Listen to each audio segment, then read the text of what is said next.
we're trying to get set up here. Some.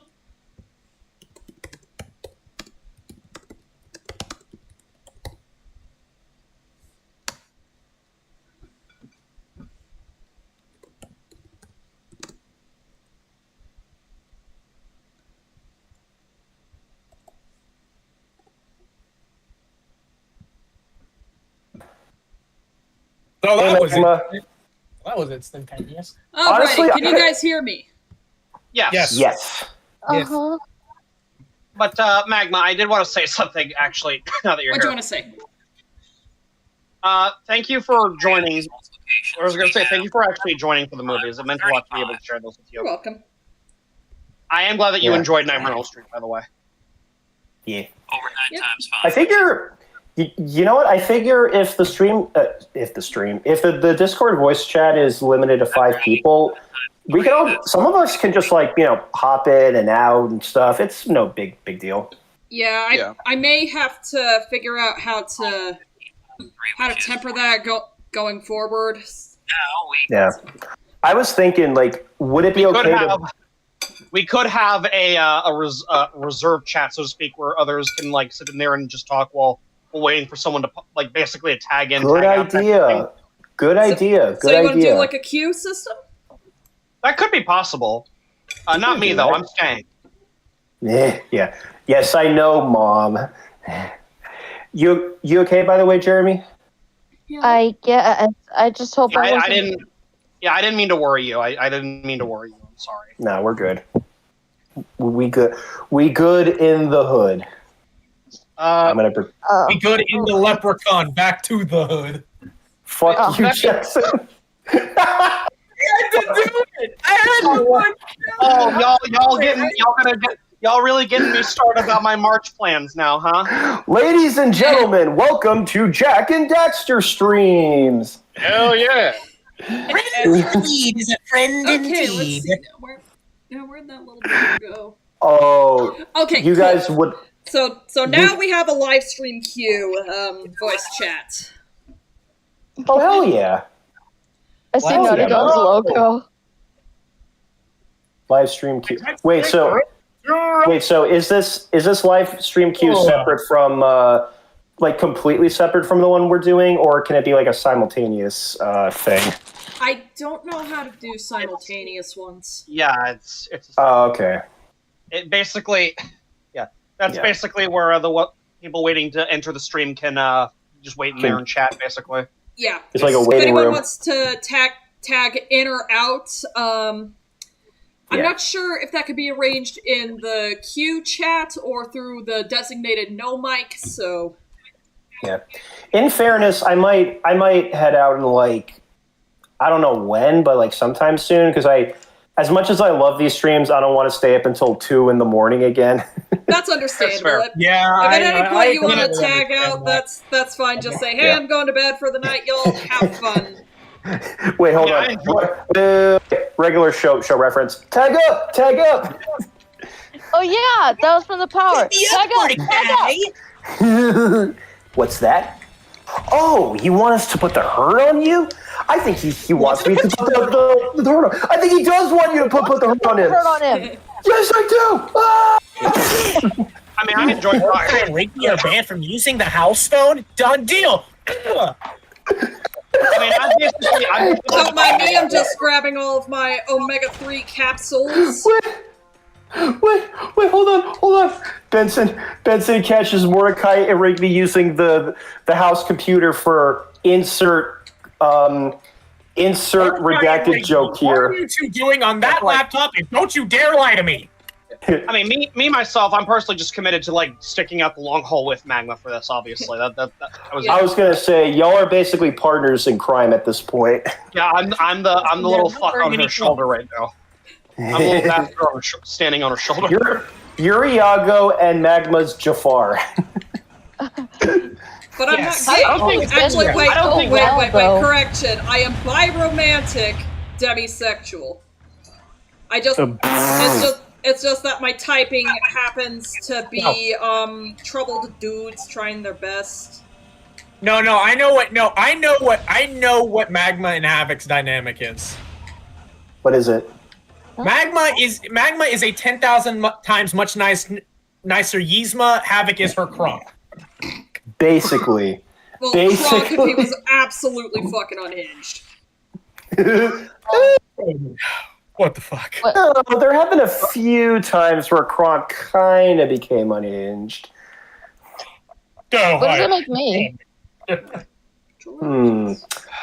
Wait. What if I we make don't this know. like Emperor's New School where we're all somebody? Does that make me Cusco just because I'm the oddball and kind of an asshole? I mean, Hello, Kiara. I've never. No, you cannot. I've have actually my burrito. never.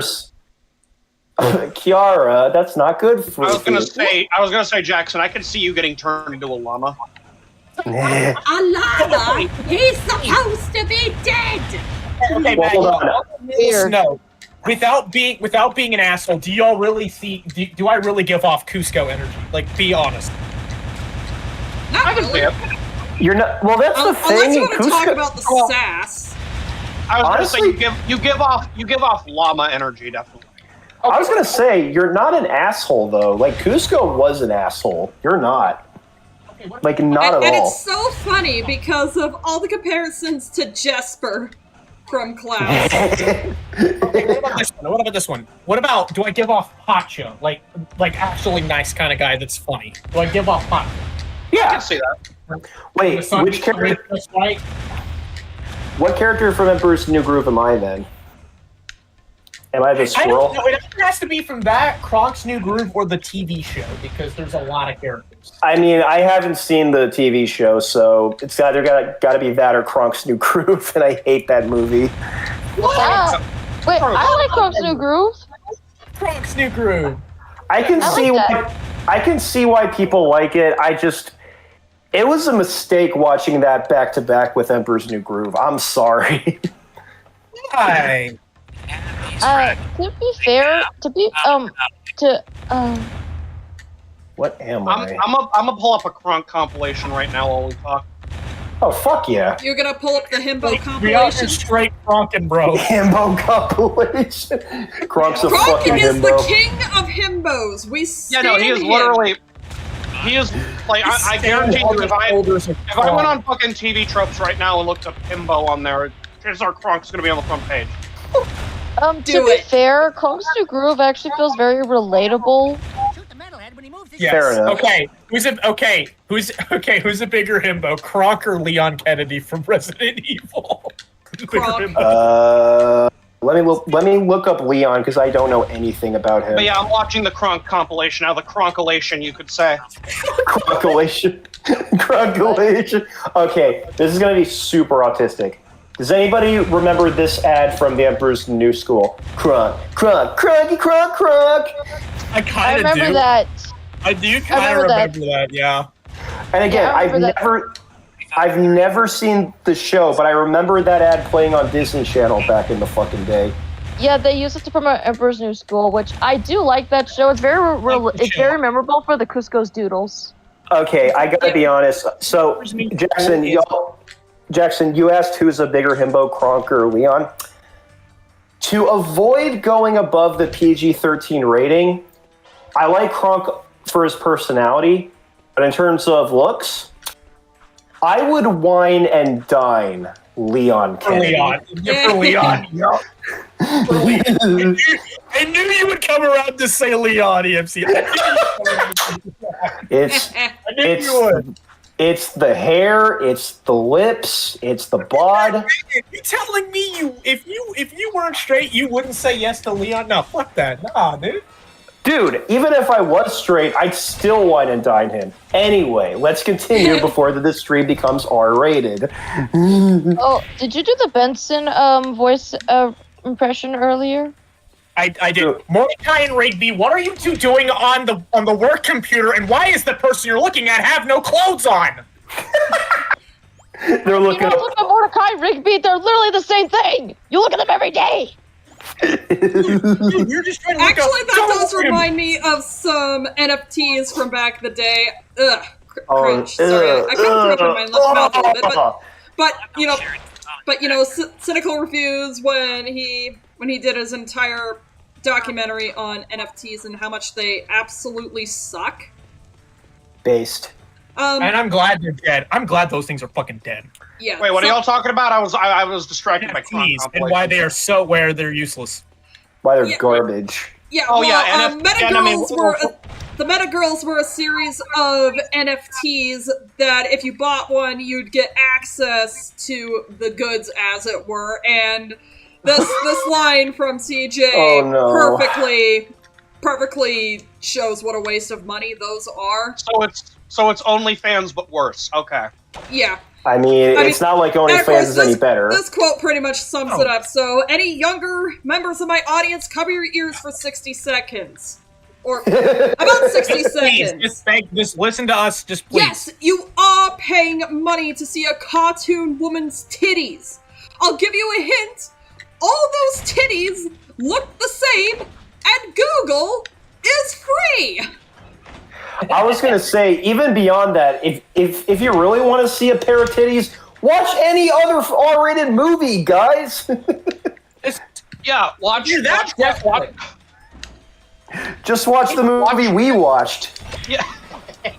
Oh yeah. I really liked your. If we're gonna get really dummy with it, if you're that desperate to look up a pair of breasts, you have problems. Yeah. Terminally online. And I'm not joking. Like, I'm being as dead ass can be. If you're gonna get that desperate for a pair of breasts, you need mental help. So, and that's why you just play Jak II. Ashlyn is quite fine. As I was just gonna say I liked your.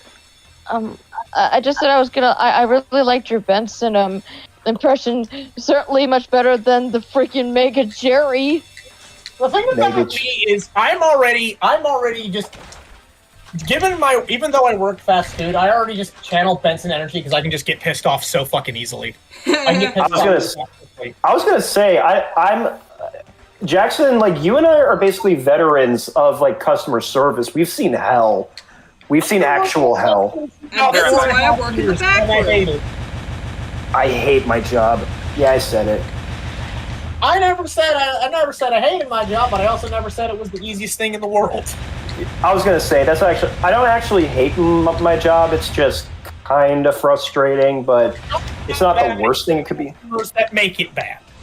Well, that too. And I can vouch for that any day of the week. Jackson, were you the one that did the Mega Jerry impression before? And the busted. Oh god. I need to. Okay.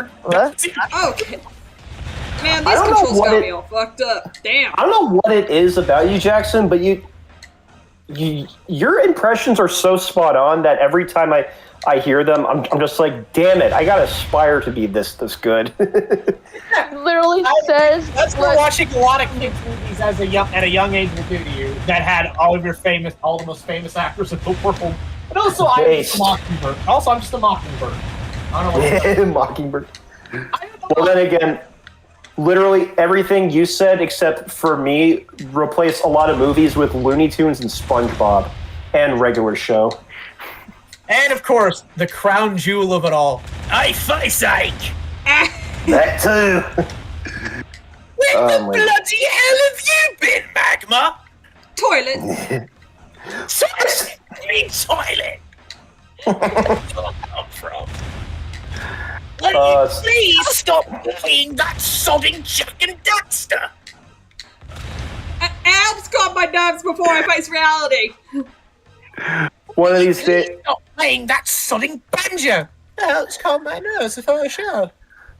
One of these days, I seriously need to take a page from Magma and just take a bunch of photos and insert my own not animated, but drawn characters in there. Yeah. The word about 2D is way harder to do because it's just he's the harder one for me to do of the two, him and Murdoch, of the English boys. It's harder for me to do. 2D has a very 2D British has a much softer voice. 2D, I call it British flamboyance. British flamboyance. British flamboyance. I mean, then again, considering how he's never really dressed the most masculine, I mean, he can dress that way, but you look at him and he uses half the time now the non-binary switch is no longer bothering me. It's just one of those, a lot of stuff makes sense about that. No, listen. If you really want to get into British flamboyance, what you need is a good amount of anticipation. Bernie.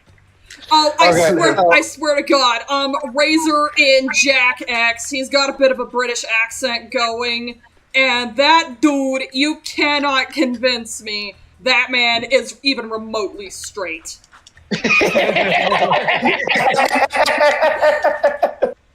What is it with these fucking British characters in media being so fucking flamboyant? First there's C-3PO, then there's the guy Magma talked about, then there's Dr. Frankenfurter. Who's next? Because British people are gay. I mean, that is It's very a British thing, love. It's a British thing, mate. Yeah, you say breathing cock is a British thing. It's... I mean, we call it Cockney for a reason, love. Magma, favorite one to do is the hello, Bobbit. All right, so you're here, Bobbit. Now that I'm back, I actually wanted to. Pirates one. Now that I'm back, I actually wanted to.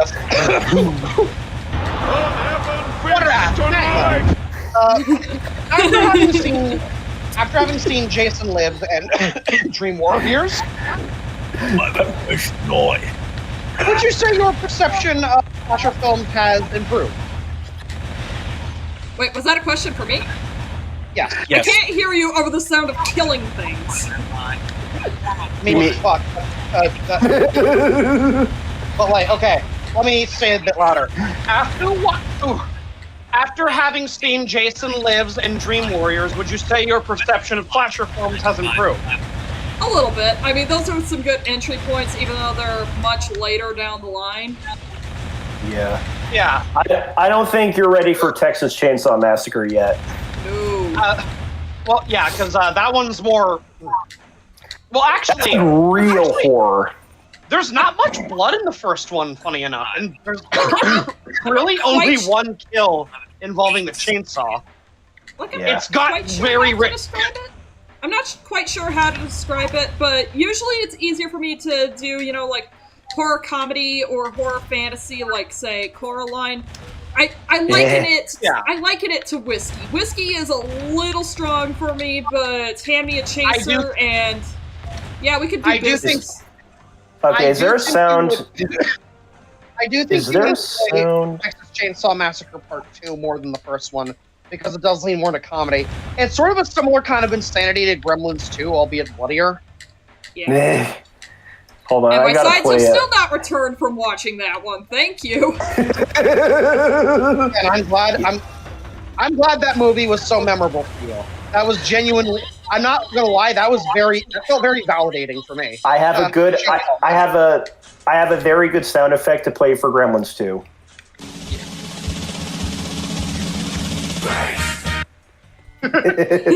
But yeah, Magma, I'm not gonna lie. When I showed you Gremlins 2, that was one of the most. What's the word for what I felt? Vindicated. I mean, that could be one word to use it to describe it. Wait, Magma, were you laughing hysterically while watching that movie? That being said, Magma, which did you enjoy more between Jason Lives and Dream Warriors, actually? I'm actually curious. I think I enjoyed Dream Warriors the most. Alright. Speaking of which... What did you like about it? Hang on, hell is beyond this gate. But that's a mission for another time. Oh, wait. But that's a story for another day. At least you can still jump into portals. That is true. Oh, yeah, Magma,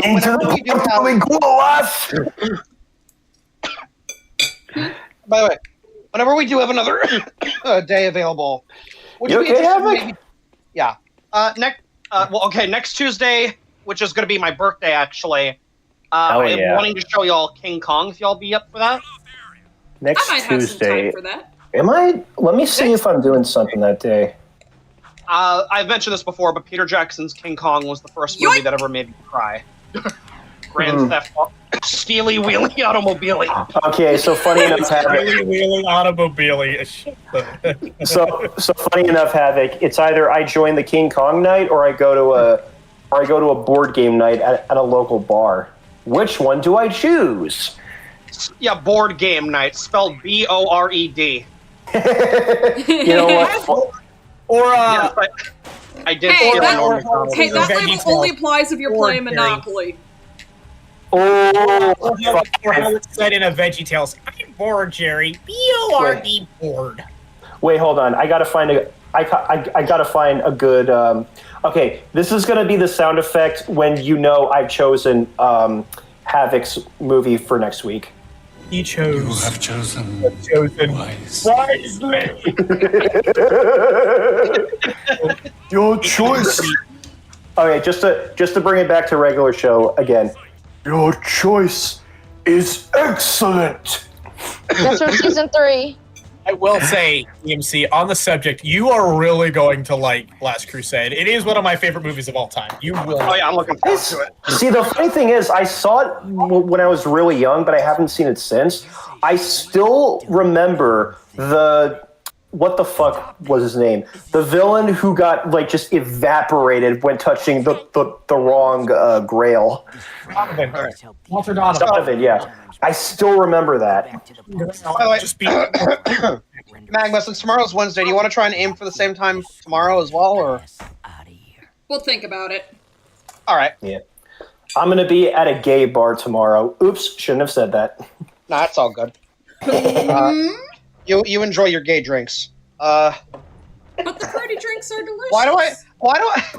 Why am I just imagining a gay bar is just every brand just has gay as a prefix for some reason on the label. Like that is such a stupid thing to imagine. That is such a stupid thought, admittedly. Ironically, you are not wrong. You're not wrong. That's the funny thing. Gay Bud Light. It's the same. It's the same type of beer. It just That labels. actually reminds me, EMC, have you ever heard the song, I'm gonna take you to a gay bar? I feel like I have, but I don't know if I've heard of it, if I've actually listened to it. No, ironically, okay, I don't know if I'd call this one of my favorite songs, but this is like a niche pleasure, guilty pleasure, whatever you want to call it. I'll get knocked out, and I'll get up again. You're never going to get me down. I'll get knocked down. I love that song. Yeah, I like that song as well. It's I think everyone likes it because of how stupid it just sounds. oh, it's stupid as fuck. I totally get why it was critically panned, but it's so much fun. Oh, You take a whiskey drink, you take a vodka drink. that reminds me, Magma. I have wonderful news. Oh, I think she walked out for a bit. Yeah, the game is All right. paused. Oh no. Yeah. Well, thank you, great folks. We'll be right back after these messages. And in case you're wondering, get a drink or something. We'll be right back. Sorry, You I gotta had to say let that- the dogs outside. Hopefully, they'll get their ants out of their pants with this. Hey, Magma, Oh. Magma. What? Who let the dogs out? Shut up. I had to do that. I'm I sorry. knew one of y'all was gonna do it. I'm telling you, baby, autism of the early 2000s. Oh. Hey, Justin, I sent Mega Jerry in general. On the Oh, yeah, subject of that song, I feel like the two times I know I've heard it were either one, the song itself, the actual song itself, just on a random note, or the beginning of Rugrats in Paris. That too. Everyone usually goes for Rugrats in Paris. They usually Also, go for Magma. that one. Yeah, Magma, I have wonderful news. it's either Rugrats in Paris or Shrek. Oh, that too. Oh yeah. Wait, hold on. Magma, I have wonderful news, by the way. What's that? That's technically still just the first draft, admittedly, but scripting for Magic issue 1 is done. I've gotten Nice. all of the scenes written down. So Oh, hell yeah. You showed me that, yeah. Sometime in the next couple weeks, I do want to try and go over with you before a stream, maybe, or whatever you have a day off. Wait, what? What is a day off? I've never heard of that before. Wait, Okay, you Eugene. need a day off. That's an example. Okay, sorry. I'm trying to Comedy run over. from guards and answer questions and keep my cat out of my food. Mood. I'm having to swim through this dirty water getting shot at. So anyways, when do you want to go over the script? Anyway. This homeless man will know I'm spraying him with dirty brown water. God damn it. Yeah, Magma, one of these days I would like to get into a call. Yo, what are you gonna do about One it? of these days, Magma, I would like to get into Shut up. maybe like a DM voice call so you and I could actually go over the script together. I mean, we'll think about it. EMC, I'll help you Kiara, get rid of this you can't homeless man. have my burrito bowl. I got it. Don't worry, EMC. I'll help you out. My hand is tired from all the spraying. Did the Mega Jerry in general? I will not be I did. I did. That was cool. Disgusting. He's roaring. Roar. Give the roar. To the roar. No, it's not that kind of roar. It's I know. Excuse me, Mr. Shrek, could you do that ogre roar of yours for my son? He's a big fan. You know, I'd rather not. Wait, hold on. Wait, hold on. Listen, Buttercup. An ogre only roars when he's angry. You don't want me to be angry, do you? Do it. And then just licks the lollipop. Oh, by the way, Havik, I have some really bad news. Yeah. I'm going to your watch party, motherfucker. Oh! Is this supposed to be a regular show? Oh. I don't know. Regular show corrupted my brain during middle school. Just accept it. Just Kiara, quit trying to go. steal my food. I swear to God. Hey, Trying to eat Jeremy, out- I never said that was a bad thing. Stop eating out of mother umpteenth time. She's a I'm gonna cat, say- though. You expect her to listen. Yeah, am I gonna have to go over there and hug you so you don't touch mommy's food? Might just get base boosted. That was fucking weird. But yeah, I was saying, Magma, one of these days I would love to join you in a DM call where you and I can go over the script. The script looks really good so far, by the way. Thank you. I can Yeah. Yeah, no, I think for a first draft I did pretty good. You know what? I was actually thinking about this. What are your guys' thoughts is on, like, this is going to be really specific. Do y'all prefer, when y'all are crafting your stories, do y'all prefer going, this is going to be really weird to phrase, but have y'all ever just drawn out the entire story on a series of images and then wrote the script? Or have you written the script first and then made the images later? I don't. I don't draw. just kind of think of things and then go from there. Yeah, same. Based. I have a general idea of where things are going, but not enough to where it's basically railroading everything. I have enough. Right, yeah. Like, because Mad Jack basically is a sandbox for stories, is the way I look at it. Yeah. You kind of have to go in a stream of conscious style structure. Like, Yeah. just put Especially out for comics. Especially for comics when you're producing a monthly ongoing. Yeah.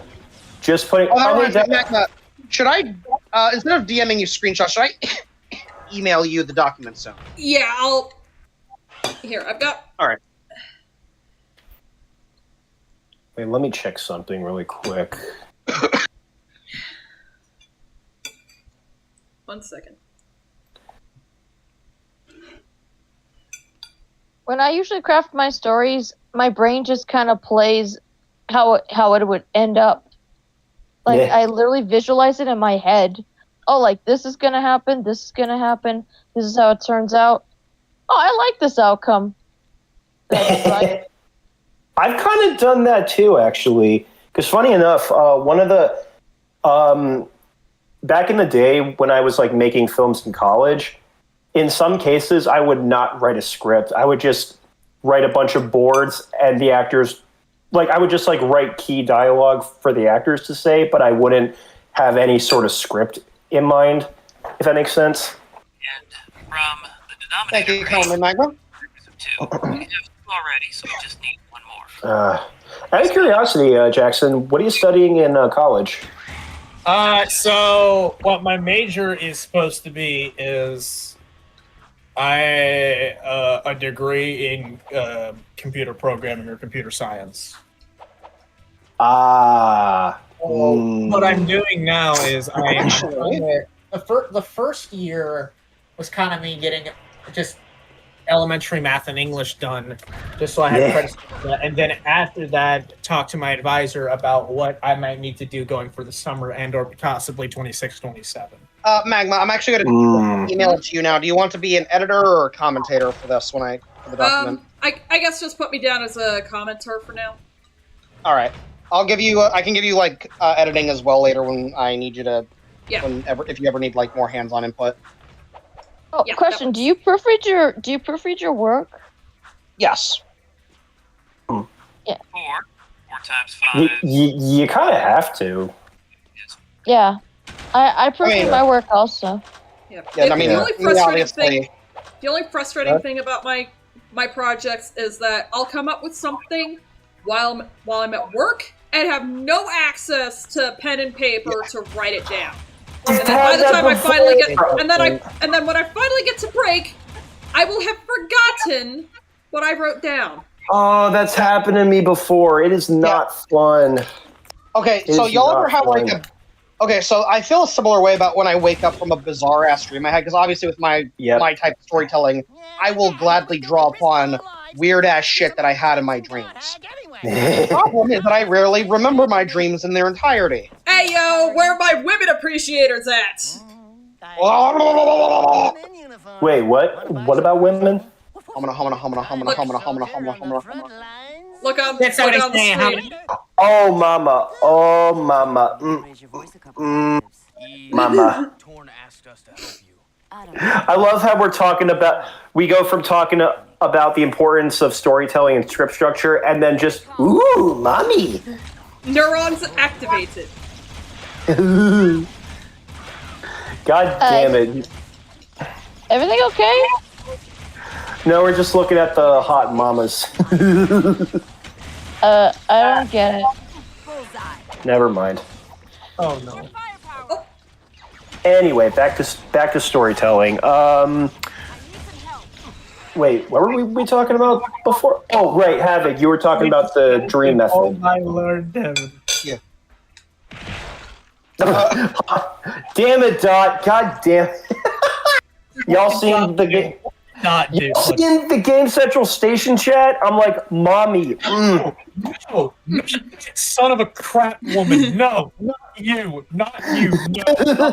Oh, I got one up my sleeve, honey. No, not the one person that everyone fiends over in MHA. Not you again. I will not want to see any woman. But Chocolate Bunny Mama. No. I got one. Even though I don't care about the show, can I say that MHA fans run the gauntlet of either being really sane or just absolute fucking nutcases? I mean, you're not wrong. I mean, look at Bakugo shippers and Baku Deku shippers and Bakugo simps. You guys want to see a real hot mama? Watch this. Boom. Sarah Connor, yeah! Hell yeah! Okay, Sarah Connor was an exception. Sarah Connor forgot. Prime Linda Hamilton as Sarah Connor in Terminator 2 Judgment Day? Absolutely, yes. I was just going to say Linda Hamilton in general because, not going to lie, even at her current age, she is still beautiful as fuck. She's the only good-looking thing in Terminator Dark Fate. Fight me now. Based. High five. High five.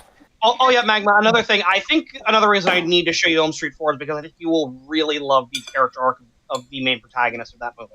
Mm-hmm. Genuinely one of the most underappreciated protagonists I've seen in a film. Honestly, good shit. Very good shit. I forgot to mention this, but while we were watching Dream Warriors, I think somebody brought up The Mask because I think it was like a New Line Cinema film. Yeah, we were talking about that. Yeah. Funny enough, The Mask and Dream Warriors were directed by the same guy, Chuck Russell. Oh yeah. You know what? I'm gonna go fucking feral for a bit. Oh no! It's just they just turned out the Dark Jack. That's all. It's feral time. I'm gonna go feral for a bit. You just hear Magma snarling and smashing her keyboard. I mean, Ashlyn does that. Oh no! Wait, so if you die, then you have to see the cutscene again? Yeah. I'm not complaining because... Duh! I don't know why, but I feel like the sea would really appreciate me posting the gif of Sarah Connor here. Do it. Well, I already did. Yeah, what the heck are we doing? Risking our lives to rescue I wonder some what old the crimson I wonder what dog he anyway. will think of my He's script. probably got more facial hair than me. Who the hell are you two? Don't ping him. I'm gonna do it. I'm gonna ping him. Don't do it. I'm gonna ping him 5 times and summon him like Candyman. Insert Mr. Enter joke No, here. man's busy. Please don't. Busy with He's what? busy Filling a lake? cooking some real cinema. Yeah, his upcoming critics video.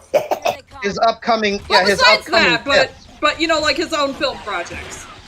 Well, that too. Yeah. Oh, I'm excited. Man's busy filling a lake. You can't fool me. His profession is in piss. Man's busy filling the lake with rum. Where's the rum gone? Piss. Uh, How many piss jokes can I make about the sea for no reason? At least 10, maybe 11. What are we talking about? Piss jokes. You know what?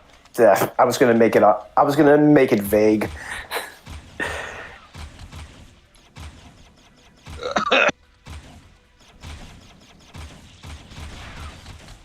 I don't know why, but I really dig the gray sky in this game, or in this level. Yeah, I think also because sometimes it'll show some weather every now and again. To rescue some old crimson god hag anyway. So maybe it's about to Probably got more rain. facial hair than me. That could be it. Who the hell are you two? Oh, mommy. The woman in uniform. Want to box some orders at me? Woof, woof. I'm your soldier on the front. Dexter's a man of action. Mm-hmm. Keep talking and I'll raise your voice a couple of octaves. Easy. Her voice sounds familiar. Do you know who voices her, Magma? Susan Eisenberg. Wonder Woman? Oh my god. Yeah. Okay, now I have another reason to be like, mommy. I don't get it. Wait, hold on a minute. I'm gonna type in Wonder Woman from Justice League. Let's get him. For you simps in the comments. I got him. Hold on, let's see.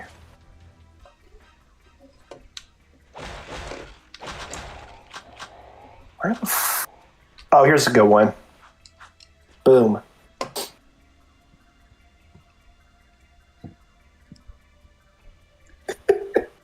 Wait, didn't you say yourself that was the best version of Wonder Woman? Okay, I don't know if like she's the best version of Wonder Woman per se, but she's definitely better than fucking Gal Gadot Wonder Woman. Yeah, I said it. Anyone is better than Gal Gadot. Based. I don't know why I just thought of this. I was thinking of Ralph Chugs the internet. No! But no, like, just like another shitty Disney sequel, Finding Dory, I saw that in the theaters and I've never seen it since. And I thought to myself, why do I want to revisit that? Who the hell are you two?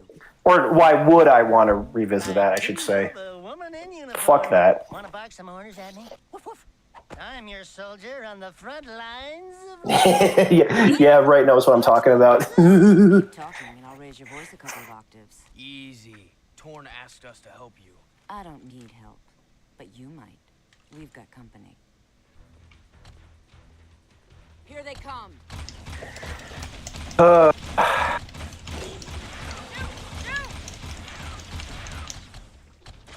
How's that feel?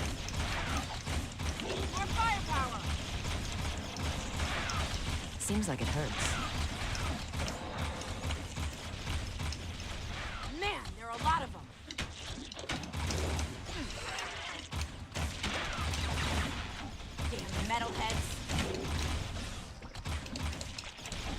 Metalheads. Nice shooting. But yeah, Magma. I'm not gonna lie, my brain is still on the slasher films right now. Fair enough. You might say Isn't it always on the slasher films though? Yes, but like, going through them with y'all has sort of reinvigorated my energy right now. Which is kind of what I was hoping this movie binge was going to do, was basically going through all the movies that are personal to me. I figured it was going to help get my creative juices flowing again. Mm-hmm. You know, reignite that spark for storytelling. Fuck yeah. Good to fan those flames every now and again. Yeah. Then again, I think I need to check out some other slashers that a lot of people don't know about. Oh yeah, I'll gladly help you with that. Oh, thanks. Maniac Cop is a must see easily. Oh my god! Wait a minute. Hold on a second. Let me see if that's online. Not to be confused with Psycho Cop. That's something else. That's a different. That's bad. No, not to be confused with Samurai Cop. Oh hell yeah! Maniac Cop's on Tubi. Hell yeah, the whole trilogy's on there. The first two, fucking phenomenal. Third one, very disappointing. But thankfully they quit while they were ahead. And it's got some decent set pieces, but like... It's like, okay. Mostly what holds it back is the villain's motivation in this one, which in the previous two was really fucking solid. This one's kind of generic. Is it just me, or is it rare for the third movie in a series to not be the worst? I mean, to be fair, we just watched A Nightmare on Elm Street 3, which is arguably the best. That's an exception to the rule. Yes, but it does. I think there is precedent that the third entry could be. I mean, hell, Friday the 13th is one of those series where I actually think the sixth one is the best movie. Yeah, 6 movies in, and it actually gets better. Huh. I'm not gonna lie to you. I actually don't even think the series, like, it ebbs and flows a bit, but I don't think it truly dips until part 8. Yeah, that's. I've actually heard that a lot of people said by part 8 that's when the series kind of jumps. Which I think says a lot about the overall consistency of Friday the 13th, if you really think about it. That like it's like, oh yeah, I kind of stopped watching after the first 7 films. I think if you can maintain a streak like that. Not only that, keep in mind, Friday the 13th was mostly yearly releases too. That's actually an impressive level of consistency to maintain over the course of what is essentially a decade. Man.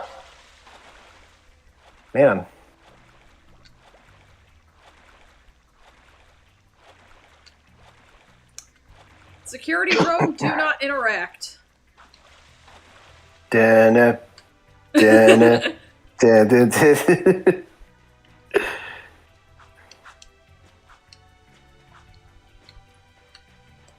Unfortunately, in the last game, I did not have any use for Gur proclaiming that Jack was getting eaten by a shark. Fuck you, shark. I called them Sharkies. Sharkies. Fine, fuck you, Sharkies. Alright, so... What I was gonna say, okay, what... I am trying to think of what are some good, like, third entries in films. Or, like, in film franchises. Last Crusade is a really good one. That is technically the third entry in the franchise. True. Let's see, what's another one? I haven't seen Return of the Jedi in a while, so I can't really say on that one. No. Have people said that the third How to Train Your Dragon is the best, or have they said the second one is the best? I like the second How to Train Your Dragon. The third one is good also.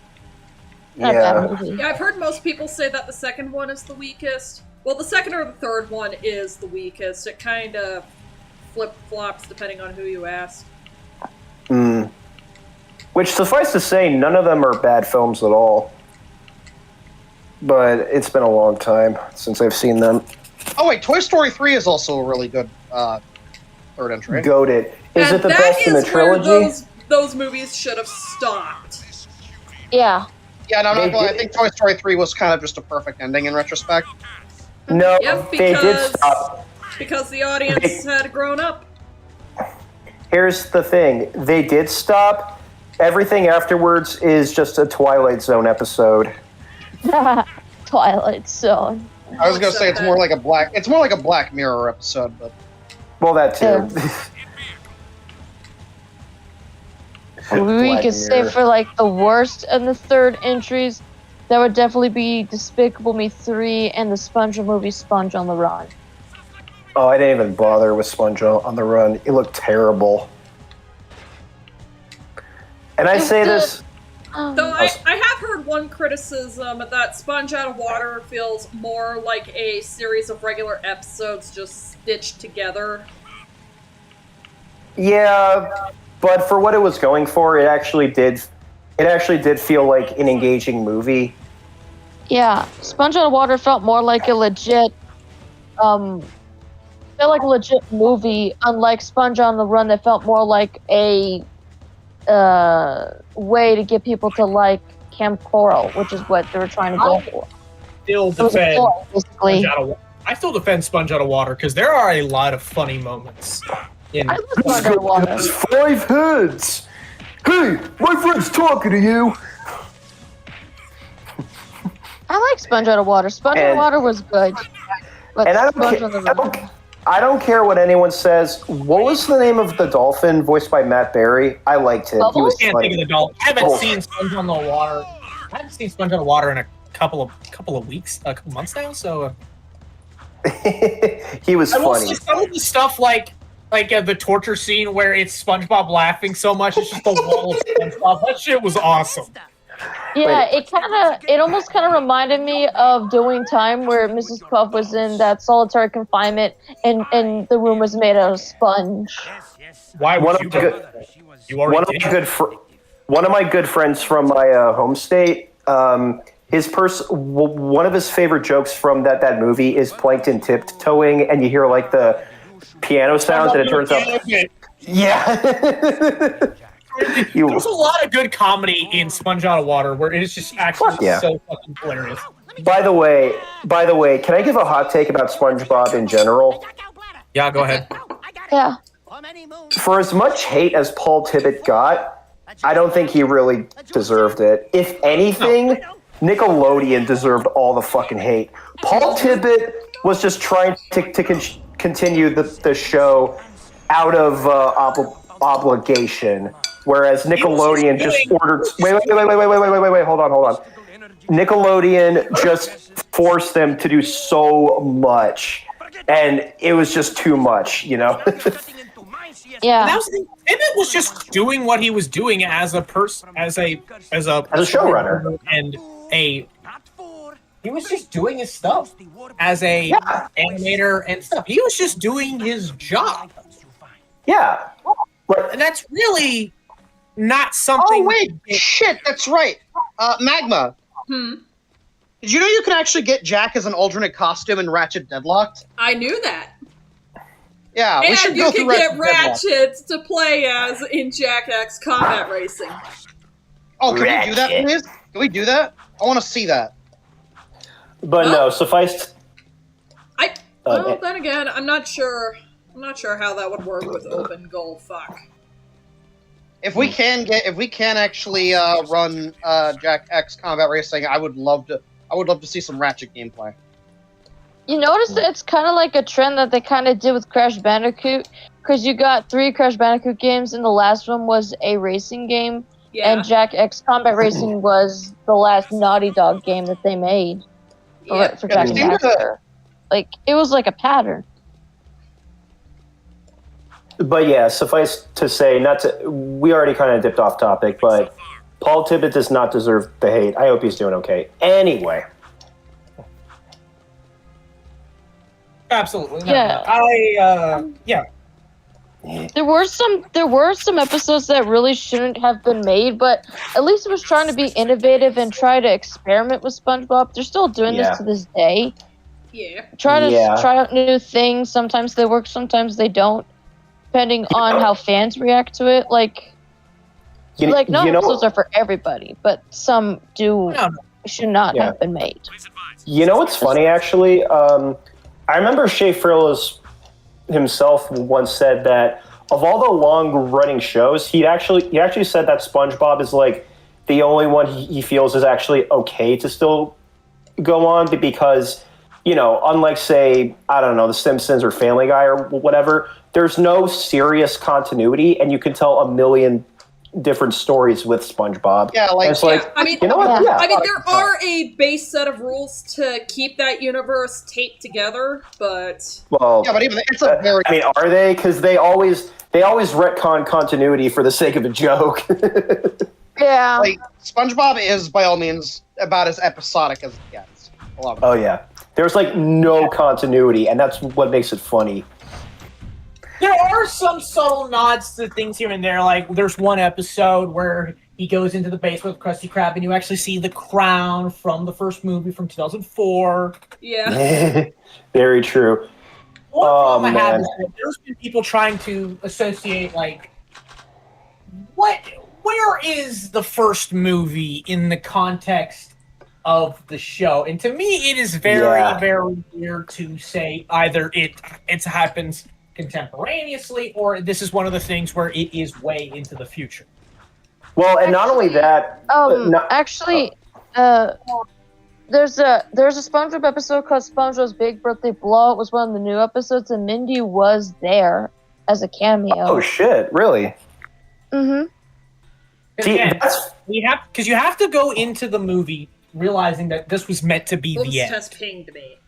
Well, and not only that, I actually looked into it a little bit. I'm probably getting some details wrong, but if memory serves correct, the reason why they had to change King Neptune in terms of like the design and add Princess Mindy and even like keep the Goofy Goober stuff as just like in the movie, I'm probably getting this wrong, but I think it had to do with like different companies getting involved and having like rights issues or something. I'm probably getting that wrong, but it was like it had to distinguish itself from the show to some capacity to sell itself as an individual movie. But I still think that's hilarious because funny enough, I grew up with the SpongeBob movie so much that the first time I saw King Neptune in the show, I was like, "Who the fuck who are you?" To SAG 4186. Good afternoon. Good evening. It is like 9:27 local time for me. I was gonna say, "Good afternoon. Where are you? Australia?" In case I don't see it, good afternoon. Good afternoon, mate. It's 9:27 for me. Lucky. Oh wait, are you on Central Standard Time? I'm in Idaho. Oh, okay. That Idaho, the home place of Napoleon Dynamite. Oh shit, Magma! I just had a realization. Yes. Okay, what's that thing on Steam where you could actually, what's it called? Family share? It's where you could like share games with other people, I think. Oh. I was gonna suggest I could do that with you, Magma, and then I can like lend you some of the games that I have basically for later streams. I'll consider it. I'm not gonna lie, I'd love to see how you try your hand at an FPS game from the 90s. Okay, this is that's not normally something you'd play, so I figured it'd be an interesting experience. I'm sorry, this is like a genuine moment of discovery, but I love how the consequence channel in the server is called Groudon's Punishment Pit. Oh yeah. No. That's been a thing for a while. I've noticed that's been a thing for a long time. Right, just send me a gif of Napoleon Dynamite saying, "Gosh!" Here, I got it. Idiot! Oh. Freaking idiot! Gosh! By the way, as much as I've said I don't like that movie, I'm really happy that people like it. We should watch that one day. Depth perception don't fail me now! Yeah. Hey Jackson, can I have some of your tots? Oh.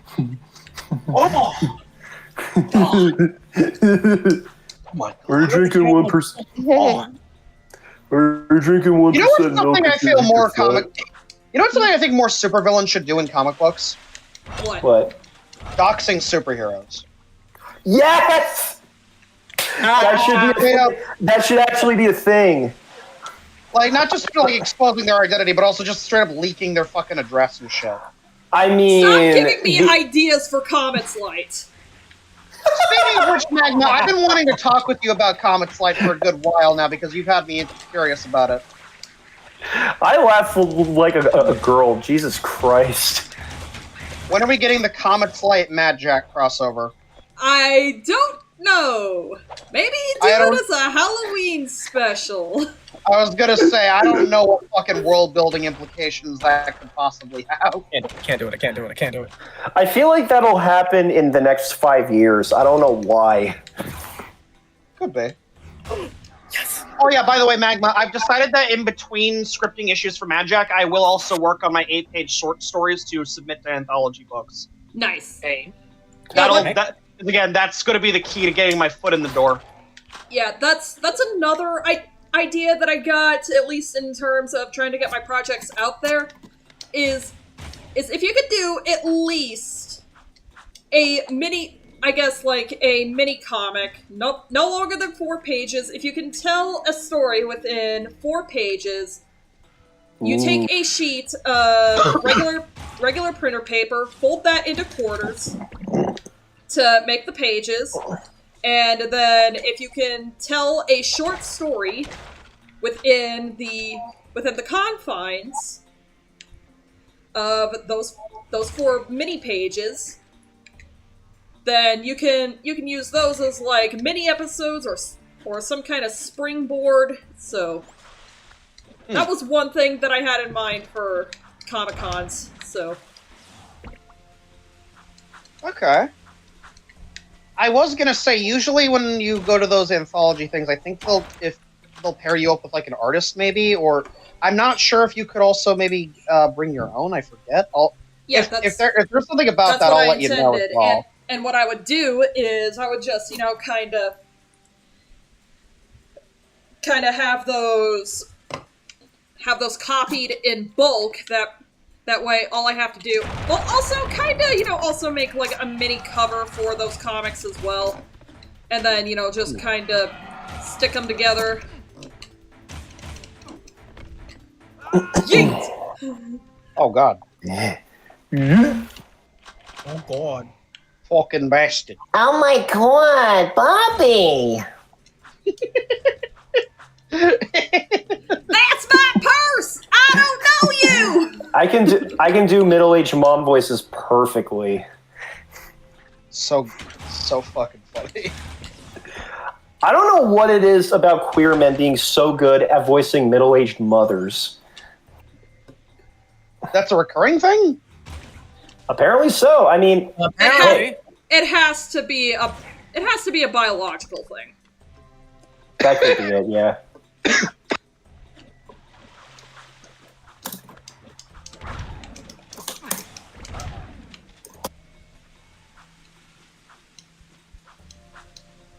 It's a biological thing. Yeah. Anyway.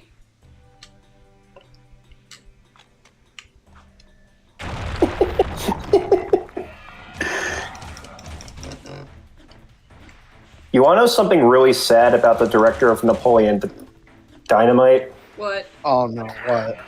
Other than that and the Minecraft movie and maybe Nacho Libre, nobody knows any other movies he's ever made. That is sad. Wait, he did the Minecraft? Oh no. I know. Yeah, well, yeah, I know. Bro fell off. Absolutely. Bro didn't just no. Bro didn't just fall off. He fell off into a black hole. No. You know where he fell off into, EMC? Where? The Nether. Fuck yeah. But yeah. See you later, Malgauche. Okay. Every minute with you has been a horror show nightmare. I just got one more thing for you. Do you have a tiny knife you're going to stab me with? No, I promise. Snake attack. Really are the... Why? I don't even know where the knife is. Snake attack. We need You know, there's like certain movies that people have said are like really fucking shit. They're just like, oh my god, I can't believe I watched this. I have to ask you guys something. Why should any of us watch the Minecraft movie? Like, why should any of us watch that piece of shit? I didn't even. Give me one reason. Here's the reason why. Hang on. The Here's only thing why of I note, would say. Sorry. The only thing of note from Cartoon Cheese review is he noted, well, it definitely sums up the Minecraft multiplayer experience, but beyond that, Here's my thing. Not to mention that it's pretty much destroyed theater etiquette. Oh yes, yeah, it did. Yes, it fucking did. Did that. Here's my thing, Magma. You want to know what my side of it is? What's that? Is that all of us here were all roughly around the same age bracket when Minecraft came out. So we were all like, I'll be real. I never got into Minecraft. I downloaded it. Neither did I. If I want to build something, I'll either play Animal Crossing or play with Legos. Base. The thing about 2009 was I never got into the Minecraft type back then. I was more simple. I was playing other games or Legos. I was not into Minecraft until it's like 2013 when I did like a thing for the summertime. But even then, it was barely anything. Yeah, I never got the appeal. I have it on my Xbox. It's just I don't sink a lot of time into it. I'm also not against anyone who likes Minecraft. Like what you like, but you like Minecraft. If someone's gonna say, "Yo, EMC, we're gonna watch a movie tonight," okay, what? The Minecraft movie. You know what? I gotta go take care of something. I'll catch you guys later. EMC has left the chat. Yeah, just hey, you want to watch the Minecraft movie? Time to take a piss. He said, I would love to, but I'm going to go watch a better movie. Oh, what could be better than the Minecraft movie? Me holding up a billboard that just says, Sonic 3, suck it. Oh, no, see, I'd literally just show them an entire fucking wall of films. Me and Magma would just sit each other there just holding up a sign that just says Sonic 3, what about it? Sonic 3 was a lot of fun. Ultimately, what it might be biased, but I think Sonic 3 might be probably one of the best video game movies I think I've ever seen. I mean, it's no Gremlins 2, but it is pretty damn good. I think I can agree. Video game movies, specifically. No, Gremlins 2 had an NES game. No, but it's not a video game movie, bro. I know, Magma. We should do one day. We need to do a fucking gameplay stream of the Gremlins 2 on NES. If you can find a way for me to emulate it, then sure. Messing is pretty easy to set up, from what I remember. Then again, I feel like if you do, Magma's size they are never going to return from orbit, and they're going to go far beyond the galaxy. I will be honest. I'm pretty sure any other movie tie-in game especially Gremlins 2, has got to be better than ever actually trying to play E.T. on Atari 2600. Oh. Why do you think that there are literal pictures of garbage pile and landfills with cartridges of that game everywhere? And the fact that they had so little time to make it tells you everything. This thing right here, single-handedly, was in the middle of the whole video game crash of 1983. Yeah, to the point where people actually blamed that as the reason for the video game crash, when in actuality, it was just developers just putting out games at an insanely fast pace, and even companies that had zero business making games deciding, hey, we can get a quick buck off of this, and that's how you get shit like Purina Dog Chow making video games for the Atari. So basically the villain was supply and demand brought to you by capitalism. I hate corporations. Yep. Corporations suck. Oh my god. Yo, Wright said this in the Game Central Station chat. Apparently Steven apparently Steven Spielberg liked the E.T. game. Why? Because he's not a gamer, I guess? I mean, yeah, I guess it's just something to add on. I don't know. Question, Magma. Are the precursor ores really hard to get in this game? They're a lot more hidden. Ah. And they're optional. They just unlock a bunch of cool shit. Oh, speaking of video game movies, fucking are y'all... rocks. Fucking tree is in my peripheral. Rocks. Wait, no. It's Mega Jerry's. Wait. No. Pirates of the Caribbean quote. Rock. Why don't we, Oh yeah, that's right. Anyway, that tree likes to get in the way of the camera and then... But yeah, no, like, I'm not getting gonna hit by all the fucking rocks. Oh wait, shit, there's a health pack in there. like, Gimme. I'll be real, I had, even before we saw what the Minecraft movie was gonna look like, I'll be real with you, my first thought was, I really don't give a fuck if Minecraft is even getting a movie. Oh, same. I don't give a shit at all. Okay.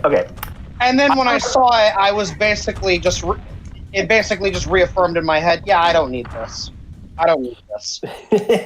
Not only that, okay. After really understanding what the Minecraft movie's impact has been, the best way I can describe it, I'm not going to watch the Minecraft movie for the same reason I don't fuck Roadkill. Now there is a... Can someone take that out of context? Holy... And of course, the lack of iframes. Sorry to get off topic, but no iframes means, hey, let's body slam you with rocks. Yeah, these rocks, brother. Bro, these rocks represent my respect for the Minecraft movie. It's all downhill. Just buy a 4K Blu-ray DVD of the Minecraft movie and smash it with a rock. Oh wait, sorry, hit it with a rock. Smash it with a hammer. That too. Granted, it's not it's not the worst thing I've ever seen. It looks.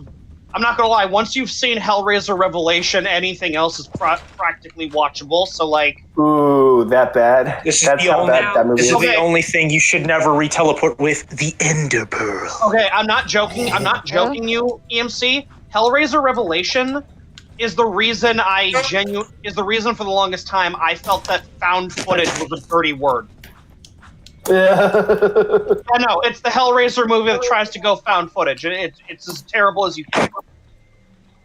By the way, I gotta say, I don't like any Hellraiser movie past the third, maybe fourth movie. I haven't checked out the older one, but it seems like a big step up from literally everything.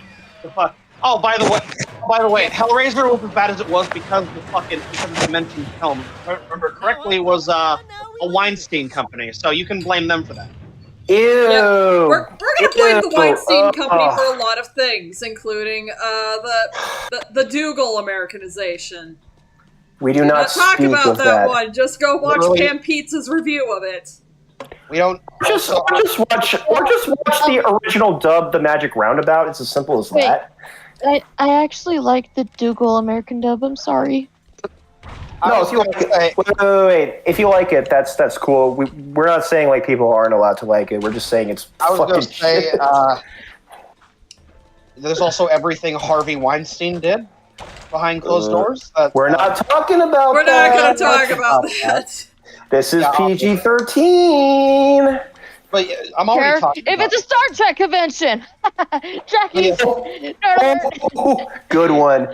High five. I'm giving you a high five. Dude. Yeah, no, fucking Hellraiser was to me or him? I'm not joking. Okay, you. Magma, I don't know if we'll ever get around to be able. I don't know if we'll ever be able to work our way up to showing you Hellraiser, because it's literally a series that kind of delves into the blurred line between pleasure and pain. But like, it's a very intense series. That's one of those things where you have to build a tolerance for it. What I was gonna say, Hellraiser is one of those series that is simultaneously is the best, and it shows the best and worst of horror films, in my opinion. The early stuff fucking peak. Some of the most absolute must-watches of 80s horror. Like 5 to like... Yep. I don't know, pretty much everything prior to the Hulu film, maybe, is just fucking garbage. Like, I'm not joking you. Imagine like the entire back catalog of your film franchise. Okay, imagine being Clive Barker, a writer and director, and the backlog of what his most acclaimed film franchise has been defined by terrible direct-to-video bullshit that was only made to keep a trademark. He's literally disowned movies like Revelations, even.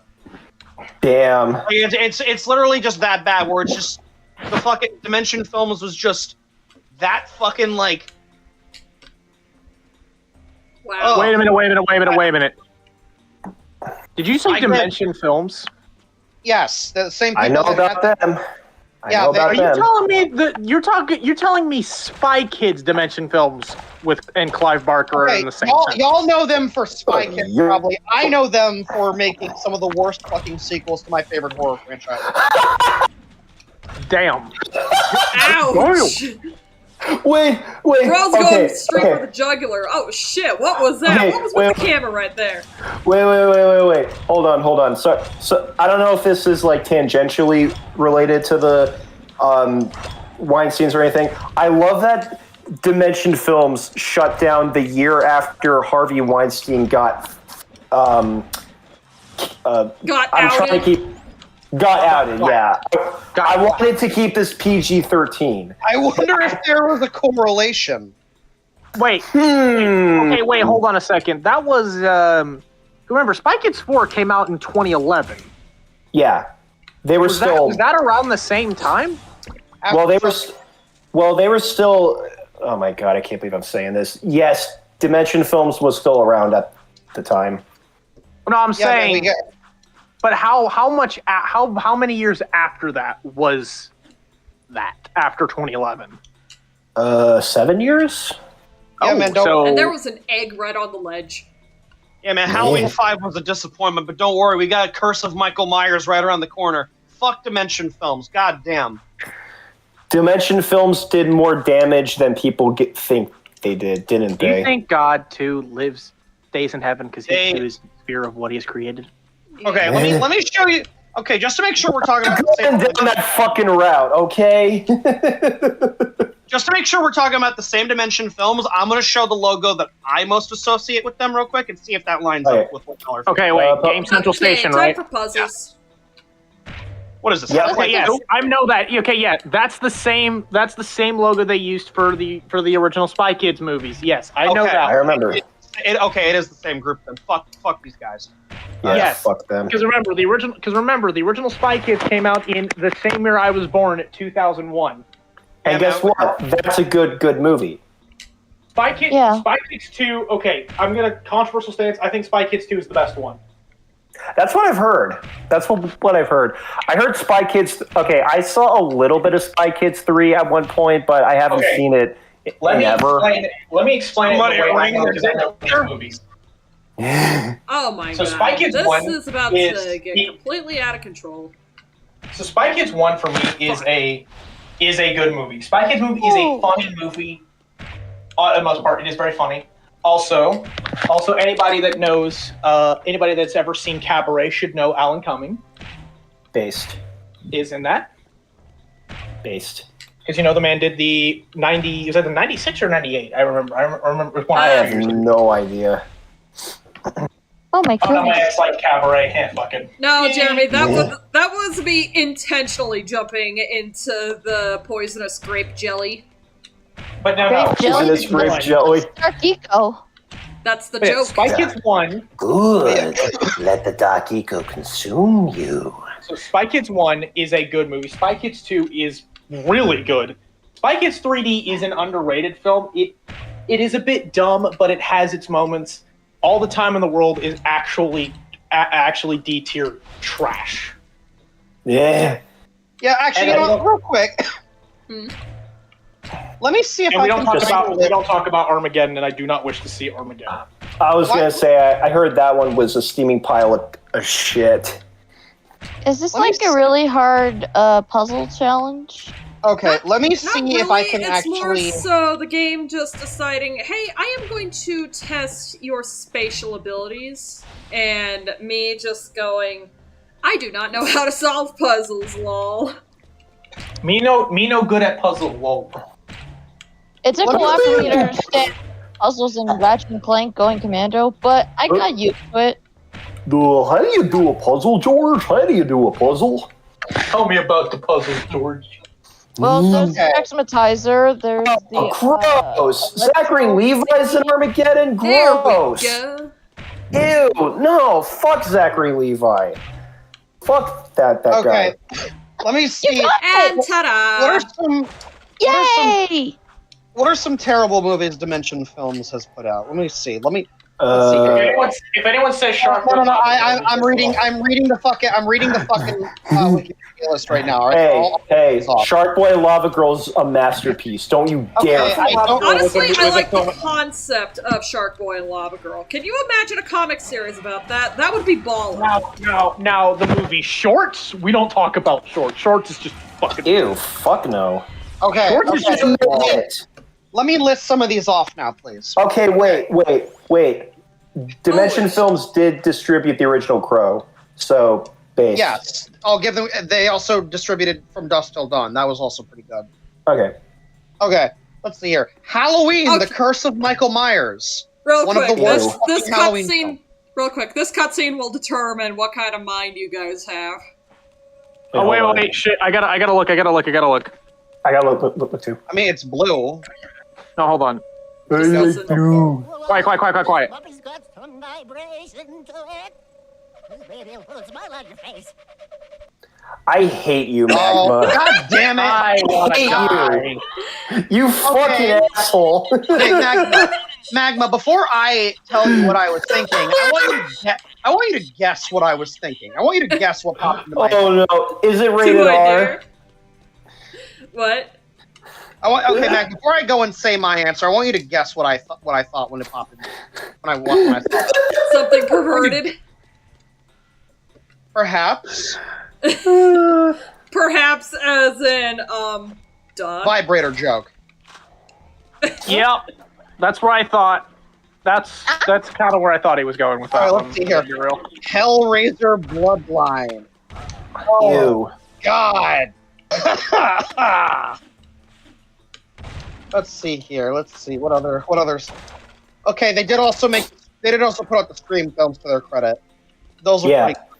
I'll give a hot take really quick. Scream 3, while it is the worst in the movie, worst in the series, is still a good movie. It's just the least gory, but I'm gonna cut them some slack given what happened during the making. I think Scream is actually a really, really consistent series. Based quality. It's also everyone says that Scream is also extremely important in terms of the horror genre too. Here's the thing, actually. Okay, so you want to know something funny about that? Both that and Nightmare on Elm Street were directed by Wes Craven, both of which were the films that basically films that revitalized the slasher subgenre when it was going through a fatigue.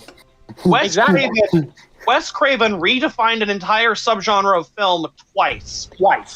And he died too soon. I miss him. Yeah, no. First of all, that one werewolf movie he did, I think it was called Cursed. We still need the proper fucking director's cut of that. Yes, we do. Fuck you, Weinsteins. Fuck you. I didn't get the crystal thing. Was it like a callback to Crash Bandicoot, except they're blue instead of pink? No, no, Jeremy, not really. Jeremy, honey, Jeremy is too innocent for this. Jeremy's too innocent for this. Honestly, I respect you. I respect you, bro. I respect Jeremy's innocence, but that's not Halloween correct. H2O, 20 years later. That is a boring fucking film. Let's see here. Wait, what movie? Halloween H2O. Yeah, 20 years. I heard, yeah. Let's see here. All right. Okay, why did Children of the Corn get so many fucking sequels? What the fuck? Anyway, Because fuck Children you, know that that's this is why. getting weight. Children know that this is getting. Oh yeah, also all those unnecessary Crow sequels that I never hear anything. Oh my god! The production of Crows 2 makes me so mad. Okay, Oh dear, what happened there? Long story short, okay. The final result was just from what I've heard, there was a YouTube channel I used to watch back in the day called Good Bad Flicks. So he used to do a series, I think he still does it, exploring a certain movie. One of them was a video on the history of Crow City of Angels. And I have something to say on that after you're done. Yeah. So during the making of it, it was supposed to be its own separate follow-up to the first movie and have like its own separate story. And from what I heard, the project was originally supposed to be really spot on. And for whatever fucking reason, after it was completed and it seemed like it was gonna do well, Mr. Harvey Fuckstein decides, no, let's just change it into a reenactment of the first film. I'm like, what? I will kill you, Harvey. Okay, I will find you and kill you. I mean, you're kind of late to that. He's already dead. Wait, Wait, no, he's not dead. I'm sorry. Sorry, no, I'm. I was gonna say. Okay, so in regards to City of Angels, I have been curious to check it out for one simple reason. So, a song that was, I believe, made for the movie was, okay, Rob Zombie's band White Zombie did a cover of an old song called "I'm Your Boogeyman" for that movie. That came from that film? Yes. Now, that movie sucks.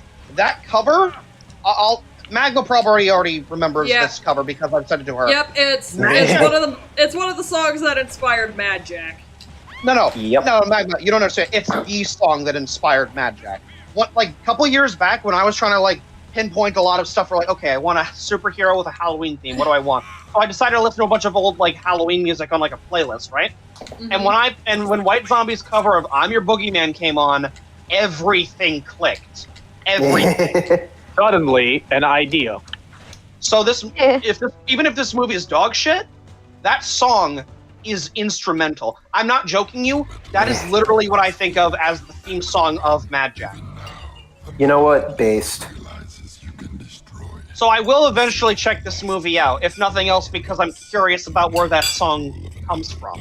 In fairness, occasionally turds can inspire gold. I feel like that was certainly the case here. Yeah. If Mad Jack does turn out to be gold, as far as people are concerned, but I'm confident in my ability.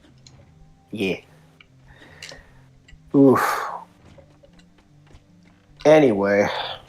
Okay, that's the shortcut that you do for me. Okay, I'm gonna do this. I'm gonna do this one more time. Now back to Dak and Jackster. I'm a boogeyman. And now back to Jak and Daxter only on Disney XD.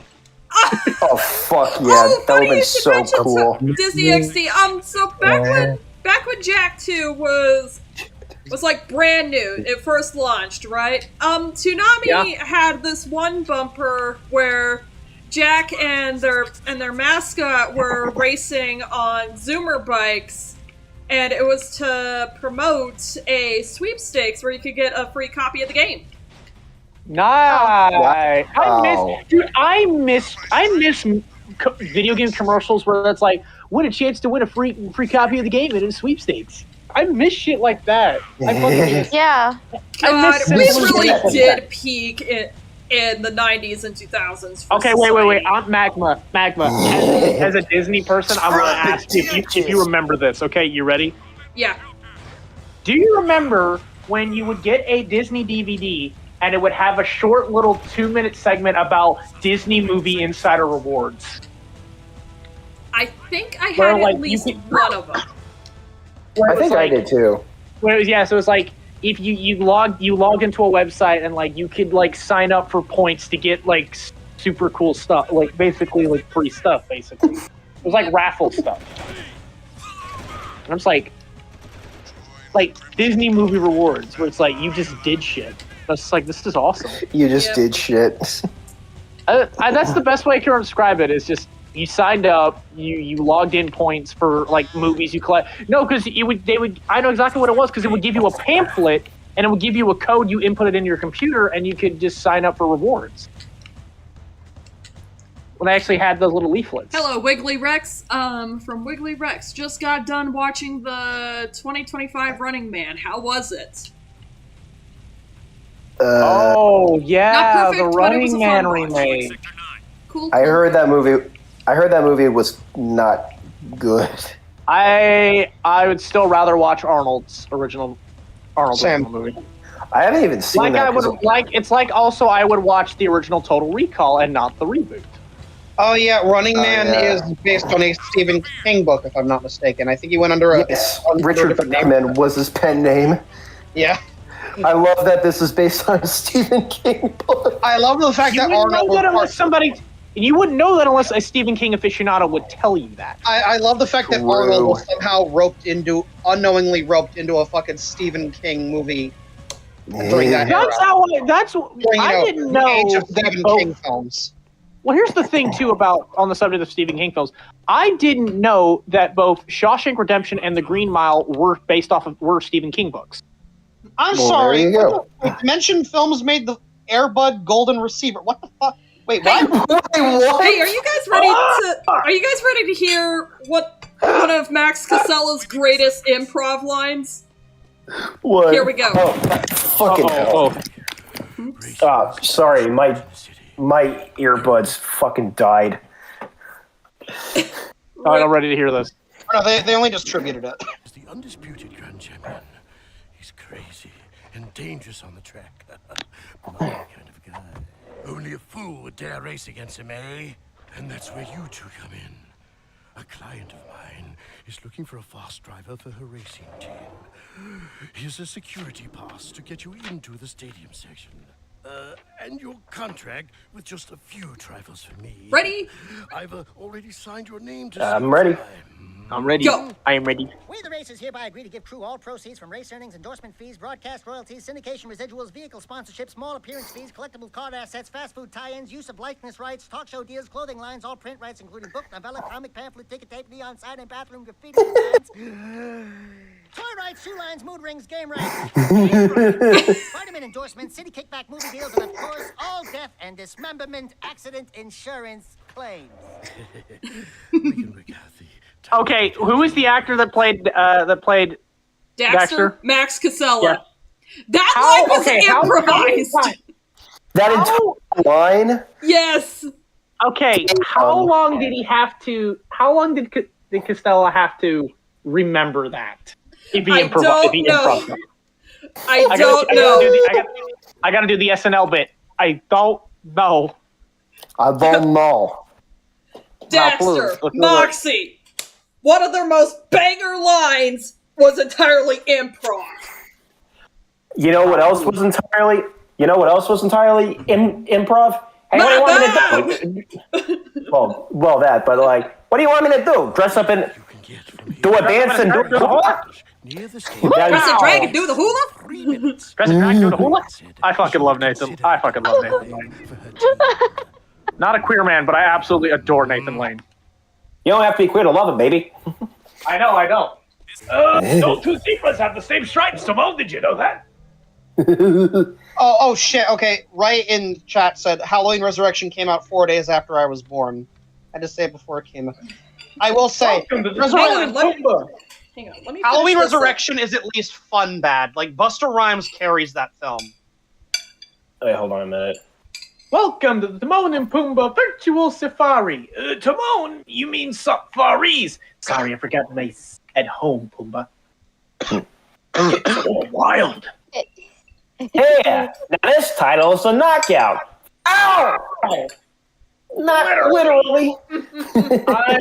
I am gonna die on the hill saying 1.5 is probably my favorite of the 3 films. It's just Rosencrantz and Guildenstern are dead. I don't know what it is about 1.5, but it's just I like the idea of what Timon and Pumbaa were doing before everything happened is kind of funny to me. And the fact that Timon's mother is Marge friggin' Simpson. You used that on Timon? Max, Timon is lost. I gotta go find him. Are you I can't nuts? answer any questions right now. 1 second. Oh, this has been a fun stream. Like, Pumbaa, you're sitting on the remote. Huh? Oh, sorry. I thought it was the ground. Also, here's a I hot flipped. take. My favorite film in the Halloween franchise is 4. At least I got my dish put in a spot where she can't disturb I it. flinched. Give You us some could more have scared soft food. Alrighty, let's do this shit. Timon the Century? While I'm still on here, do y'all have any notable hot takes that most people don't really think about? Halloween 4 is my favorite entry in the series. Yeah.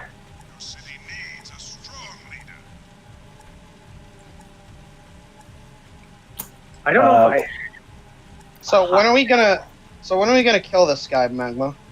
Kill Why don't what? we Who, just me? kill fucking people? Who, me? No, You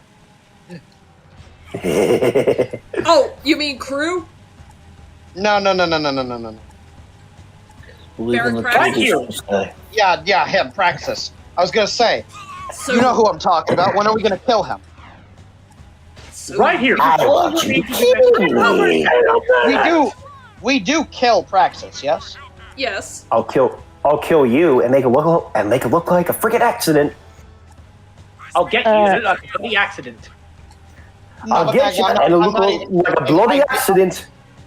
Do you I'm like not cooked even cakes? We joking. don't know the hard cooked cake. That was like the most unhinged line from Mike Myers' Cat in the Hat. Son of a bitch! You know, it's like, did you say anything? Yes, anything. Anything? Yes, anything.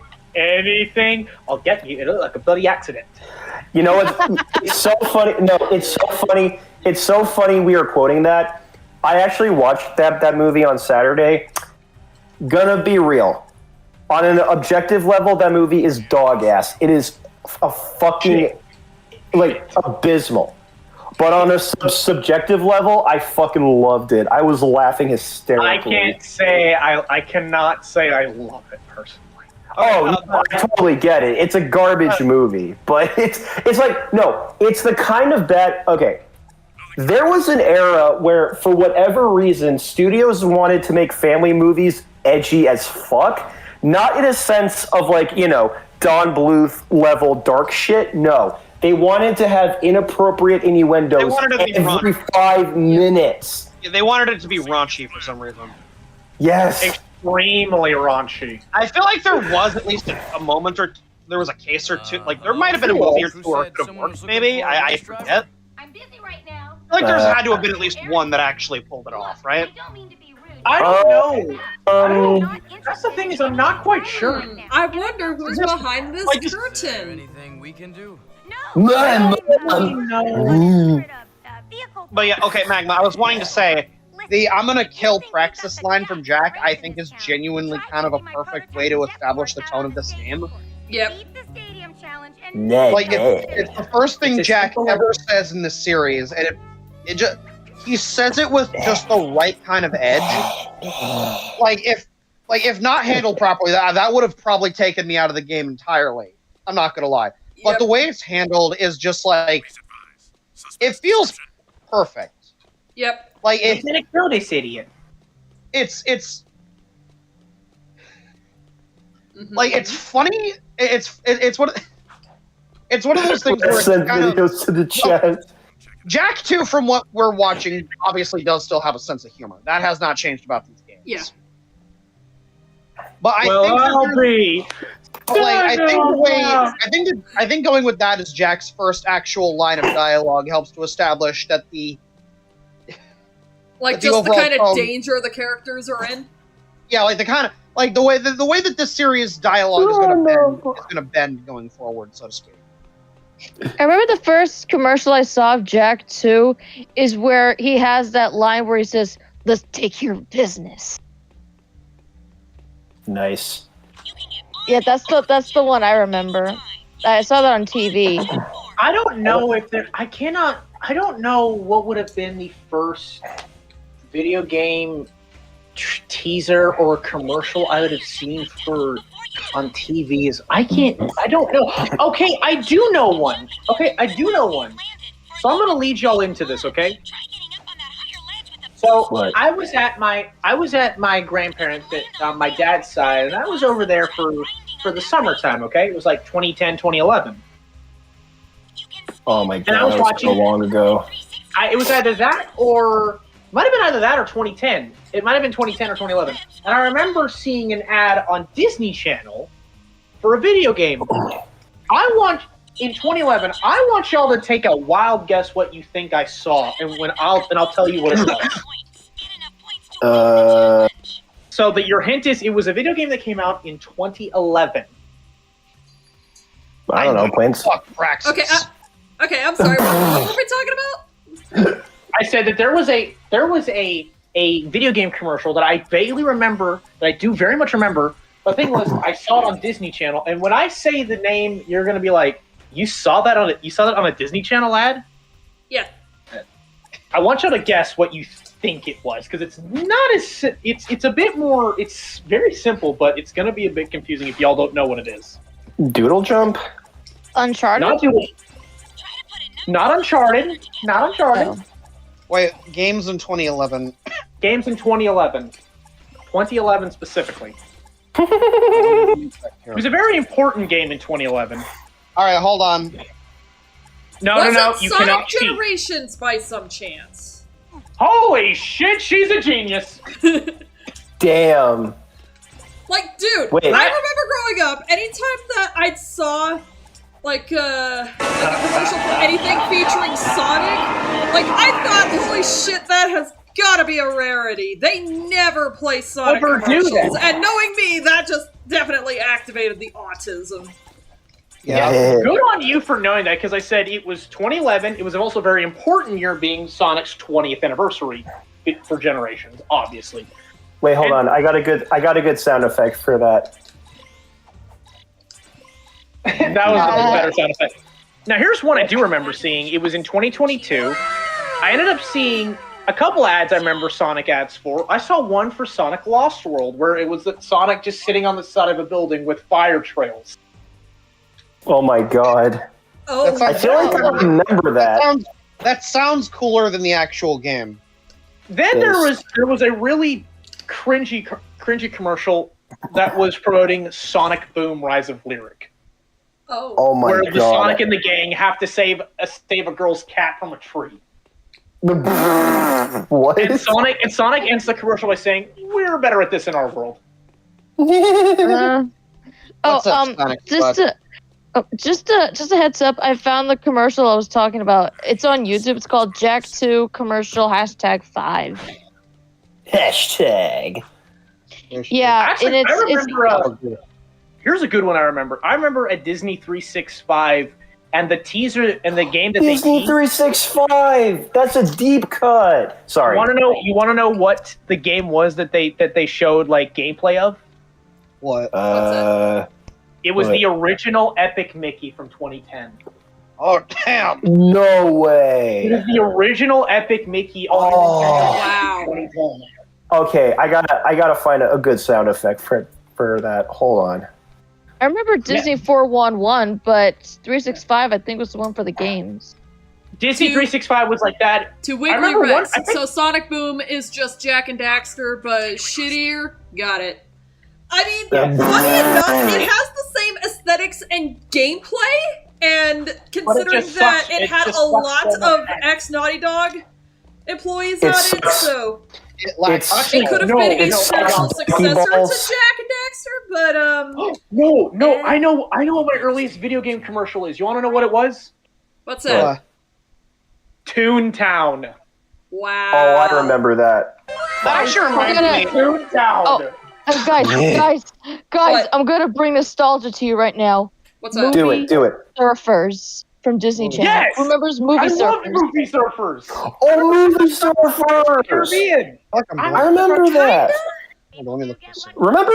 Remember when Disney was fun? Dude, Yeah. all the Pepperidge Farm, movie surfers. remembers? Yeah. Okay, And All so- movie surfer Yeah, stuff don't- like Pirates of the Caribbean was really fun to see. Dude. I remember actually, movie. for the longest Dude. time, I wanted a Sonic game with the type of humor of like the early Ratchet and Clank games. You want to know how old? I mean, you might Oh, like oh, Jak oh. 3 a lot more because it starts incorporating more Ratchet-type humor. Oh. Huh. Okay, you guys want to know how old I am? Hit me. What? I remember when Playhouse Disney was still a thing. I do remember too, when it was brother. still a I do too, brother. I remember Clay was a host. From Wiggly Rex, Doomsday is going to be the MCU's Rise of Skywalker. I can feel it. Oh I my hope- god! You did not need to tell me about. Do you remember Playhouse Disney? Yes, I fucking remember Playhouse Disney. I hope that. I remember Playhouse Disney. At this point, I don't have hopes for Doomsday to be good. My hope at this point is that it's just the final nail in the coffin. My Dude, thing, I biggest thing. have no interest in Marvel anymore. I wanna, like- my stuff from Playhouse Disney. I'm gonna hit some deep cuts. Are y'all ready? I'm gonna hit some. I want to love. All right, go, deep cut, deep Do cut. it. I was gonna Do say. it. Do it. Do it. First deep cut. I need everyone to be quiet, and I want to hear Yes. the reaction. Wait! Before you do it, Just- I gotta find a drum roll. Damn it, wrong one. That's a rim shot. Quit wasting time. That's a rim Okay, shot. anyway. Okay. Does anyone remember a show called The Higglytown Heroes? Yes! Vaguely, yes. Yes, I remember. Eli's was so visceral. I loved it. I am so Oh sorry. my god! I am so sorry for screaming, but I remembered that. From do. Wiggly No, Rex, I I remember- dread Oh. to think what the Rise of Skywalker for Moana is going to be like. I haven't seen either Moana Okay. film, so I can't speak to that. Okay. I'm gonna get. Okay. Moving on. Wait. You haven't seen Moana? No. Okay. I'll Okay. hit y'all with another one. You ready? I'm leaving now. No, I had- No, I'm kidding. I had something I was gonna say before we were doing. No, jokes aside, I am gonna leave in a couple of minutes because I'm getting tired. Okay. Here's I another did have one. some. All right. Okay. Another one. Does anyone remember JoJo Circus? Yes. I remember it. Was it Not to Okay. be That's a good confused one. with JoJo's Bizarre Adventure. No. No, we're talking about the clown with okay, the nerd. lion. Nerd, I got a good one. I got a- nerd. Oh, I got a Nerd. good one for y'all. Damn right, I'm a nerd. I got. Oh, if you're a nerd, you'll definitely remember this one. If you might remember this one. All right, do it. Charlie and Lola. Yep. Yes. No, we got some Yes. good. No, we got some good people in this call. And the funny Yes, thing I is, remember that. I didn't really. No.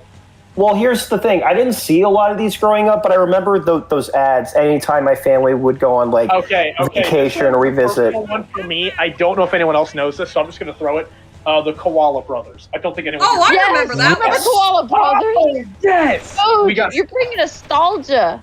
Bro, you're okay. That's how I know. Okay. Okay. Can I do one? Magma Yeah, and Jeremy this are is cool. kind of a showing our age thing, but yeah, you could Wait. you could say one, Jeremy. Everyone, shut up. Let them talk. Oh yeah. All right. Jeremy, what do you got, bud? All right, who remembers PB&J Otter? I do. Yep. Kind of. Wait, hold on.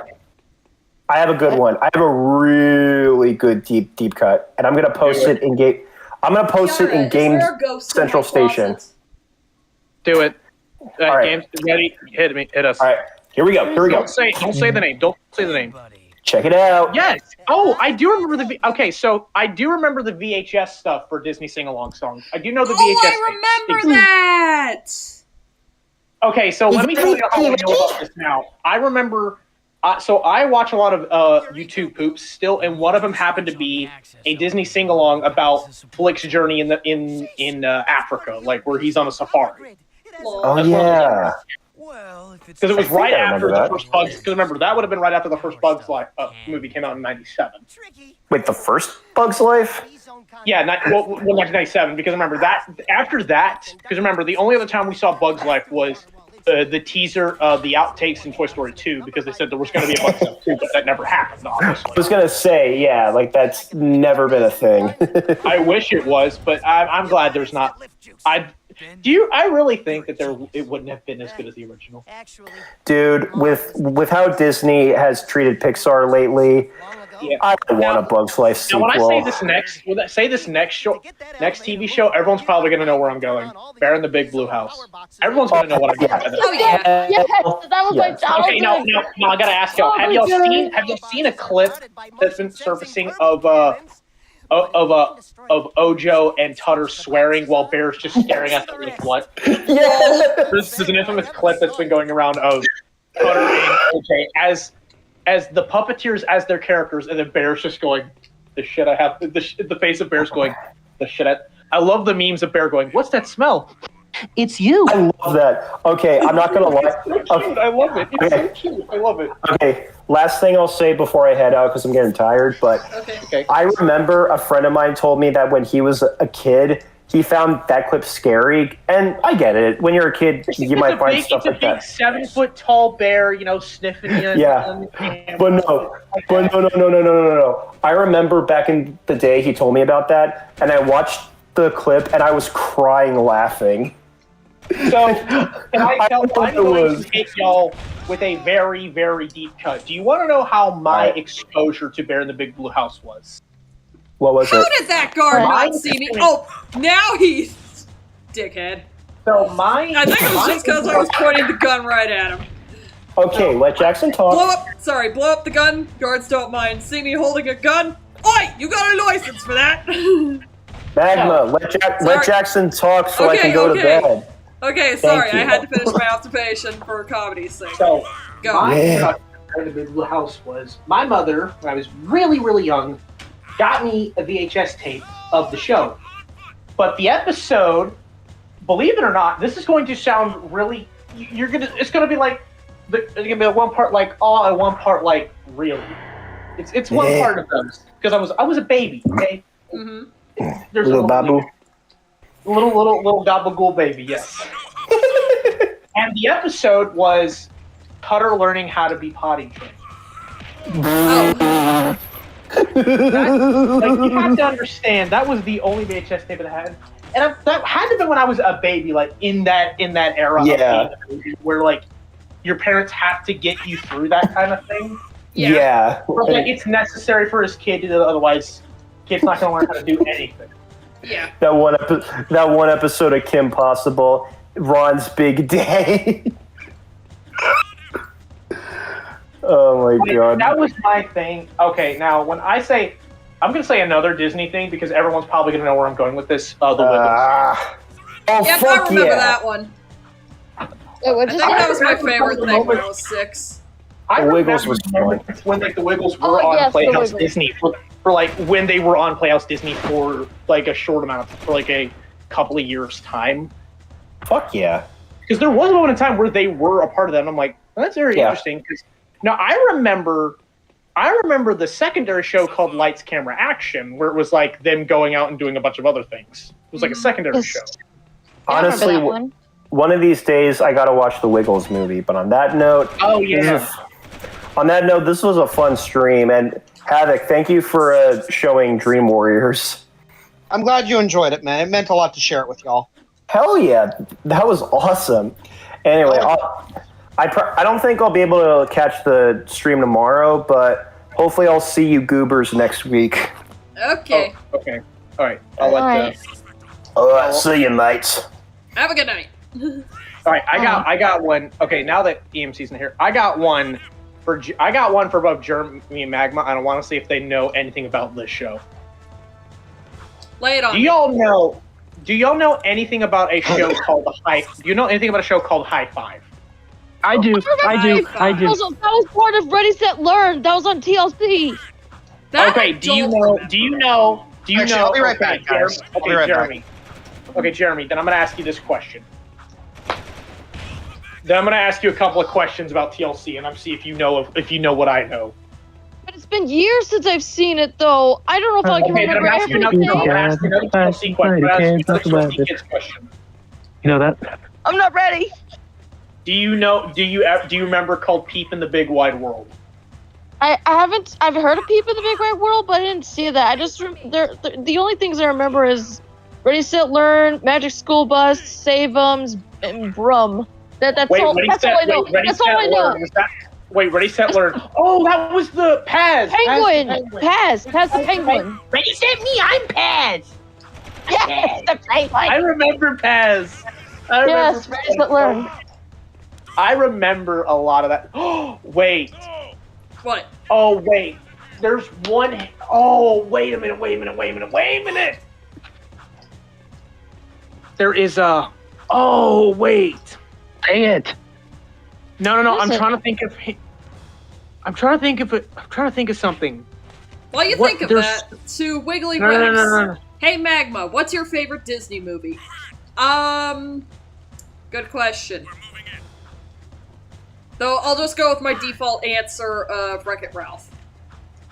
Can I say what my favorite Disney movie is? Followed by Lilo and Stitch, then Little Mermaid, then... Oh wait, shit, that's the gun that I need to take out. My favorite's Beauty and the Beast. Oh my god, okay, question for everyone here. How many of y'all were kids that grew up on PBS Kids? Me. Yes. I grew up with PBS Kids. I watched Barney, Teletubbies, Sesame Street. I like that. Okay. Then Jeremy, I'm gonna ask you a very simple question. What? Do you remember the show Rubber-Dubbers? Yes, I've heard of Yes, I've seen Rubber-Dubbers. Okay, so you know what I'm talking about. Yes, okay. Yes, I know what you're talking about. Does anyone remember? Oh, okay. Anyone? We're old enough to remember Kipper the dog. Yes, Kipper the dog. I remember. Kipper the dog. And then everyone's other favorite penguin, Pingu. Hell yeah. No! Not. I have not seen Pingu, I'm sorry. I'm sorry, I've never seen it. I've never seen Pingu. I've heard about it. No, I never saw it. Oh no, dude, he's not gonna like it. Jeremy, we are not judging you for having never seen it. Okay. Okay. If you haven't seen it, we're having some fun. Okay, it's just the reaction I got. They're all like, "What?" Oh, the literally the minion. What? Because I like minions. I know. Going back to like the Playhouse Disney stuff, I was gonna say if you remember shows like Roly Poly Oly or Out of the Box. I do. Yep. I remember the movie. There was a movie about Roly Poly. I remember the movie. Yes, I remember that movie. I remember. Fun. Yeah, that's what it was.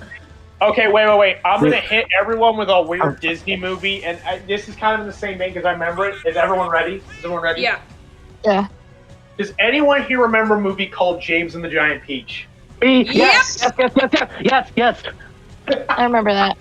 It's a Roald Dahl adaptation. I collect Roald Dahl's books and the adaptations. Okay, who here actually kind of thought the Spider Lady? Be honest. Be fucking honest with us. I don't like spiders. Nah. Okay, that was not. From Wiggly I Rex. don't get it. You know, if Disney didn't fire a gun, Guardians 4 could have had Stitch in it instead of that god-awful remake. What? Yes, Fuck. That would be so cool. Like, the Lilo and Stitch anime is more watchable than the live-action remake. Actually, anything is more watchable than the live-action remake. That's not saying much considering the anime. Disney thinking? The Lilo and Stitch anime I've heard is actually good. I heard the anime is really fucking solid. Ugh. Wish I'd seen it. Anyway, let's go pay the Baron a visit. Yeah. Oh, I'm gonna hit everyone with another nostalgia because I'm pretty sure everyone's old enough to remember this. Everyone here should know at least some information about Fraggle Rock. Like anyone should know that. If not, I'm gonna be very concerned. I mean, you're probably gonna be disappointed with me. Say the title one more time. You never saw it? Never seen it? I don't think I have. I don't even think I have any vague memories of it. Really? Could you say the title one more time? I've heard of Fraggle Rock, but I never watched it. Okay. Never. No, I haven't actually. My mind was thinking, is he talking about Groundland Marsh, which came on after the Barney VHS tapes? Oh, wait. Growlin' Marsh. Okay, that one. Core memory unlocked. I haven't seen it, but I've seen ad spots for it. So. Yep, that was played after my Barney VHS tapes. Wiggly Rex. Can you imagine an MCU Stitch? If he was written well, he could have been a rather fun way to replace the Stan Lee cameos. Rip to the good man, by the way. Aww. Why'd you have to make everyone sad? That would have been so fire.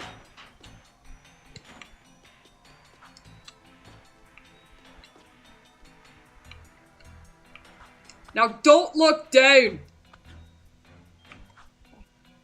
Here we go. Jack, I'm looking down. Okay, wait, hold on a second. I'm gonna hit someone hard because I don't know if anyone knows this.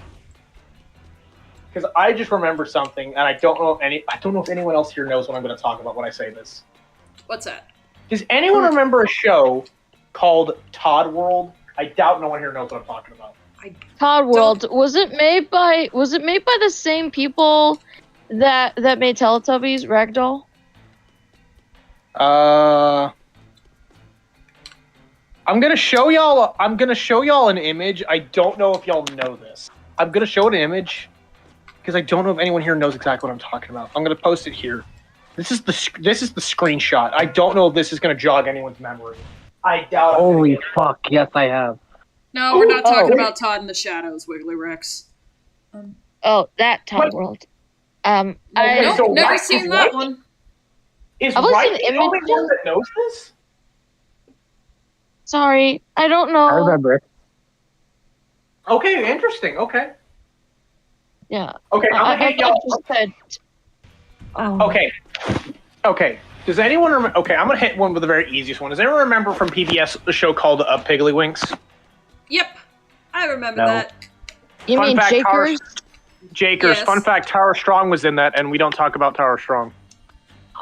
Is there anyone we can talk about? I didn't know that there was some, like, quote unquote not good things with Tara Strong going on, like, recently.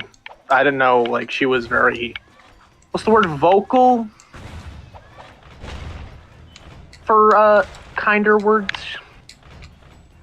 Vocal about what? But without stepping too much into it. I don't know if I could say it because it's a bit weird. I don't know if it actually is. I don't know if it's. I don't know. I don't think I'm stepping my over. I might not. If you just look it up, maybe you'll know something. But I don't know if it's. Okay, fine. I'm gonna keep going with the. Yeah, if you have to put it in the side chat, you can. Wait a minute. The Todd World thing. Why does it look like the Kraft singles commercials with those boys? The only Kraft commercials I know is the Kraft dinosaur going cheesy. Yeah, the Cheezosaurus Rex. I love the Cheezosaurus. Cheesy. I'm talking about the Kraft singles Red and Ned commercial. Oh, okay, wait. Okay, another PBS show. Does anyone remember Angelina Ballerina? Because I Yes. I did. What about Sagwa? I remember that one. What about Sagwa, the Sagwa the Siamese cat? Yes, I do. Yes. I do. Yes.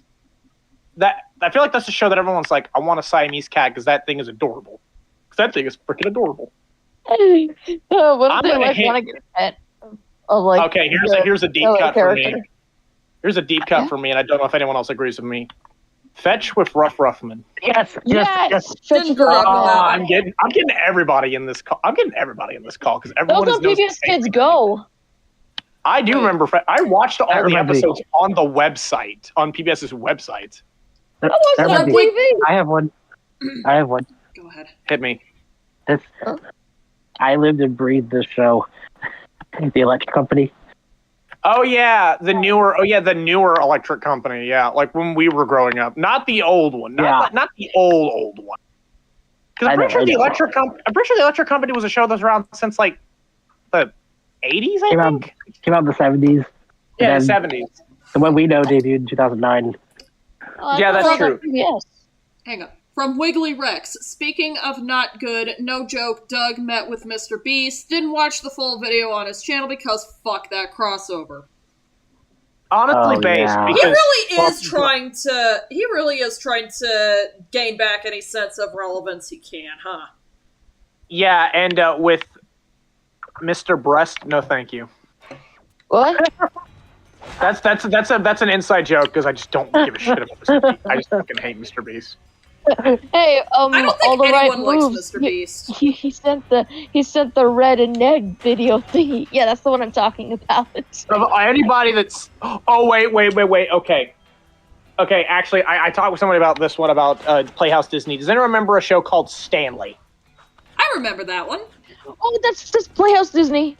Oh, yes, yeah. Stanley, and he had a bunch of animals. He had a pet goldfish.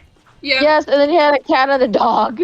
Yep. And it's like you go on these again. A lot of the stuff I know is because I was that kid that would play all the Flash games on the website of Disney Channel.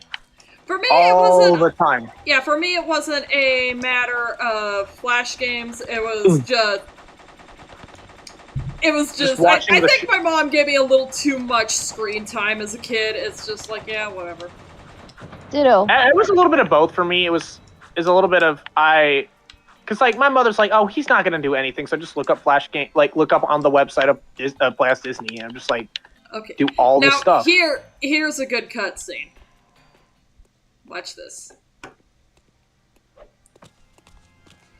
I'm trying to see. I'm trying to see. I'm trying to see anything that we all know. Like, I don't have to ask anybody here that's seen House of Mouse because everyone knows about House of Mouse in some capacity. Yeah. To the point where I feel like House of Mouse is not the one you're going to get the same visceral reaction because even with the internet, a lot of people know what House of Mouse is. Yep. Wait. It's not going to be a visceral reaction, and that's fine because House of Mouse is kind of like you know about it, but it's not really the biggest. And I'm not trying to downplay. It's still a good show. House of Mouse is still a fantastic show. Yeah, it is. It's just everyone's like, "Oh, House of Mouse." They're like, "Oh yeah, I know what you're talking about." I'm like, yeah, I know what you're talking about. It was great. It was like a great way for like the Disney movie characters to watch cartoons. Yeah, it was like it was always fun to see. Like, it's always a good what if these characters that we love interacted with Mickey Mouse, and then we're like, it was kind of fun. It was a good idea. It was also funny watching that show, watching how absolutely fucking mental Mickey goes.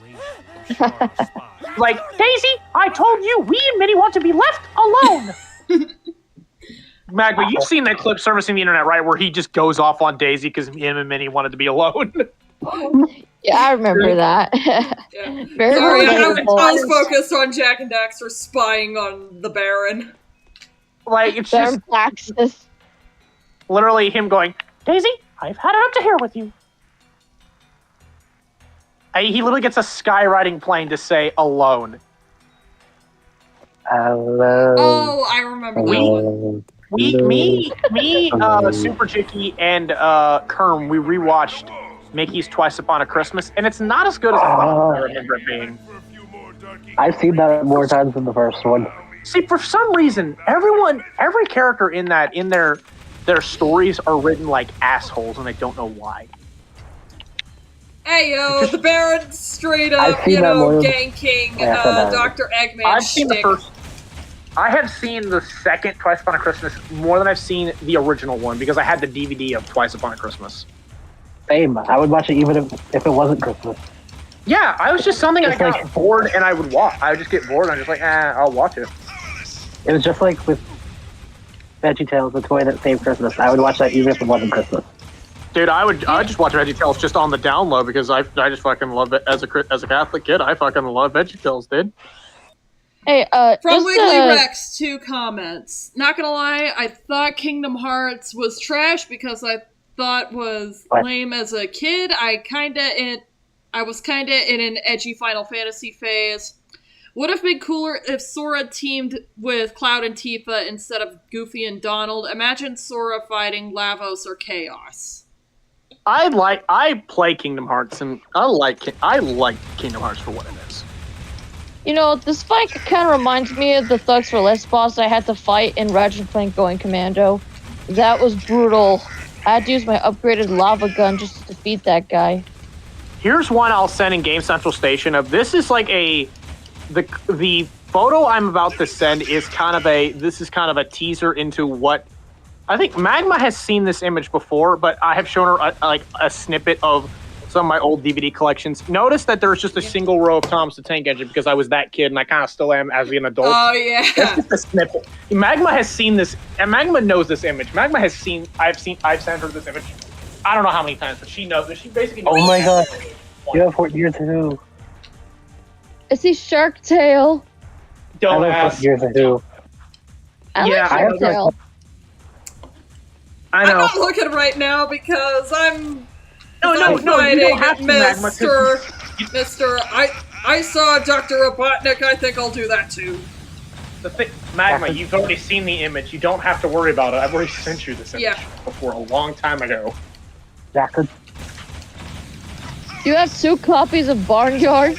I don't know how I had 2 copies of Barnyard. I don't know I don't know where the second one came from. It had to be from my piece. And you got Despicable Me too. What is it right? Jackson.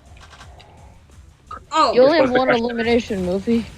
I think we went over this in another VC, but I can't remember for sure. But when's your birthday? July 8th. July 8th, 2001. July 8th, 2001. So you're exactly 1 year older than me. So, heck, I called David Cornsweat my twin, so you're my twin. What does that make? What does that make me? I don't know. Birthday is the 23rd of this month. Yeah, my birthday's on the January 23rd. Like, you see, I know you see Despicable Me 1, 2. So you have it. Look, he's got an Egomatic and everything. I would say downstairs this is before I rearranged stuff in my house, but I had copies of Despicable Me 1, 2, and 3. Yes, I know you don't like 3, so I'm just gonna leave it alone. Just gonna leave it alone. I have those too. But I had Jack, 1, what are 2. you pointing at, buddy? Now I do remember for me, Jeremy, was I had pretty much a lot of not all of these Disney movies, but I had some of them. The first half of them, yes. My only regret to this day is I don't have the original copy of Lion King 1.5 because I loved the Who Wants to Be King of the Jungle DVD game. My only regret to this day is I do not have that. Because I do not have that DVD. I used to have it. I have it. Egg. And I have Lion King too. I don't hate Lion King 2, but it is not my. It is not. It's not your cup of tea. I don't know. Although on the subject of Lion King 2, there were so many girls that fiended over Kobu for a long amount of time. I liked Lion King too. I had that on VHS. Yep. Blame furries. It's always the fucking furries. No. I'm not wrong, am I, Magma, that everyone had a fiend for Kobu. Like, every girl did. Bro, did you not see what I... Do you know what I... Probably, and I know why. And I know why, Magma. You want to know how I know this? How? Because girls like the edgy bad boy. Bro, why do you think Jak 2 is my favorite game? What is it? Bro, did you not see what I sent in Game Central Station? No, because we're too busy talking over each other. Anyway, I sent the wolf from Sing 2. I sent Jimmy Crystal. Very expressive wolf. And yes, it's an Illumination character. again, God. I remember the thing I remember about Despicable Me 1 that I remember the most was, oh, Jeremy, you had the Minion Mayhem with the 3 shorts and the Carnival game DVD game. I remember that shit. Fucking remember that shit. I remember the Minion Mayhem DVD. I think I had the Minion Mayhem DVD because it came with the original movie. I don't know if the copy I got is in there, but I could probably check. I mean, I own like 4 copies of Minions. I have That's kind of Minion Mayhem in itself. I have the original copy of Despicable Me, the original copy of the Minion Mayhem DVD with the 3 shorts.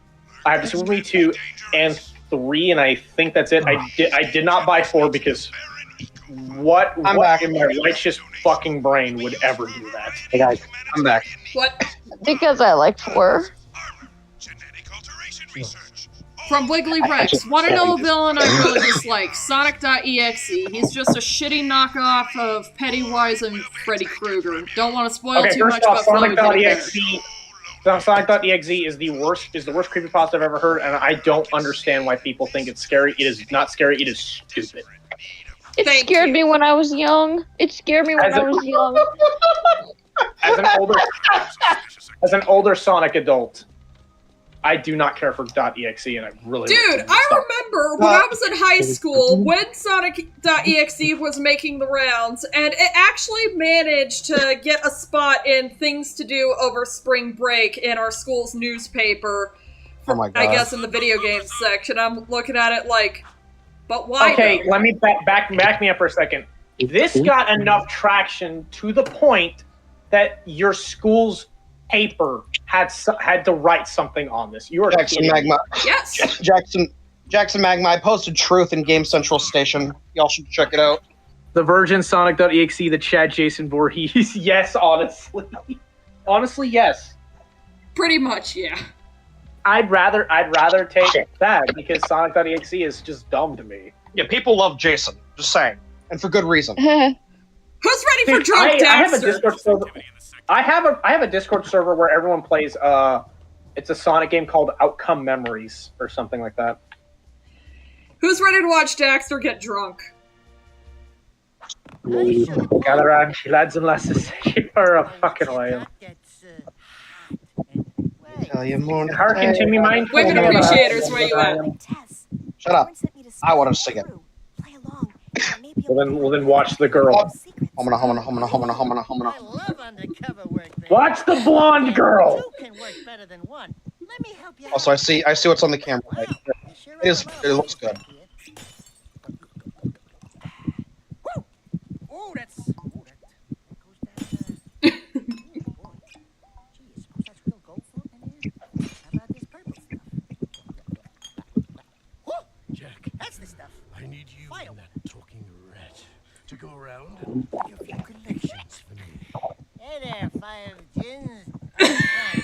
That's his problem, eh? Nothing. I'm just fine. Mind your own business.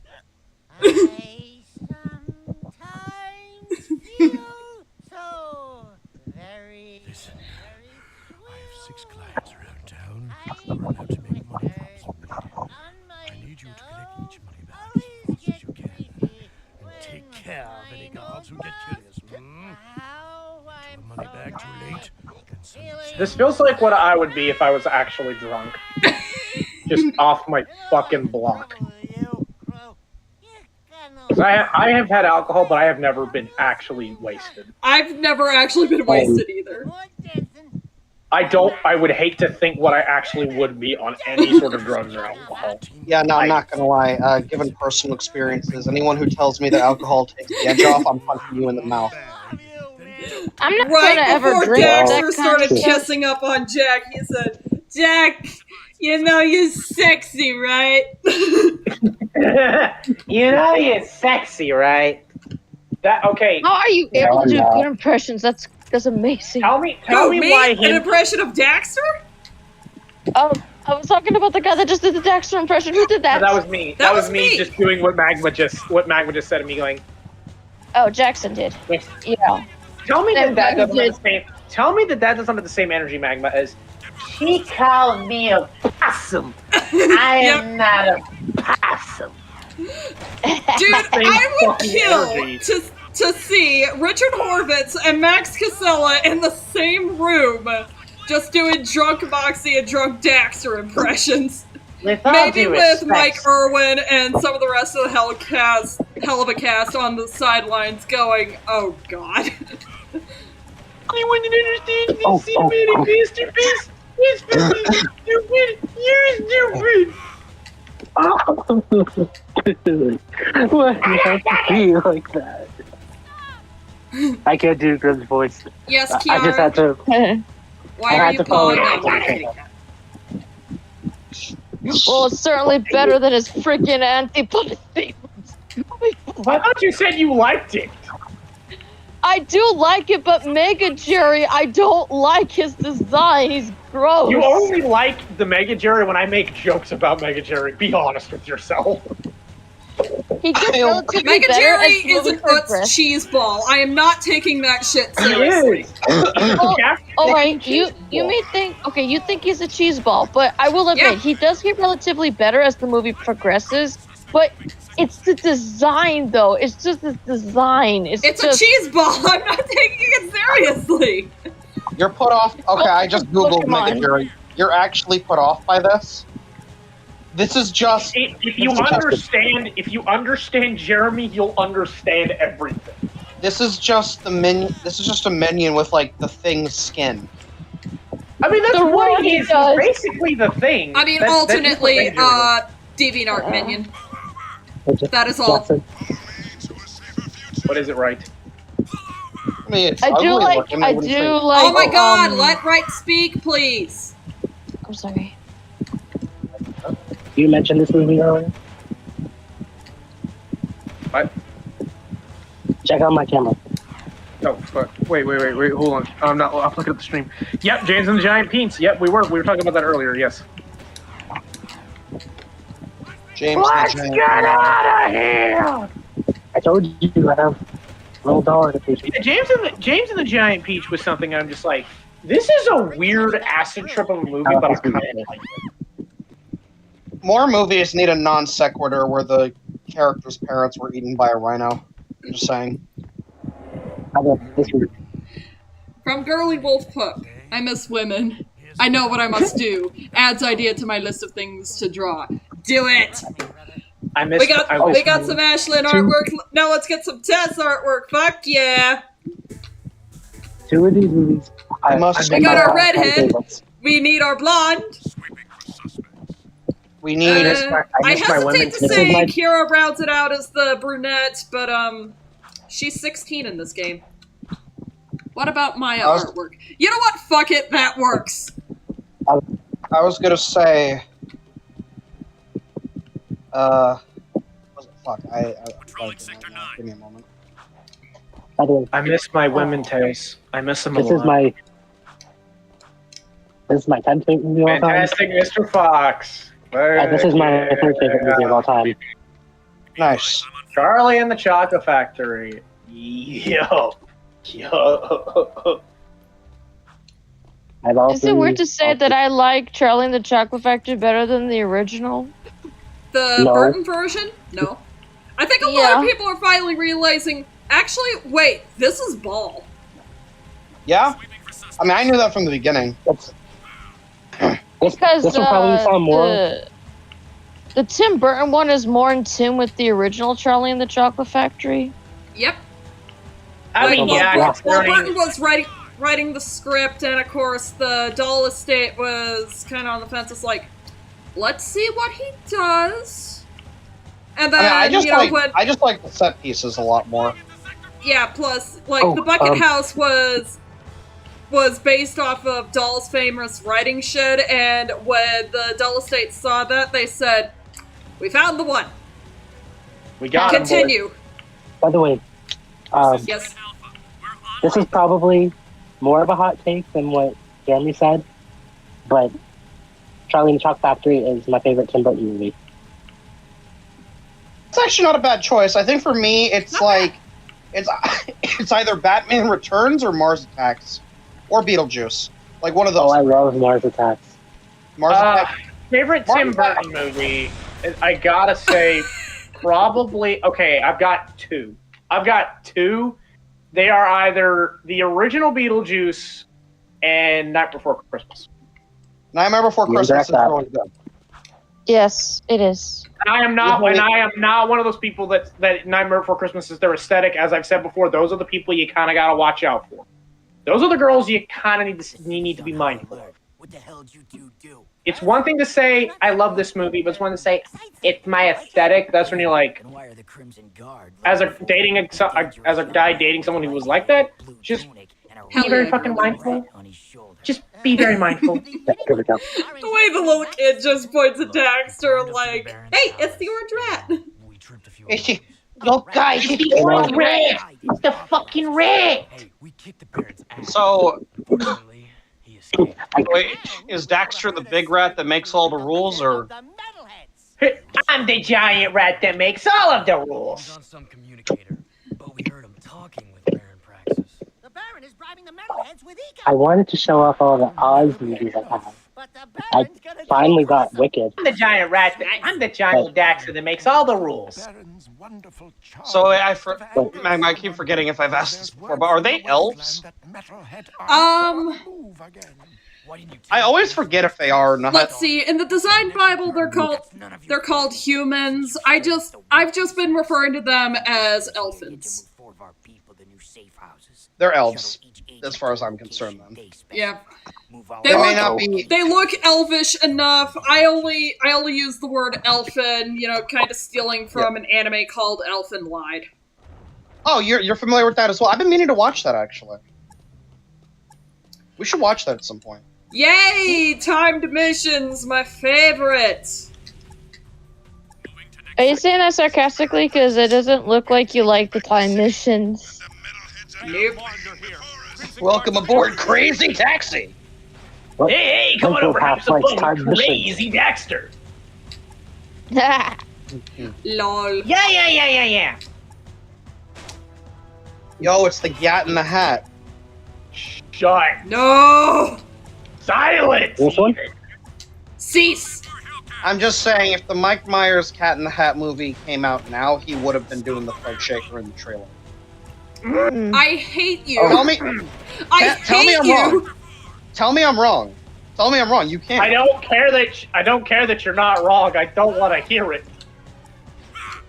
I wouldn't be surprised if Illumination used the Living Tree Forest roars from Mortal Kombat 4 for Mega Jerry's roar. It wouldn't surprise me. They sound vaguely similar. Pastrami? You mean the elimination of the bees? No, not Antipastio Pastrami. I'm talking about the roar he does when they're creating. That was Mel that said it, not Mega Jerry, but I know. I just like saying the lines. This thing is going to explode, and then I am going to be pissed, and there will go my 5-star review. I love. You mean the elimination? I'm sorry, Magma. You are not. Huh. I'm sorry, Magma. You are not an effective Uber. Oops. From Wiggly Rex, who's worse, Baron Praxis or Doug? As far as I know, Doug didn't put people into a human experimentation program to try and create a super soldier with a 99% mortality rate.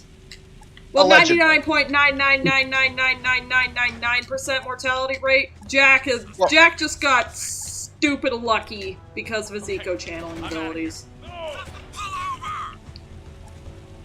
As far as I know, Doug Walker did not start any wars to justify an illegitimate rule. Kikassia. He took over Kikassia, don't you remember? Okay. So that puts him in the same... Okay, so that's one similarity with Baron Praxis. Wait, are we going off of actual in-universe lore? Like yeah, we're going off actual in-universe lore. Like for nostalgia. Yeah, they are. And I guess, in the meta sense, I guess it's more intimate, but it seems like Channel Awesome in general is just a really toxic workplace. I have yet to see a single person come out of that conglomerate with even remotely okay mental health. Linkara, maybe? Linkara created the Lightbringer. I don't think he counts. I was gonna say he's kind of doesn't really. He seemingly learned from that. He doesn't like really bringing that up anymore. Motherfucker. He seems to have disowned the Lightbringer stuff. To be honest, I don't know. I feel like he's evolved more than a lot of other individuals from that group. I only know Linkara via jokes from Oni Plays. Yeah, I still didn't think they were amusing. I bet you've got a bunny under your hat. Now here's a chance to get the best of me. Hope your hand is hot. Come on, clown, let's see what you got. Admittedly, I don't think Linkara could really take a joke when it came to Oni Plays bringing up the Lightbringer stuff, but which is weird because Oni actually rips into Doug way more than Linkara. Oh God, yes. And Doug found it amusing. Yeah, which says a lot, honestly. But the problem with Doug is that everyone says, "Oh, but he's such a humble guy. He's learned how to take the jokes in stride." Which, at the same time, yeah, it's effective armor, but it is shit if you are trying to swim. It's also the fact that I feel like he's a little couple of years behind the ball when it comes to that regard. I mean, I still like that stuff. I'll still give him. You know what I'm saying, Magma? I feel like he's a couple of years behind the ball of actually coming towards his critiques. I mean, have you watched any of his recent videos? I personally don't give a shit. I personally just don't give a shit. I'm just saying, if you're saying he's behind the ball, I'd assume that you're kind of... I'm just saying, there was a moment in my time where I loved watching Doug, and the moment in time I kind of just got bored. I know, but like, I don't know. I just feel like if you're making that... Like that, funny enough, I feel like it was a correlation between what, before C took them down, now granted, those Pirates videos are very outdated because he doesn't feel the same way about Doug anymore. What I was going to say, Jackson, was more of like, if you're going to be making those kinds of statements, I would assume that's in reference to what he's doing now. I'm just not a biggest fan of his stuff now. I'm just not. I've not been intrigued. I've just not had the same level of intrigue. I can get what you mean. I only occasionally will pop in and see what he's doing currently. Like I'm not fully. I know he did a video. I know he more recently did a video on Gremlins that I actually have been meaning to get around to watching. Very curious what he's going to say about Gremlins. I can't wait. I'm going to get onto that and be like, Magma, we need to make another takedown video of this motherfucker. See, it's different if he talks bad about the movies I like. Join the club, we got jackets. Join the club, we got jackets. It's funny, I remember something. I think Magma knows what I'm talking about. Funny enough, when I type in Magma, I scroll through her stuff, I immediately get a thing about Magma knows I've talked about Alex the Critic before, and I'm like, do you know anything about this? And you're like, oh yeah, this guy's a fucking idiot. Yeah. That guy sounds vaguely familiar. I remember looking up your name and that, and I'm like, so Havik, Alex the Critic is the one who talked about the Chicken Farm episode of BoJack Horseman. And he said that he would side with that universe's PETA and unironically compared it to the Holocaust and concentration camps, which I have to say, buddy, you do know that PETA did the exact same shit in their really tasteless campaign called The Holocaust on Your Plate, right? Yeah. And also, PETA is very well known that they kill animals no matter what. Yeah, PETA is not a good organization. They are downright evil and hypocritical. I'm gonna be real. I feel like, first of all, if you're comparing consumption of meat to murder. One of the worst human atrocities in history. That's not a good thing. First of all, humans are omnivorous. We eat both meat and like plant stuff. So like, Right. fucking, that's necessary. What I'd say generally with me is that I mostly believe in the idea that if you're going to eat, if an animal's going to die so that you can have sustenance, you should at least respect that creature. Yep. Yes. That's why I am generally against something like the turducken, because from what I remember, isn't the turducken basically just shoving dead birds up each other's asses? What it is Yes. is It's a chicken creation of- inside a duck inside a turkey, and it doesn't even sound that appetizing. The thing Why is, don't we- the reason why that's a thing is because this was a thing that John Madden did for Thanksgiving games in the NFL. It was his thing. I bet he fucking teabagged it too. Fucking. Hey, What Hey, the Jeremy. fuck? I'm just saying, like at that point, you may as well if you're gonna be doing that to those fucking animals. Jeremy? Like, So, to Like- Wiggly Rex's question, I'm going to save that one until the end of the next mission. Like, this upcoming mission. I didn't mean And to. you'll understand why. Yeah, sorry, I didn't mean to derail this into my It's okay. personal stance on the turducken, but like, I just felt it had to be said. Yeah, man, shove it No, up. but I remember when I saw Alex the Critic, and I'm like, that was the first video that popped up was Magma's, and I'm like, what the hell's going on? And I'm like, Magma, do you know about this? And she's like, yeah, I know this guy. This guy's a fucking idiot. This I'm like, Alex, is he like? He sounds like a lolcow. Is he a lolcow? I'm I have pretty no sure idea. he is. I mean, he's got that Elmer Fudd brand of lisp, so. Oh, wonderful. Oh, God. Unfortunately, it seems like something about the Elmer Fudd lisp, at least in men, is a horrible indicator that they've got something lurking in the closet. It's never a good thing when they have the Elmer. It's not just. Like, It's never a good. It's not just the skeleton. let's see, it's a the whole pattern that I graveyard. recognized is Elmer let's Fudd see list, here. as he said. Star Giant Productions. Y'all remember? Oh no. This is still one of my favorite ones to go back to. Y'all remember Movie Bob? Oh yeah. Oh. Well, I only know Movie Bob because it's constantly been a thing that you have very, very funnily brought up. Like, Oh yeah, because the fat fuck is so easy to make fun of. It's hilarious. it's like Man, you unironic. can make a lot of jokes about Doug in one day, but you can make more jokes about Movie Bob in a single hour. Is what I found. Oh yeah, no, like I remember correctly. I think I remember one time I saw like a thing where Movie Bob deep fried like a whole fucking turkey or something in like Mountain Dew. Ew. Yeah. And I love Mountain Dew. Don't you Hold dare. on, let me find that real quick. I need to proof check that just real quick. I love Mountain Dew, but oh my god, that is an atrocity. Mountain Dew hurts my chest okay. when I drank it. Yeah, roast whole chicken marinated in 3 days in Mountain Dew, stuffed with lemon, lime, and kiwi, olive oil, salt, pepper, rub. Oh, Jesus You are Christ. an abomination and deserve to be treated like one. Yeah, I'm not gonna lie. Marinating your fucking That fried chicken foods did in- not give its life to be marinated in such a vile way.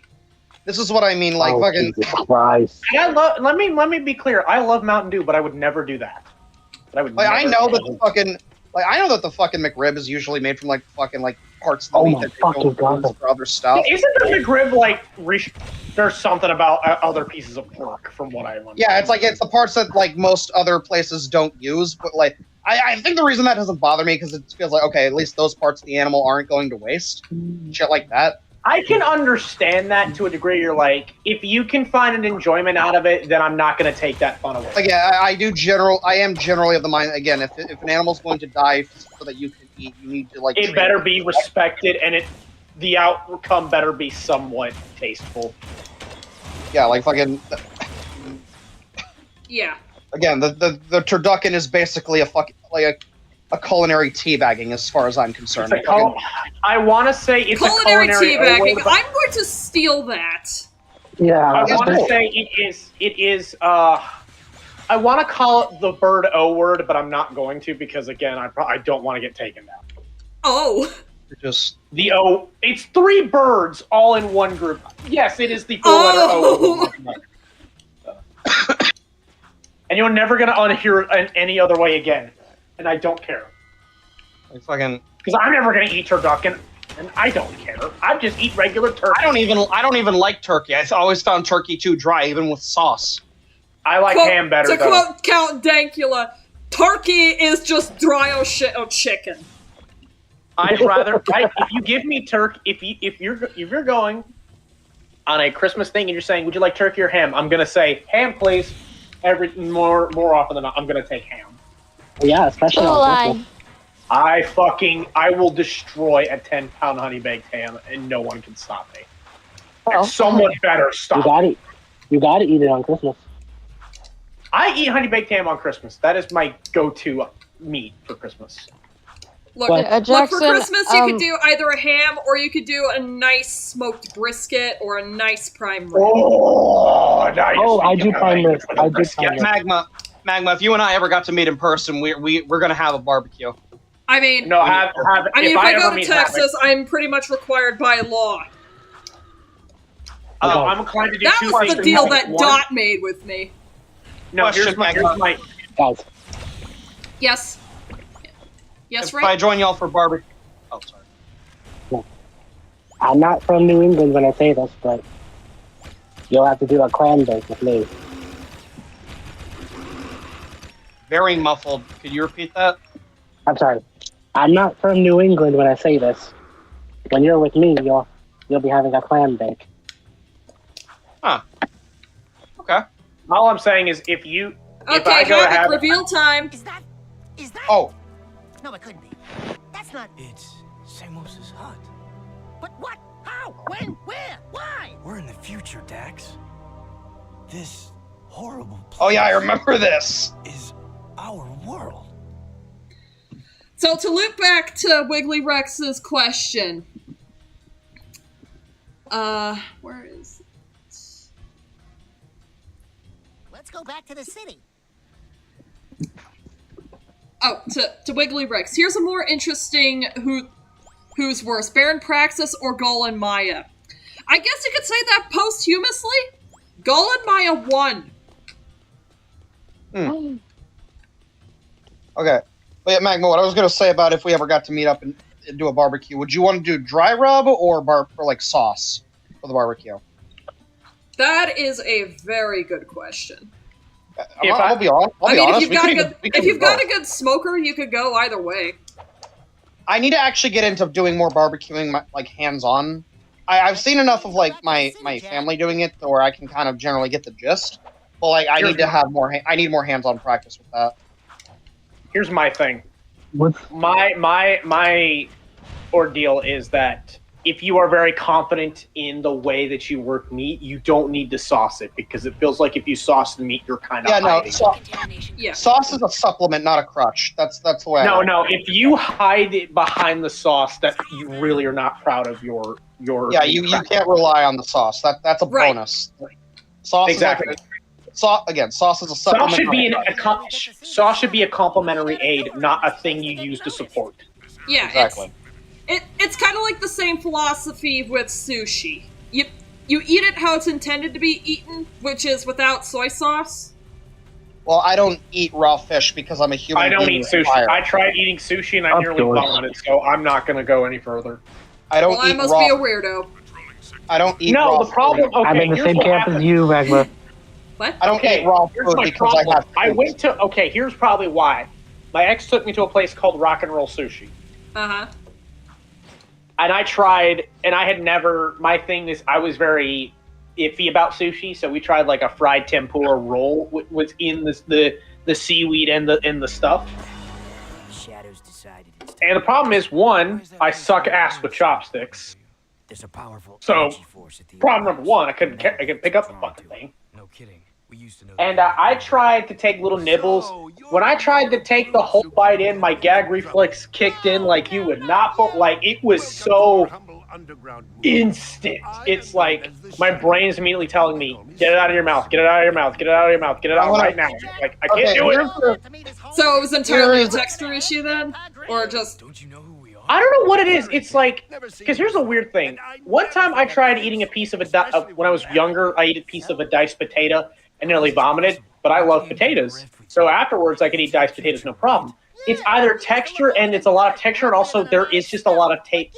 The way my autism works is there are a lot of foods I cannot eat based solely off of smell, taste, and a little bit of texture, but it's usually smell and taste.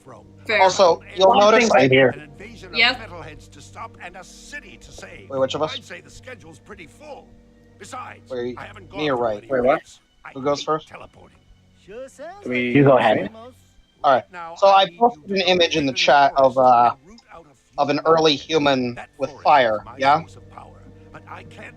I'm just saying, raw fish has not been necessary to eat since this was a thing. Just saying that. I can eat. If I'm gonna have fish, I'm either gonna have it like a steak, like a tuna steak, or fried fish because I'm Catholic, so I have to have fried fish. I mean, to be fair, I don't really like fish to begin with, unless we're talking like popcorn shrimp. So like, my thing, I have had shrimp Alfredo and I liked it. I've had shrimp Alfredo before. I do like. See, the thing with me and shrimp is it's entirely a texture thing. It is. And not to mention that most mass packaged shrimp, unless you can get it like fresh off the dock in say Louisiana.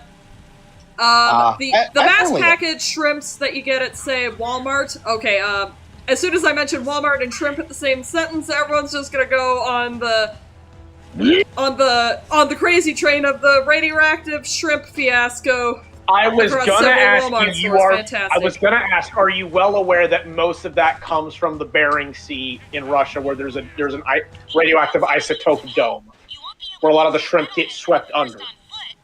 Well, shit. Are you aware of that, Magma, in any capacity? Because it sounds like you are. That makes sense. Plus, being in close proximity to Japan after the 2011 tsunami and the nuclear reactor meltdown. Well, it's also too is again it's near the waters of Chernobyl where the radioactive isotopes are. So a lot of that. Chernobyl, no. Yeah, Chernobyl shrimp. I guess I'll avoid Walmart popcorn shrimp, whatever the fuck, so I don't grow ass teeth. No. I was asking Magma, so you are aware of the whole radioactive shrimp thing? I was aware of the radioactive shrimp thing, but not like the details. But also because the shrimp just aren't cleaned very well. Oh no! Like it's also because of I asked someone like my dad watches shit like Deadliest Catch, where they're all in like the Bering Sea and shit like that, where they're out there off the coast of Alaska and Russia, catching crabs and shit. And I'm like, how much of that crab has actually been tainted by radioactive poisoning? Yeah. I have to think.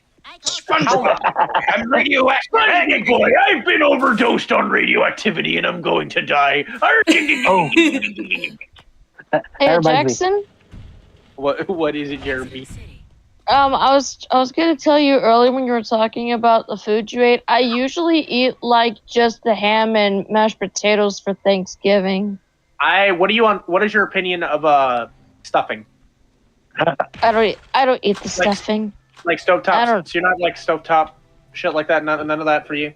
No, not really. So what you're saying, Magma, is I should avoid Walmart shrimp so I don't grow a second avoid head. Walmart shrimp. Either it's radioactive or they don't get the veins out and leave some of the shrimp shit in there. So you're saying I'm at risk. So you're saying I'm at risk of growing a second head. Okay. Oh my goodness. But yeah, no, I'll avoid Walmart shrimp. I don't need ass teeth. I don't eat shrimp. I don't put chemicals in water that make the shrimp radioactive. Should I tell Jackson that Baron Praxis is voiced by Mr. Krabs because they're both voiced by Clancy Brown? Oh yeah, that's awesome. I recognize his voice. Boy, I've been turned into Baron Praxis, and you cannot kill me. Well, he was also Uka Uka in the Crash Bandicoot games as well. Yep, until he got replaced by Bender. Oh, wait. So in the, are you talking about the original? Wait, who voices... You're talking about voices Uka Uka in the original run? Clancy Brown. He also voices And Cortex in the original. He voiced Cortex also before he was replaced by Lex Lang. And that are you talking about that in like? Are you talking about that like in the Insane trilogy or like the games after the original trilogy? No, Clancy Brown was the voice in the original trilogy. Like, what I'm saying was the other guy after that and the Mm-hmm. Insane trilogy is what I'm asking. Actually, Brendan O'Brien voiced Cortex in the first Crash Bandicoot game, but Clancy Brown did Cortex in the other games, except Twinsanity, because after Crash Nitro Kart is when Lex Lang voiced Cortex. And he's been his voice actor ever since. And no joke, he is the best Cortex voice. Why must you always muck in my mud? Why must you always muck in my mud, Crash? Lex Lang is definitely a much better Cortex, but Clancy Brown was way too scary. Actually, does anyone... To Wiggly Rex, I wonder if Gull and Maya would have gotten along with the Metalheads. I mean, the Metalheads do seem like the literal manifestations of Dark Eco. Actually, I mean, honestly, if they'd lived to have seen what became of their efforts, they'd probably think, "Ha we scored a major win on that one," and in trying to control the Metalheads. I mean, sure, they'll probably listen for a little bit. And then they'll find out, oh, they're a much different beast altogether. Oh, shit. Did anyone hear... Am I the only... I think I'm the only one that played it because I played it on Steam. The Crash Bandicoot 4. Because I haven't gotten much into Crash 4. Oh, Crash 4? It's about fucking time? Yeah. Does anyone here actually like it? Because I haven't played it in a while. I played a little bit of it. I need to get back on it. It's pretty fun. I've heard it's fun. That's what I've heard as well. Why did the precursor ores make a scary sound? Oh, that reminds me, actually, Magma. That's scary to you? Yeah. Oh shit. That reminds me, Magma. If we can get Duck Station set up on your computer at some point, there's a lot of PS1 games you and I can go through. I played a little bit of the Insane Trilogy, and actually, Insane Trilogy is fun, but good lord, is it hard as nails. Oh yeah. The original PS1 versions are even harder, specifically the first game. And I've been playing a lot of, on the subject of trilogies, I've been playing a lot on Steam of the Reignited trilogy for Spyro, and then I fucking love the Reignited trilogy. I freaking love the Reignited trilogy. Oh yeah, Reignited trilogy is fucking fantastic. I'd say Tom Kenny is a great Spyro. Oh, agreed. I've always wanted him to voice Silver. I'm not gonna lie. I'll tell you what though. If they somehow convince him to be Silver in any Sonic movie he shows up to, I will be satisfied, personally. Yeah, honestly, I think after hearing him as Spyro, I think he'd make a great Silver. I think he would be a good movie Silver if they get to him in the series. I think I would love that, honestly. I think Tom Kenny would be... I said this one before. If I could have one person to be Silver... weirdly enough, I've seen people kind of say this, but a lot. I would say Yuri Lowenthal, the PS4 Spider-Man. PS4 Spider-Man. I've always wanted David Hayter as the voice of Shadow.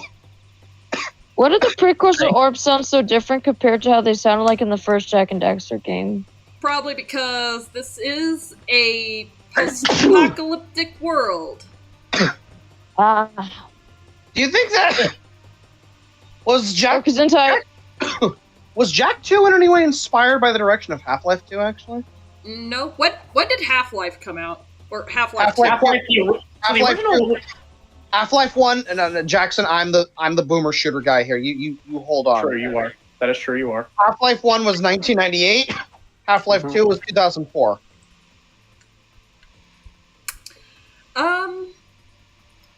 When did Jak 2 come out again? I don't think Half-Life really played that much of a role in Jak 2's development. The only thing I really know is that when Jak 2 was in production, the gaming industry literally changed overnight, so that was one hell of a, okay, we gotta switch courses and quick. I just find it interesting to think that both games kind of go... both sequels kind of go for an immediate, hard switch into a sci-fi. Hilariously, though, about Shadow the Hedgehog's development. I like Shadow the Hedgehog from what I remember. Okay, so I that actually game like was that. inspired. So after Takashi Iizuka single-handedly designed all the levels in Sonic Heroes, he was hospitalized for issues related to insomnia, lack of sleep, weight loss. Like, dude really worked himself to the bone on that. Jesus And while he Christ. was in recovery, he gave games like Jak II and Ratchet & Clank a shot and thought, you know what, these would be some good games to go off for a Sonic game. And that's where we get some inspiration for Shadow the Hedgehog. I'm not gonna lie. I'm sure you've also known this before. What's that? That Jeff Fowler actually worked on some of the CGI animation for Shadow, and that's how he knows so much. That's why they got Jeff Fowler to work. That Paramount got Jeff Fowler to work on the Sonic movie trilogy. Yeah. That reminds me, actually. You mentioning Ratchet & Clank being inspiration for Shadow the Hedgehog, that makes a lot of sense. Growing up on Ratchet & Clank, I saw no issue with Shadow running around with guns. So when other people were kind of making fun of that, I was like, what the fuck are these pussies talking about? Now, as an adult, I totally see it. Eh? That also explains why that might consider why Sonic 3 might be Jeff Fowler's favorite movie. He's done considering he had a hand with Shadow. It's Shadow. You're fucking based. Yeah, because I heard people complaining about guns and Shadow. I'm just like, what are these idiots talking about? As an adult, I'm like, watching him have a gun in the third movie, I'm like, no, this works. This works for me. Exactly. I'm fine with this. Growing up on Ratchet & Clank, fuzzy little short guy running around with big fucking guns. Yeah, no, this is normal. This is normal. I didn't see what the issue was. Which is why, if there was a Wreck-It Ralph that decided to properly explore, home consoles in gaming, I think it would have been charming to see this little gag of Shadow wants to talk to Jak in his Jak II iteration, and it's just kind of... I just want to talk. Okay, this would have been like, what? Kind of like in a, dude, I kind of sound crazy for saying this, but I'm a huge fan of your work. I'm just imagining Ralph running into Greek saga Kratos. No. I want to hear this. Ralph, I just want to talk to Jak, just for a few minutes. Just for a minute or two. No, but I'm just imagining Ralph meeting. Oh God, Kratos. I can only imagine the idea of him in Norse. Imagine Norse Kratos. Just oh God. Norse Kratos would go over a lot more calmly, I think. Yes, Norse Kratos would actually find a way to talk around. What console gen were you imagining specifically for this, Magma? I don't know, just something home either the gang somehow ends up in a home arcade and it's like one of those uber gaming nerds that has pretty much made it a hobby of collecting as many consoles and systems and games as possible. So that kind of creates the same atmosphere. Can Wreck-It Ralph go to Silent Hill? Another joke idea I had is like there would be this sign right outside of Cuphead that says "Abandon hope, ye who enter here." Your reflexes, your skills will be challenged, and your extra life counter will be smoked. I'm just imagining. Because I think generally going to Silent Hill is like sort of a punishment type thing. So I'm just imagining Ralph popping into Silent Hill, and he's just like, "The fuck did I do?" I would also like this. If he ever like somehow talks to Cuphead, I do want the people that did the voices of Cuphead in the Netflix show to be Cuphead. That would work. That would be pretty. I would like that because that would tie in a couple of things, and that'd be funny. Like having Cuphead and Mugman's Netflix VAs, that would be really fun. Magma. Ralph and Little Big Planet. That would be so fucking cool. Ooh, that would be cool. It's like, wait, so people just create whatever they want in this game? Yeah. That's amazing. Do you think he could also do that? Do you think that also would work for Minecraft? If Ralph somehow... Magma, what if he discovers the wonderful world of licensed movie tie-in games? Oh, like his own Wii game that was... He meets the Wii version of himself. He meets Come on, not everyone the knows Wii that version. Donkey Kong Bonanza is the true Wreck-It Ralph video game. I know, but Honestly, I'm just imagining the idea of Ralph meeting a home console version of himself.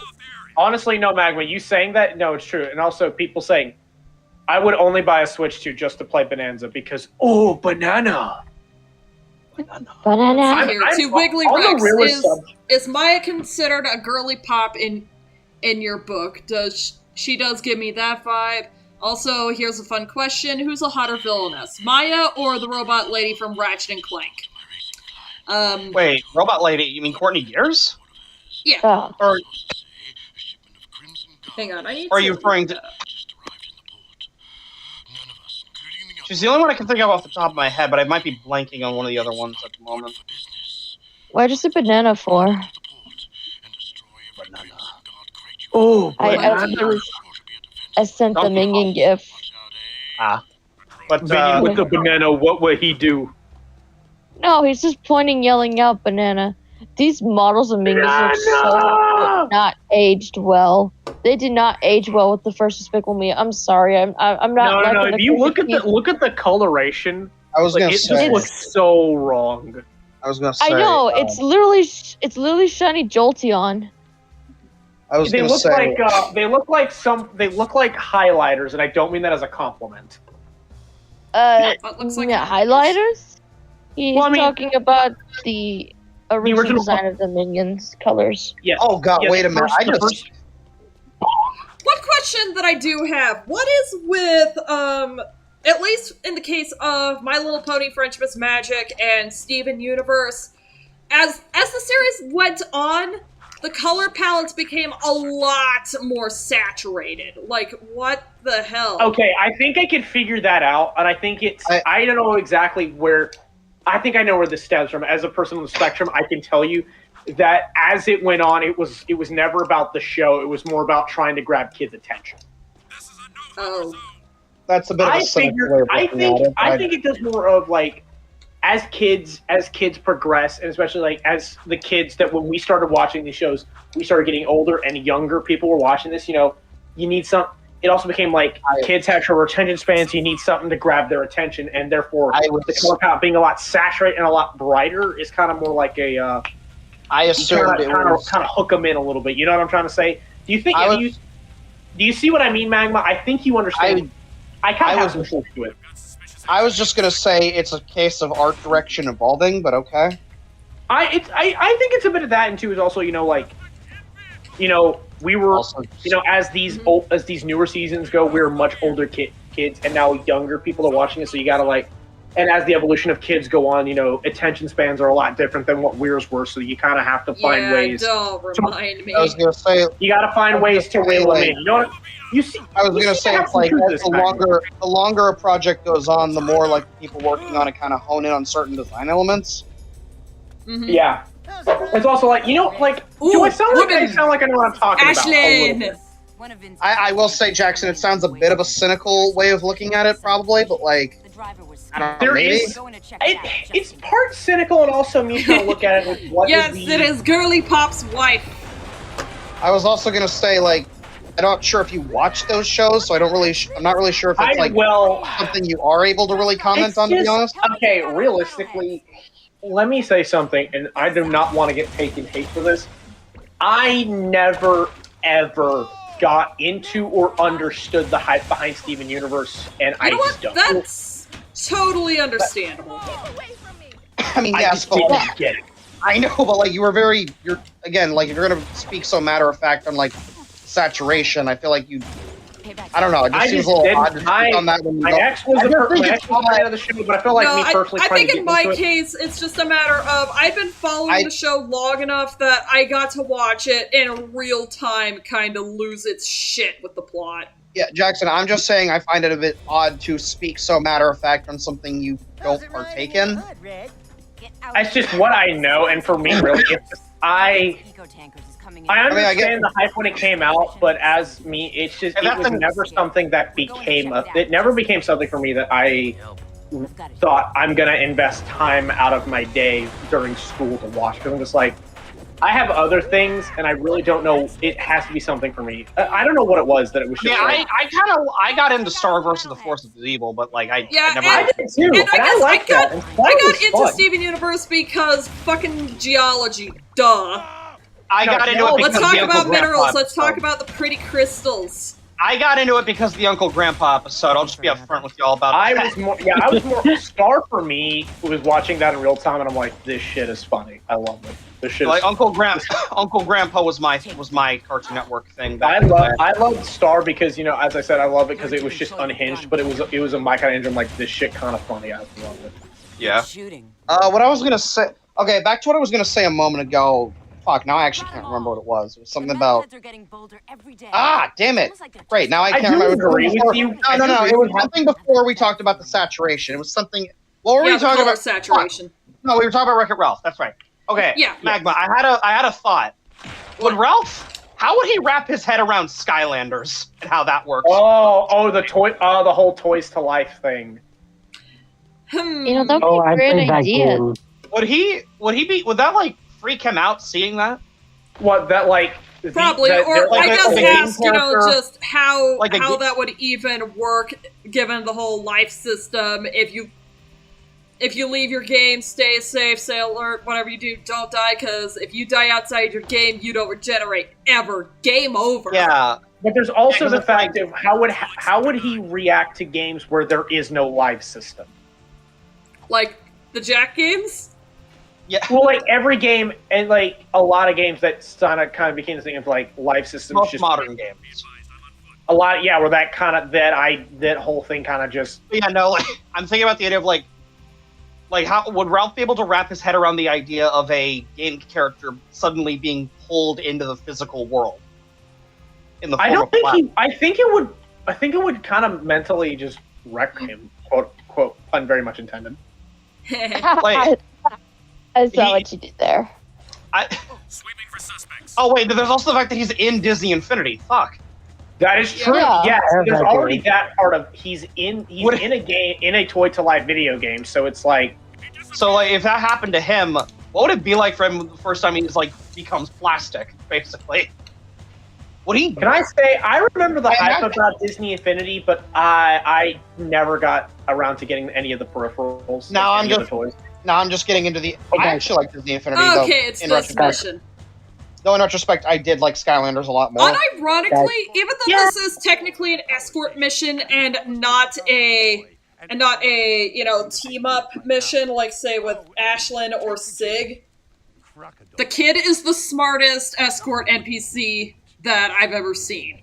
Holy shit! Like, I remember Disney Infinity when it came out, and I'm like, oh, this looks cool.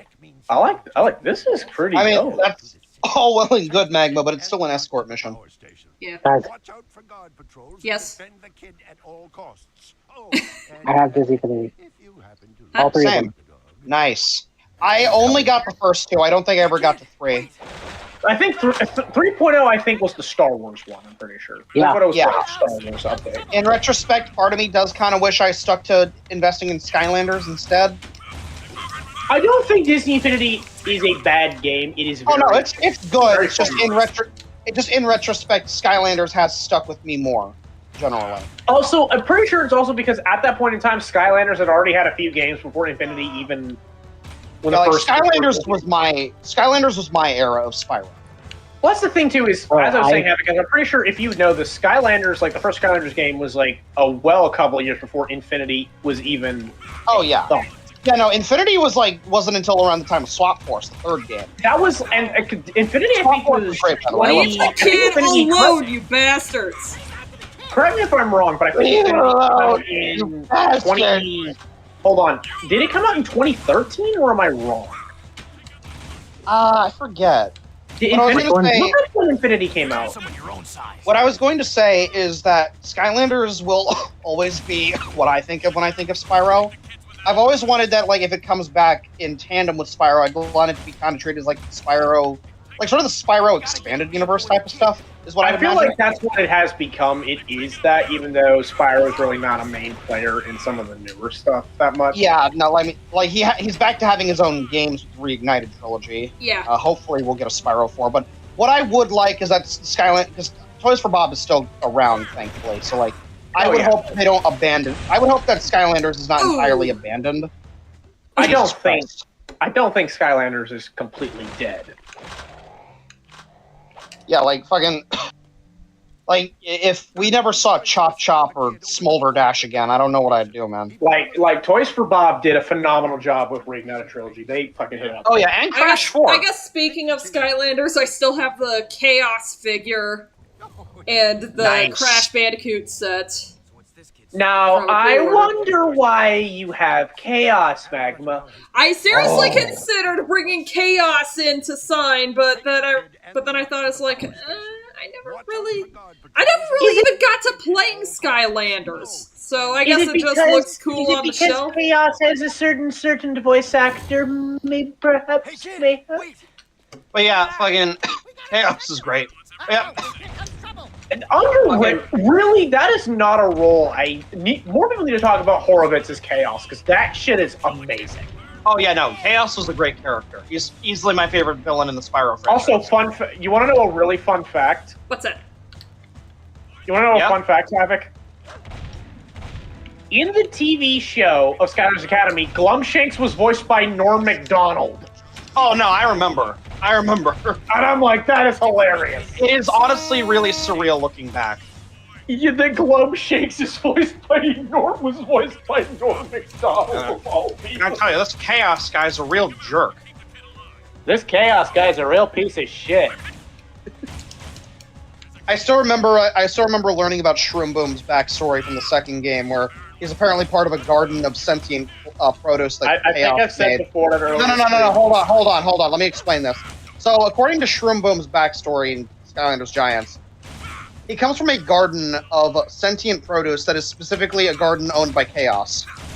He made basically a bunch of produce, like living like fruits and vegetables or some shit, specifically to be used as pizza toppings. I want you to think about this. Chaos made a garden of crops that are basically sentient just so they can be afraid of death when he consumes them. So we're not talking about the garden. Unironically, one of the most evil things he's ever done. Why does that sound like something that Zim would do just for shits and giggles? That's some Freddy Krueger shit. In fact, actually, we're not that talking reminds about me... the Garden of Eden. We're talking about the Garden of Evil. Yeah. What's the difference? Wait, also, yeah, Magma, you and I need to actually binge watch Invader Zim together at some point. I need to actually sit down and fucking watch Invader Zim, honestly. Yeah, hell yeah, brother. I need to actually just finally bite the fucking bullet and just say, I'm doing it. I'm doing this for the memes chat. I rewatched it a year or two. I rewatched it sometime last year. And I'm not gonna lie, in retrospect, I had almost forgotten. I used to remember him being mostly a joke villain who was kind of incompetent at times, but no, he's genuinely fucking evil in some episodes. My thing with the Horowitz is I definitely know my first exposure was Billy and Mandy. That was my very first. I think in retrospect, it took years for me to actually realize that him and Billy are the same voice actor. Yeah, I never really put two together for the longest time. I think, for me, it was when I first discovered what Helvaboss is that I knew that Horowitz was in a lot of stuff I liked as a kid. Yeah. Helvaboss was kind of the opening of like, oh, now I know where you're from. Like, everything kind of opened up. You're like, ah. It's like that part of my brain finally had that itch satisfied. I think that happened for me when I was first getting into Skylanders. For me. Oh yeah, that's another thing. Skylanders was basically my Monster Collection series. Behold, that was my Pokemon. A bit of foreshadowing. Never liked anyone but the boy. No, I remember I think McDonald's had really shitty, like, Tiger Electronics for Spyro and Crash Bandicoot. Skylanders, I remember those. Skylanders was my Monster Collection series. Skylanders was basically Skylanders was for me what I feel like Pokemon is for a lot of other people. I'm gonna be very real, and if anyone hears this in the stream, I'm gonna be upset. I never got into Pokemon at all. To be fair, in retrospect, if I were to get into any of those types of series, Digimon is probably more so as my interest. I know I'm gonna be like, you never go into Pokemon, what the hell? And I'm like, Pokemon was not a thing. It was not a thing I could sink interest in. I ain't wasting. That's fine. I ain't wasting my time. And on I Pokemon. know that there are Nintendo fanboys like, what do you mean Pokemon? I'm like, I did not.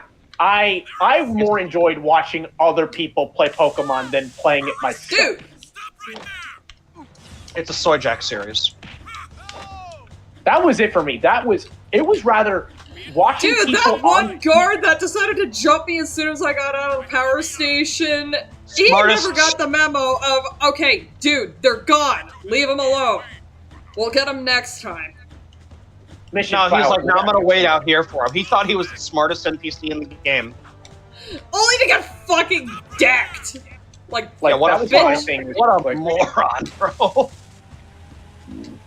Well, yeah, I never got into Pokemon. Again, my thing in school was just watching friends that I knew, just watch them play Pokemon on DS all the time, but I never really got into More like Wokamon. Hey guys, got him. Yeah. You want to know something horrifying? What's that? What is horrifying? My sister got my mom into playing Pokemon Go. Boo. Oh, wait, I just realized Pokemon Go is about to be 10 years old. I want to die. Oh, damn. 10-year-old slop. Holy shit. Mr. Stark, I don't feel so good. Mr. Stark, I ain't feeling fucking good, man. That movie's about Dude, to I told you want to know what I told a friend at work? What? In 2026, Overwatch is going to be 10 years old, and I'm like, yeah! Amazing. Overwatch is going to be 10 years old. Undertale is going to be Stark, 11 years old. So good. Hold on. Before we change the subject. Yeah? Let me see this. Doing that easy. That easy. Who dis? Skylanders Giants. Oh, I love it. I've got this. Yes. Ball. How'd you do that? I'm a giant. Booyah.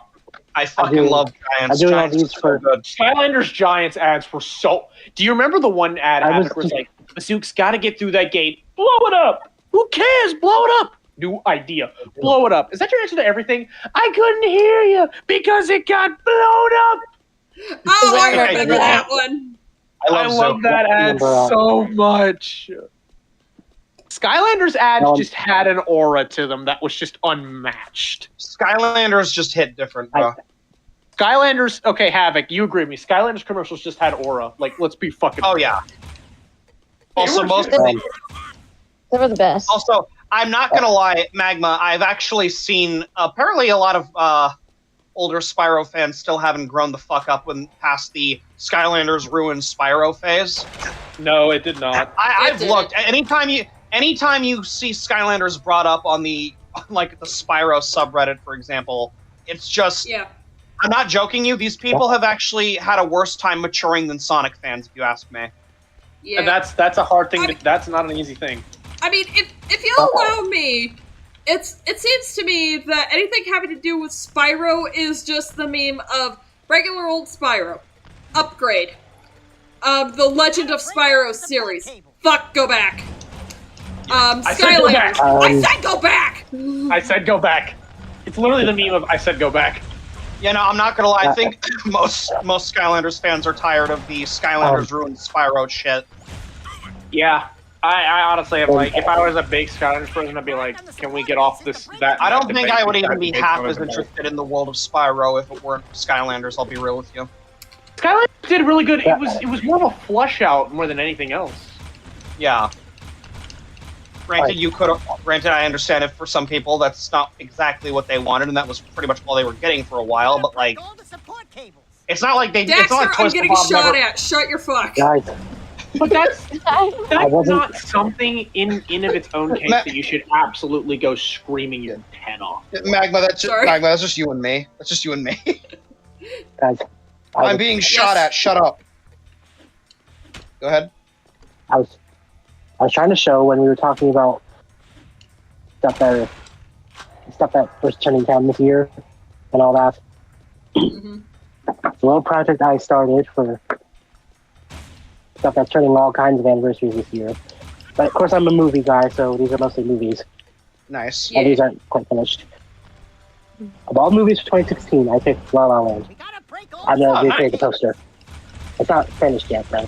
For 2011, I was watching this movie, and it gave me the idea to do this. That actually does remind me. Rango! Yeah! It was so weird without the color. You know what reminds so me? funny is? So go ahead. It's funny. Speaking of 2016 things, is I remember. I know I'm gonna get flashbanged by people saying this, especially people who know what I'm about to say. Is yes, I watched Zootopia with my mother when it came on in 2016. I do not have the same opinions of it now, 10 years later. I don't have the same opinion. Zootopia? Yeah. No, I just don't care about. I don't care about the movie anymore, and I'm just like. When I was thinking of movies from 2016, I knew not to pick that one. But there were so many others that was going through my head. I was like, no, I might end up changing my mind. So there's probably better movies than Zootopia for 2016. Ones that are actually good and not. I like this movie. Why do you like it? You can't say Judy Hopps is hot. You are a fucking gooner. First Deadpool movie is what I was going to say. It's I should have picked that. Look, anyone who says because Nick Wilde or Judy Hopps is hot is like, okay, you're a furry. You're a goon. You're a furry. You're that furry. No. Here's the thing. The problem isn't you're a furry. It's you're a basic furry. Yeah. I'm not gonna lie. Like, Zootopia kind of very quickly became the normie pick for furry stuff. I'm not gonna lie to you. Oh yeah, no. Oh, absolutely. Even as we look back on it 10 years later, I'm just gonna say this right now. Gex should be a contender for Tumblr Sexy Man, not fucking any of this bullshit. Bring back Gex. Me and Havik are gonna start this. I want to see that motherfucking gecko back. God damn. Fuck the gecko. Bring Gex back into Gex normality. trilogy got a fucking re-release on a lot of modern systems. Give me Gex 4 already. Yeah. Was someone trying to say something? Yeah, right. Does the name apply to this? Does the thing also apply to the Sing movies also? No, I just picked one. Oh yeah, Sing 1 did come out in 2016. That's right. Yes, I think I liked Sing more than Zootopia, to be honest. I like the original Please don't Sing. be mad at 1 was me. a fun movie for me. Mostly because, and this is me being a little bit biased, Seth MacFarlane has a really good singing voice. Oh yeah, he does. Yeah, he does. Say what you will about Family Guy, the man can fucking sing. His Frank Sinatra singing is pretty fucking top notch. And now is the only man? What has he got? Also, can I just say, I am so glad that they decided to use Taron Egerton as who would later end up becoming Elton John in the Rocketman movie, because God, I love that movie so much. Yes, so he got to sing I'm Still Standing twice. And he got to do it again 3 years later, and I'm like, this is awesome. Yes. I'm like, this is fucking epic. I will say, in terms of biopic movies, my 2 favorite movies have been Bohemian Rhapsody and Rocketman. That's been my absolute favorite. Okay, a biopic movie I still need to watch is the one about Weird Al. I have seen it. I'm not gonna spoil it, but I'm gonna be brutally honest. Before the subject changed too much. I'm gonna give the Weird Al movie about a 6 out of 10. Before we change the subject too much, you have to see what I picked for 2001. Please don't get mad at me for this, but did you mention the Weird Al movie? It has the same lead actor. Wait, what is this? Harry Potter. Yeah. That works. Oh, no, shit. I have watched the entire Weird Al. The thing with the Weird Al movie is it's not like Rocketman, where it is a lot of real stuff, but it is heavily fictionalized. This is it is very fictionalized to the point where it almost kind of gets a bit distracting. I was gonna say, from what I understand, it's more of a parody of biopics, which feels appropriate with Weird Al. But it's just also like, it's not my funny. It's not my. I don't know. It's been about 2 years since I watched Your input is unhelpful. I'm going to have to watch this myself. If you like Weird Al, you will get a kick out of it. But in terms of biopics, it's not my strongest pick. I'll be honest with you. Biopics kind of don't really have interest me much. Especially the ones where they try to, especially those fucking Netflix ones about serial killers and shit. No. If you're about musical ones are really good. If you want a biopic about a good musical one, I recommend the one where Val Kilmer played Jim Morrison of The Doors. That's usually what I go to. I saw the fucking marketing for Netflix's Ed Gein series, and I'm just like, what the fuck? If you want a good biopic, watch the Doors biopic with Val Kilmer as Jim Morrison. My mother says she loves that movie. No, but like seriously, the Netflix Ed Gein series just seems fucking. I remember the hype around the Jeffrey Dahmer one of Monster, and I'm just like, I get it, but also I don't fucking care. No, it's more that like, why the fuck would you? This feels like it's trying to sensationalize people that actually fucking did horrible things. It's also the fact of it also, during that time, there are people still to this day that, when I say they idolize serial killers, I do not mean that positively. The Industrial Revolution and its consequences have been a disaster for the human race. Like, people that obsess about the stuff, I'm like... No, it's literally just... Phone bad, go outside. Okay, boomer. Phone bad, go outside. Okay, yes, boomer. sir, Mr. Kaczynski. Yeah, and then just phone bad, go outside. Yes, sir, Mr. Kaczynski. The Industrial Revolution and its consequences have been a disaster for the human race. Shut up. It's the same shit. I'm sorry, but people who idolize serial killers, you fucking need help. You really need help. This is especially the case because women find serial killers hot for some reason. And I'm like, first off, no, and a hard ass no.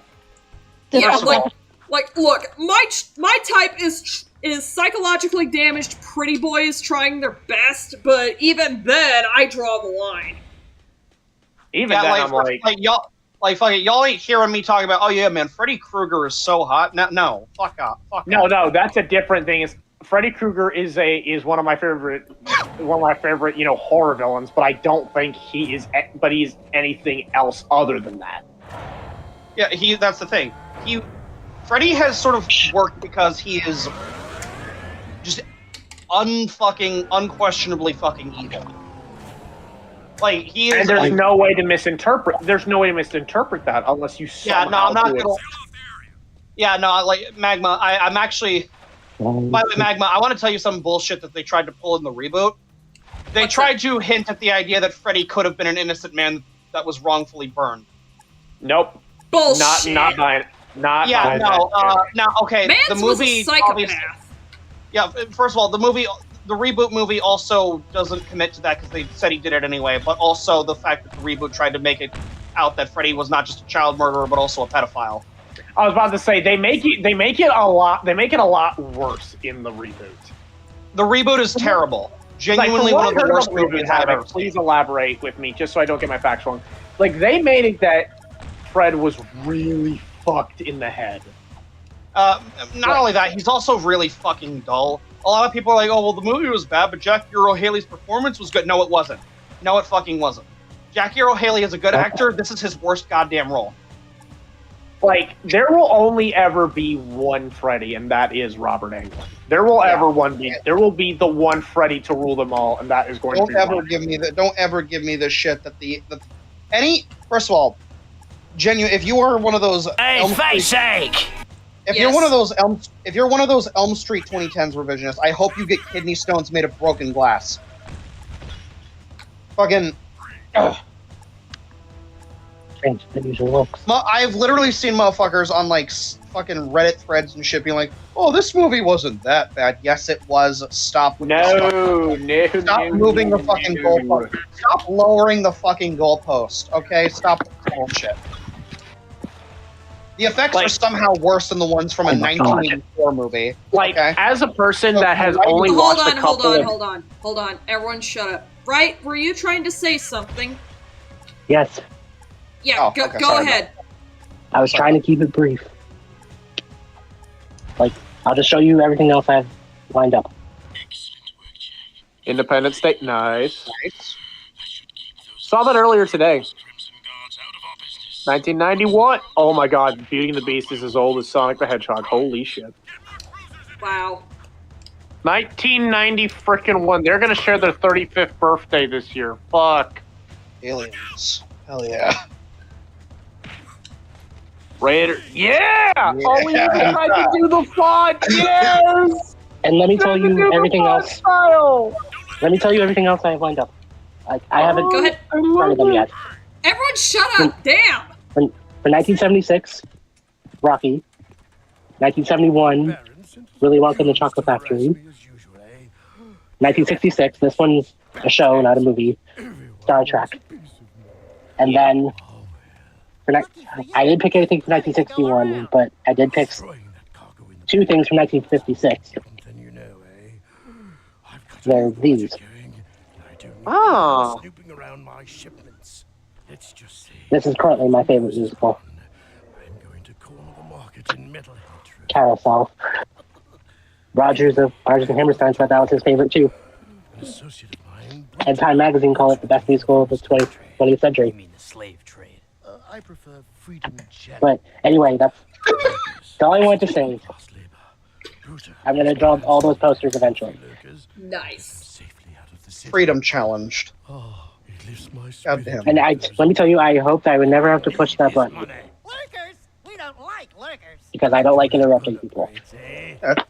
Yeah, I'm sorry, man. I just couldn't hear you. I apologize. I'm sorry. No, but here's the thing about, as someone like me who, I have only watched the Freddy film, the Nightmare on Elm Street films because of Havik, I will say, I know there's always, I never really like saying there's a lot of films that I hate because I cannot get to that point. Like, hate is a... Yeah, no, I'm not like that now, but like the fucking 2010 Elm Street movie is just such a fundamentally trash reinterpretation of a classic to a point, one that is very important to me in several ways. I don't know what it's about hating, but it's just hating is just not something I can do unless there has to be a... Well, that's why I try not to think about that movie, because it's one of those things where like I don't want to hate things, but if that movie pisses you off to think about it. Yes, Magma. If you ever decide you want to go with me through a full binge of the Elm Street series, I'm going to have a lot of fucking shit to say about the 2010 movie. I'm not joking you. It is probably one of the worst films I have ever seen. Like, I'm not... Yeah, y'all remember the lurkers from the first game? Yeah.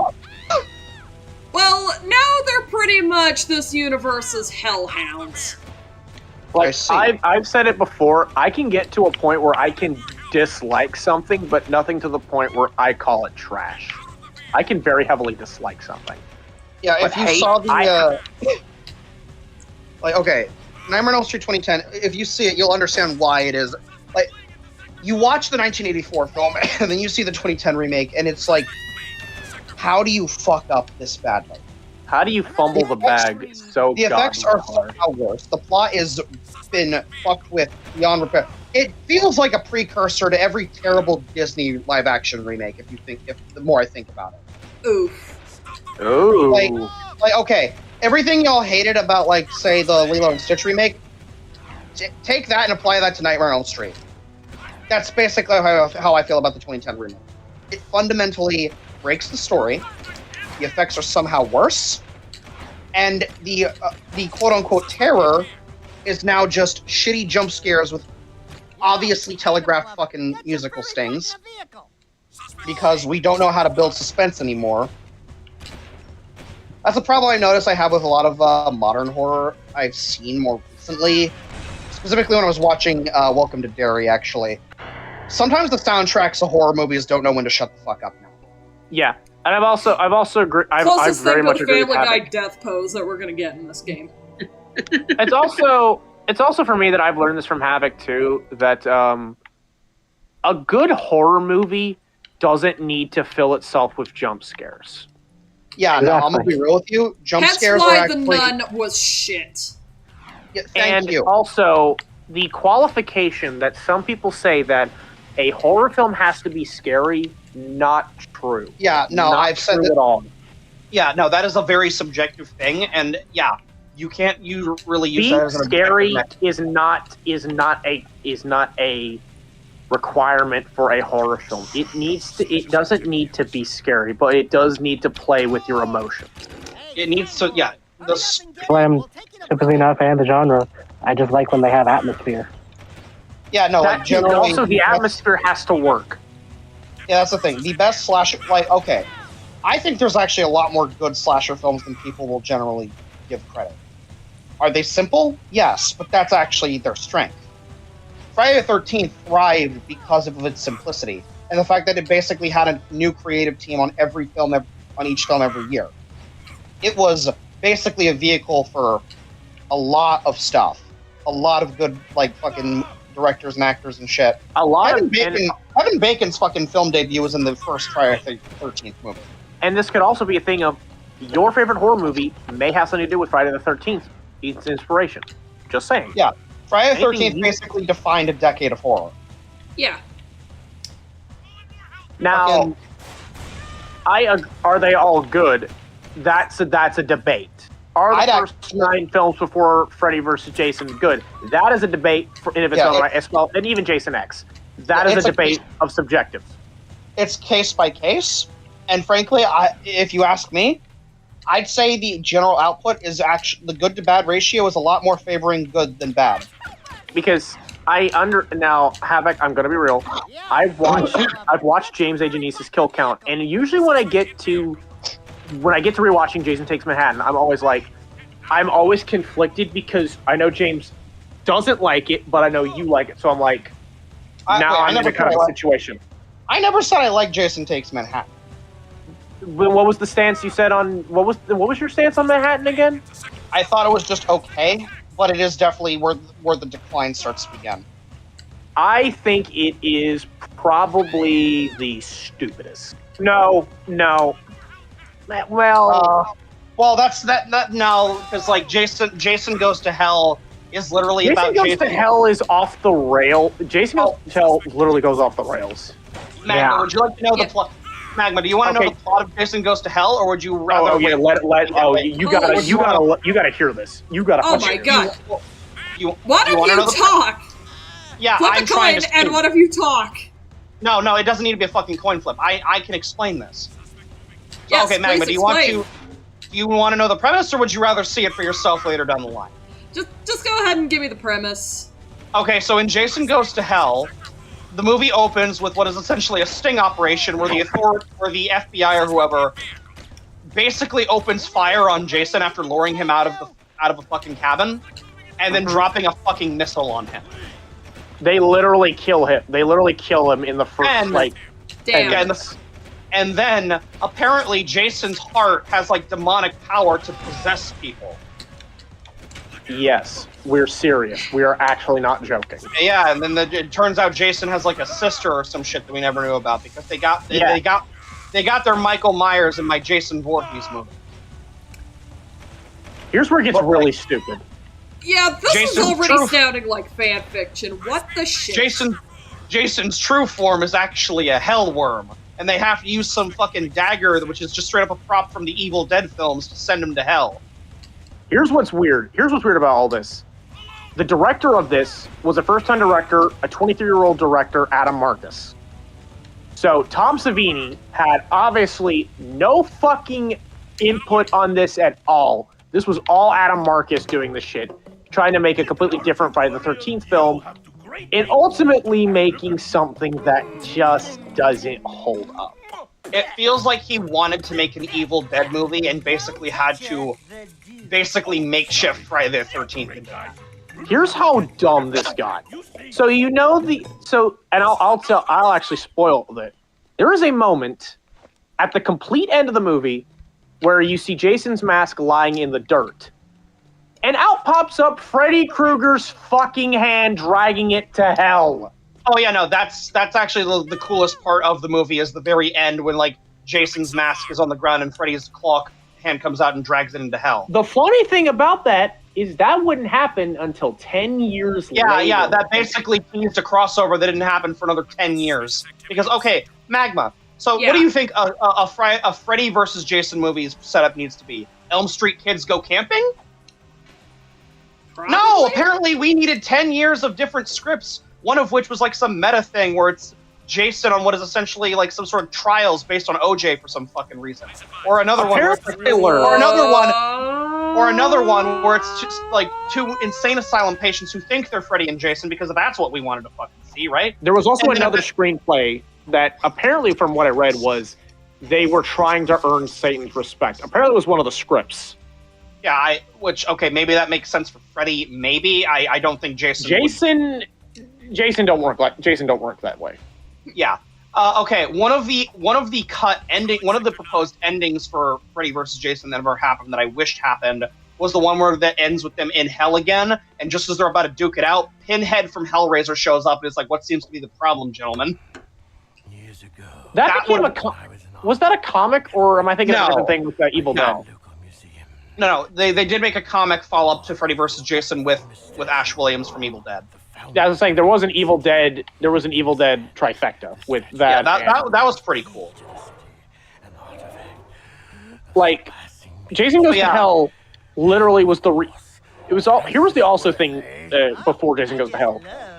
New Line, Jason Takes Manhattan was such a what's the word, cataclysmic thing, because that was the thing that broke Paramount's trust with the series, because Paramount had been doing the whole thing from the start. Mm-hmm. Then came New Line Cinema, which was also you can explain that better. Yeah, so basically after Jason Takes Manhattan bombed, basically Paramount was like, okay, we don't want this fucking brand anymore. So they licensed it out to New Line so they could finally do that Freddy vs. Jason crossover, big bucks. Which then took another 10 years because so all those fuck ass scripts that I mentioned. Yeah. Again, you could have just done Elm Street Kids Go Camping.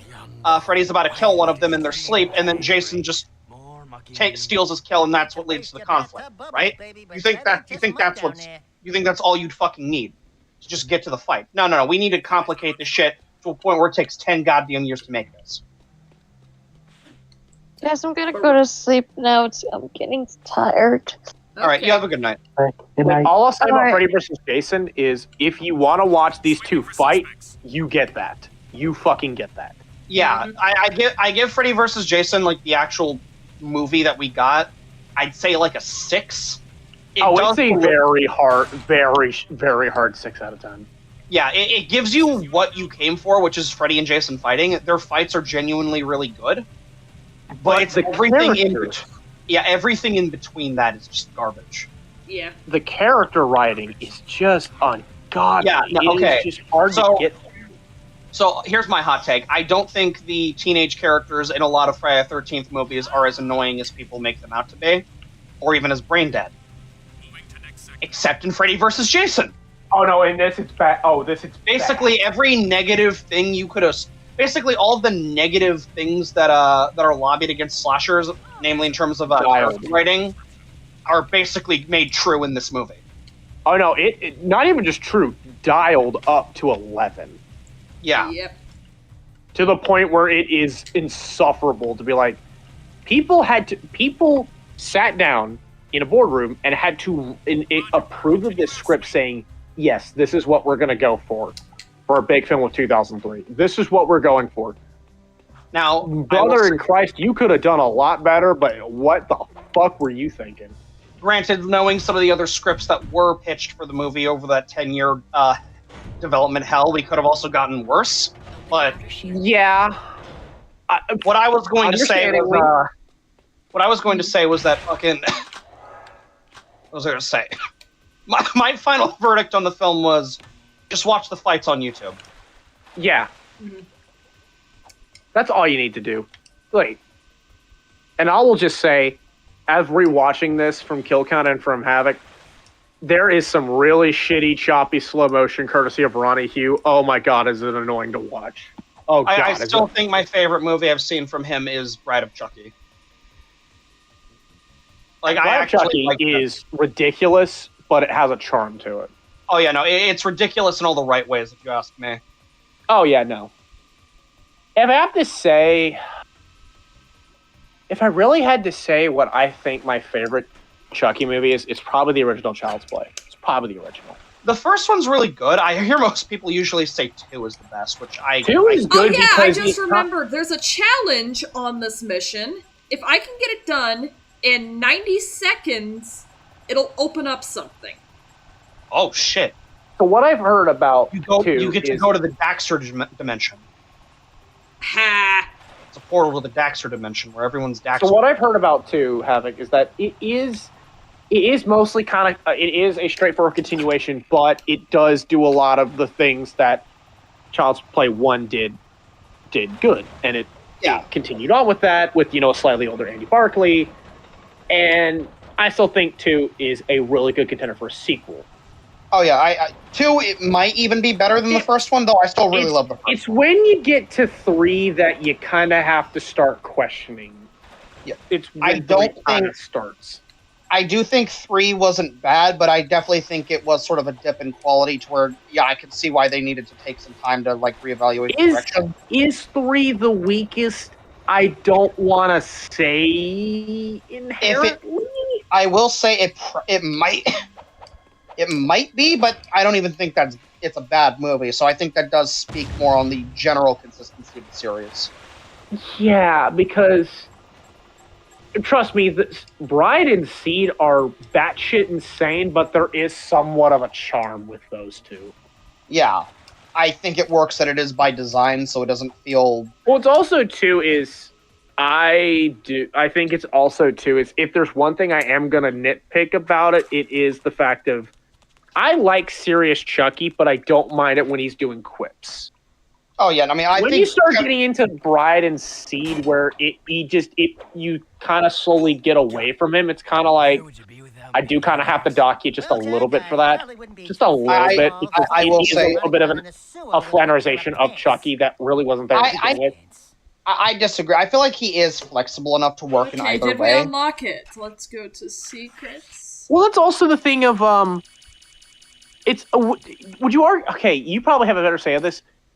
What do you prefer when you think of Freddy? What variation of Freddy do you like? I think my general preference for 75 characterization... seconds. God damn. Okay, damn. I'm sorry, Magma. Well, I think my general preference for his characterization is somewhere around Elm Street 3 or 4. I say that because I feel like a lot of people overlook that Freddy's more comedic shift in the 4th movie could actually be very easily read as character development.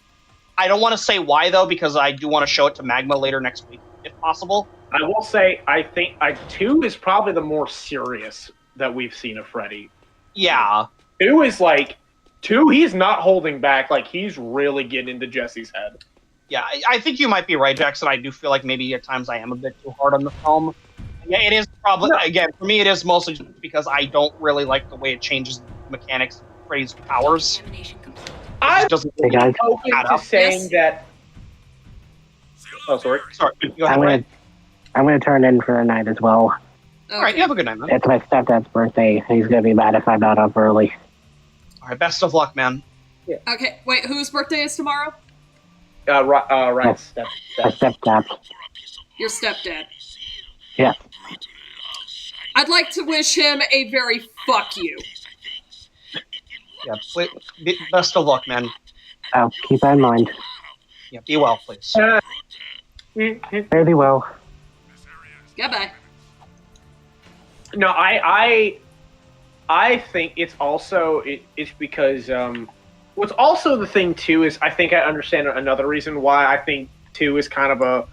It's also the fact that Wes Craven had nothing to do with it because he had nothing to do with the second film. Yeah, I do generally think that usually when Wes isn't involved in the films, they're usually a lot on the weaker end, with 4 really being the only exception in my opinion.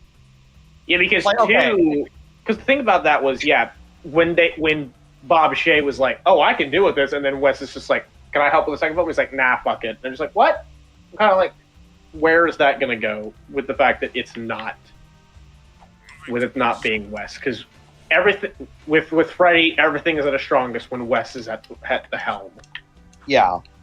So, I think the only film that managed to actually stack up that wasn't involving Wes was 4.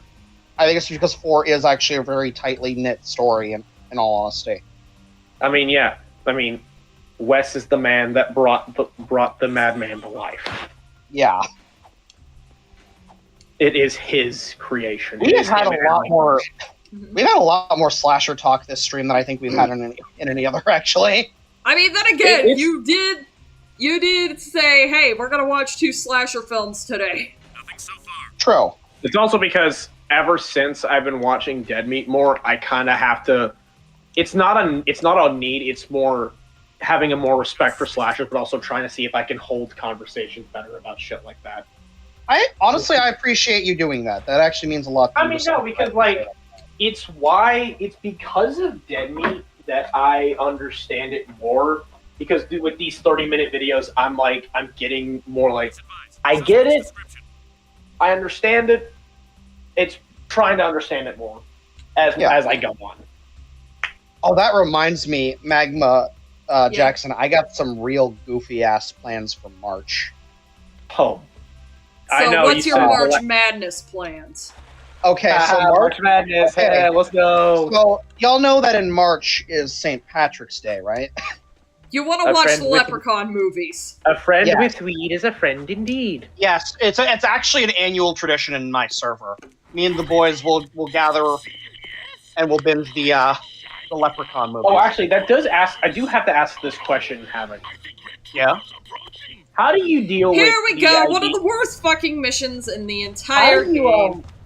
How is your attitude towards people that say, like, most of the Leprechaun films are not that great? Do you feel like that kind of what makes them stand out is because they're not really... I actually want to say this. I'll make it clear right now. I actually think the Leprechaun movies are objectively good. Oh, fuck. Simply because, yes, they are stupid fucking movies. But that's intentional, and it succeeds at that. So if you ask me, by definition, those movies accomplish what they set out to do. Meaning that, yes, I do consider them genuinely good movies in that regard. Okay, fair enough. I'll give you that one. Ah, fuck. Well, but yeah, Magma, I'm not trying to take that away. I'm not trying to take anything away from you. Let me be clear on that. In many regards. I think my favorite film in the series is probably 3. It's the one where the Leprechaun goes to Vegas because, Leprechaun in Vegas just feels right, honestly. But yeah, Magma, Jackson, would y'all be interested in joining me and the boys for the Leprechaun movies? I will have in March? to see what March brings for me. Yeah, I'm gonna have to see what's going on in March for me. Understood. I don't know how I'm just saying. I'm just saying. February. Because I'm just saying, if the time is available to all of us, would y'all be interested? I mean, again, since I only have one class, but I really need to be very mindful of my stuff, I'll see what I can do. Again, I'm trying to look forward to going. Plus, with me, my goal is to get moved out of that house. Oh no, I understand. Well, get moved out of this house. Yeah, out of this house. I'm happy for this house. Well, again, what I was saying is just hypothetically, if we have time. Hypothetically. Let's say hypothetically, you have time for this. Hypothetically. Would you want to watch that? We just go full Ben Shapiro. Hypothetically. Hypothetically. Just so you know, even the conservatives don't like Ben Shapiro. They think he's a... Oh, no, that's... No. Yeah, no, he's basically... I remember, Why do you think most... It's also the same thing for a lot of Republicans. They hate Matt Walsh because Matt Walsh is a fucking idiot. He's... Like, what even was his Sonic 3 review? Like, that shit is a meme. Though I think my favorite to do impressions of that general crowd is Tucker Carlson. What is going on? What is going on? I thought we were playing Jak and Daxter. What is going on? I thought we were playing Precursor Legacy. Not anymore. Tucker Carlson. Now we're on Jak 2. Fantastic. What? The whole Tucker Carlson bit is really funny. What is going on? I thought we were playing Precursor Legacy. Not anymore. Now we're on Jak 2. And if you think that's insane, you might be on Jak 3 tomorrow. What is going on? We're out here straight. This is worse than the time that I got the seal the... Fuck. Hey, Lois, this is worse than the time I tried to get the seal piece from the water slums. Remember, the Democrats asked for this game. They asked for it. And the Democratic Party wants Exodus. And that's enough. I know I can't say it on stream. Sorry. But there was one bit I did of Tucker Carlson that I swear I had never heard a more visceral laugh out of Havik in my life. Yeah, well, let's not get into that. Let's not get into that right now. But let me just say, Magma, not on stream. When I tell you he was rolling, I legitimately thought he was rolling on the floor. He was gone. He was out. So his sides got sent into orbit like that. No. Yeah. No, the problem was Havik can attest to this. I was laughing my ass off too because I did not think to get a reaction out of him that good. Just because the joke was we could see him doing it. We could picture Tucker Carlson doing this straight to the camera, just saying what we said. Yeah, we're not. It was the funniest thing ever. The only reason I don't want to say it here is because it doesn't feel like it'd be appropriate for the stream. No, that's why I'm saying I'm scooting around it, but I'm just saying that made my whole night listening to Havik just lose his crap. It was flawless. Again, he is such a bitch of a person, so I love doing impressions of him. And I was saying, that doesn't look that bad. What is going on? What is going on? I thought we were playing Sonic Unleashed. Not anymore. We're playing Furry Unleashed. Don't believe me? Take a look. Yeah, my friend Caitlin noted the similarities between Jak II and Sonic Unleashed, and she said, this game kind of reminds me of Assassin's Creed 2 a little bit. It's like Assassin's Creed mixed with Sonic Unleashed. That is a hell of a comparison. That was not a comparison I thought someone was going to make with Sonic Unleashed, but you know what? I'm not going to be mad about it because I do like Assassin's Creed. By the way, Magma, I wanted to ask, what did you enjoy about the movies today? I just had fun. It's like just watching all the stupid deaths be set up, and I was like, bye, Felicia. You know what's so funny about that? Like, what's that movie, Jason Lives, is basically the trilogy of Tommy Jarvis, starting with 4. Yeah. Actually, that reminds me, what was your favorite kill in Jason Lives? This question's for both of y'all. I have to think of all the stupid, kills. horny teenagers get their comeuppance. You're gonna need to be more stupid, horny teenagers. Motherfucker, you gotta be more specific than that. Okay, wait. Hold on a second. Did you pay attention when we watched the movie? Yes, I paid attention. Okay, so least favorite kill for me is probably because I'm going off of my dead meat, but the fucking smiley face tree kill is so fucking stupid. Yeah, that was lame. That is the stupidest thing I have ever seen. The kill itself is kind of underwhelming. It was funny, but stupid.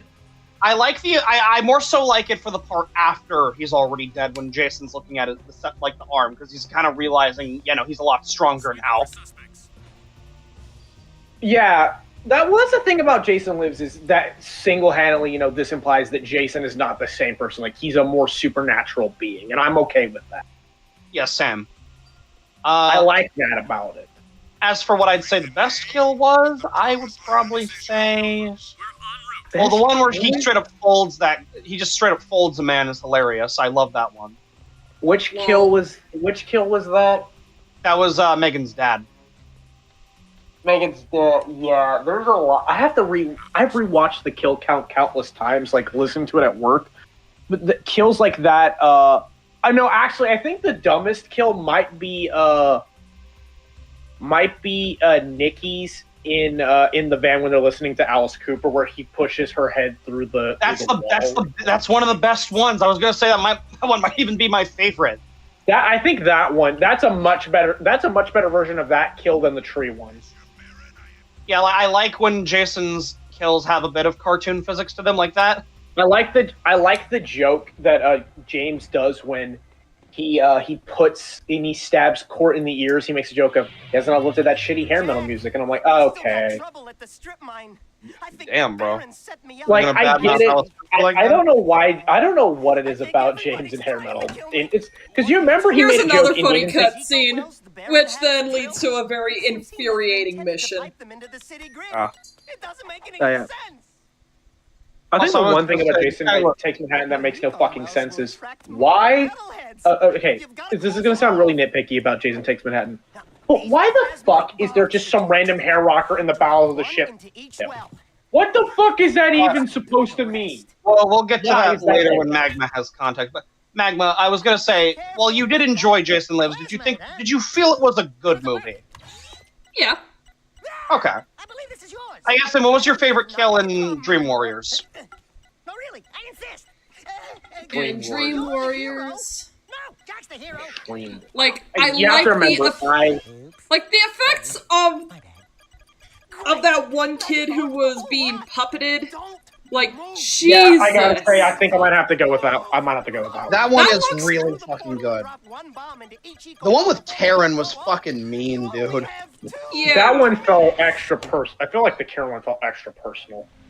Jak, unite synchronization. Let me think here. I gotta say, you know what? I'm trying to think of what is my favorite Jason kill ever. Probably one of the.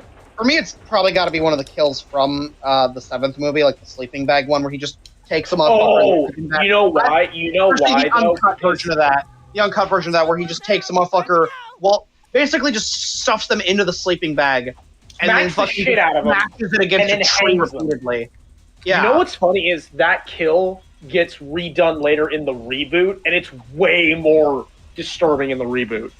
Okay, yeah, no, Friday the 13th actually had a much better reboot film compared to Nightmare on Elm Street, I'm not gonna lie. It's still not great, mind you, but I think of those 2000 slasher reboots, I think it understood the assignment better than others. I will say, I think the reboot had probably some of the goriest kills. Yeah. That being said, Magma, would you be interested in checking out more Friday the 13th movies eventually? I don't know. Fair enough. You know, actually, yeah, now I am trying to destroy some wells in 2 minutes. Yeah, I was about to say, you're trying to think of what are my favorite. It's probably not the best time to be probing about questions. Sorry. Actually, you know what? I think my favorite. You know what I think my favorite. My favorite. Into the ocean. Okay, I can ask this. I think I know what one of my favorite Jason kills is. What? It has to be in the uncut version of Jason Goes to Hell when he takes a signpost and just rips Debbie in half. Oh yeah, that I'm just like, holy shit! It was so just, and also, it's also that scene is also just makes you uncomfortable knowing again Adam Marcus was just a weird ass fucking director, dude. Yeah. But that kill, I'm just like, my God. Oh, yeah, and then that, I won't lie, Creighton Duke, the bounty hunter guy, the actor's performance is great, but the character itself... Creighton Duke's actor was phenomenal. But the character itself kind of makes no sense to me. It's like, I've been hunting Jason Voorhees for years. It's like, did you never check the lake?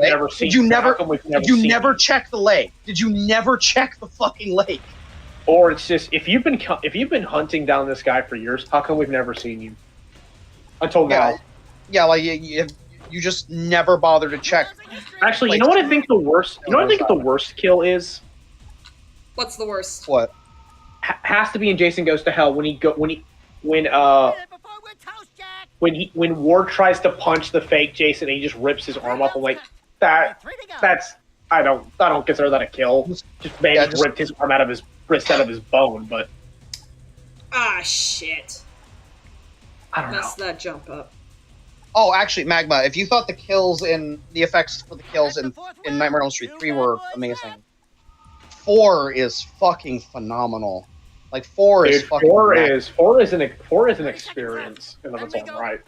Oh yeah, the effects in 4 are fucking masterful. Like okay, I need to ask you this question personally because I just really, what was it in the first moments of watching Freddy's Revenge that kind of just gave you a different feel of like, I don't know if I like this more than the rest? What was it about 2? What was specifically about 2? That there we go. It's specific again. It's specifically the logistics of how Freddy's powers work in this movie compared to how it is in literally every other film. It's also the fact of, in the final scene, he's just there, just out in the open, and not in a dream sequence. Yeah, no, and like that just feels like it completely misses the entire point of what makes Freddy appealing. Do I think it makes it bad? No, because it ends up being a wholesale massacre, and I'm all for that. But you also have to remember, too, when people talk about slasher films, Freddy has never had a lot of movies with high kill rate. Oh yeah, no, Freddy is more about the fucking Freddy's more about the presentation. It's the thrill of the hunt, not actually killing. Yeah, not only that, it's also about how it's not about the amount of people he kills. It's actually more so about how it's not the amount; it's how he does it.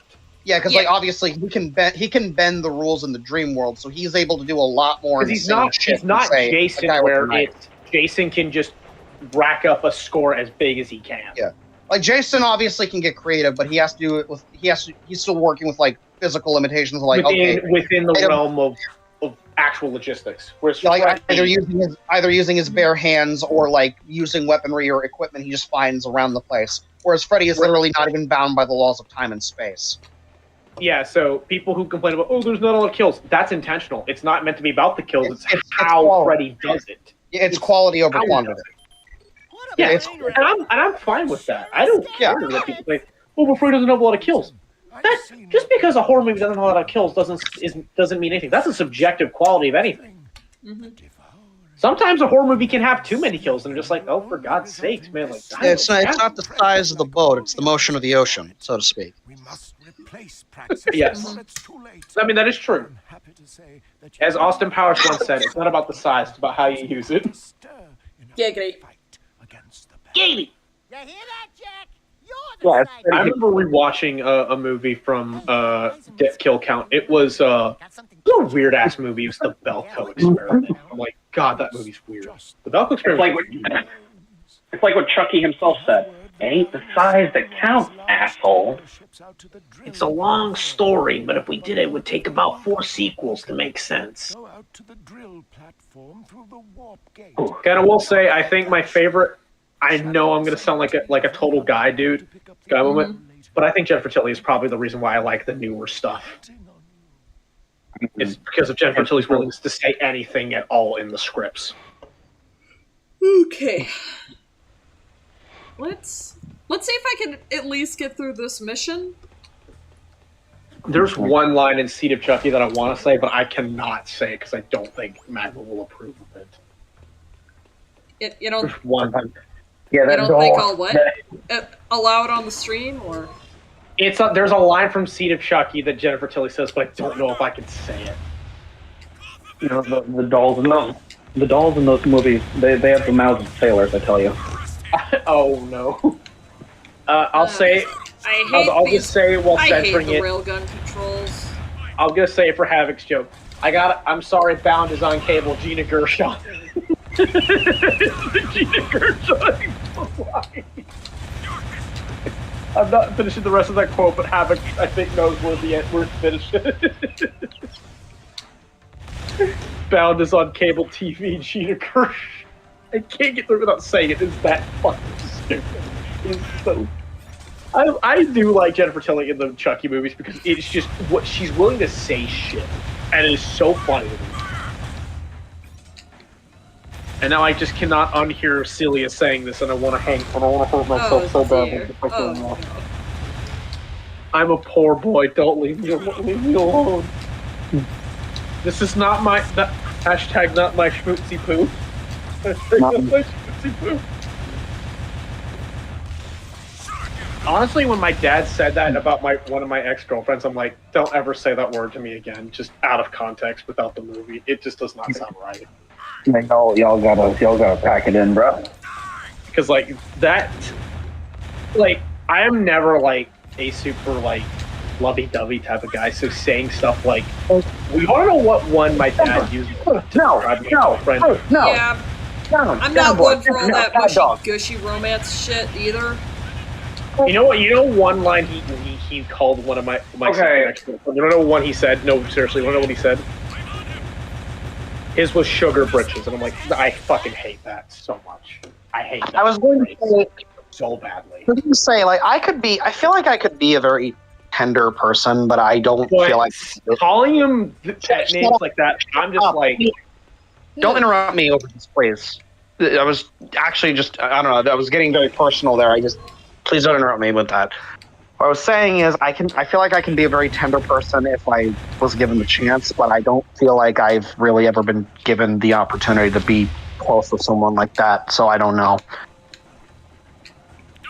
I don't know. I am a very passionate man. Sometimes I feel like I don't have anyone to share it with. Saying those kind of words just make me want to vomit.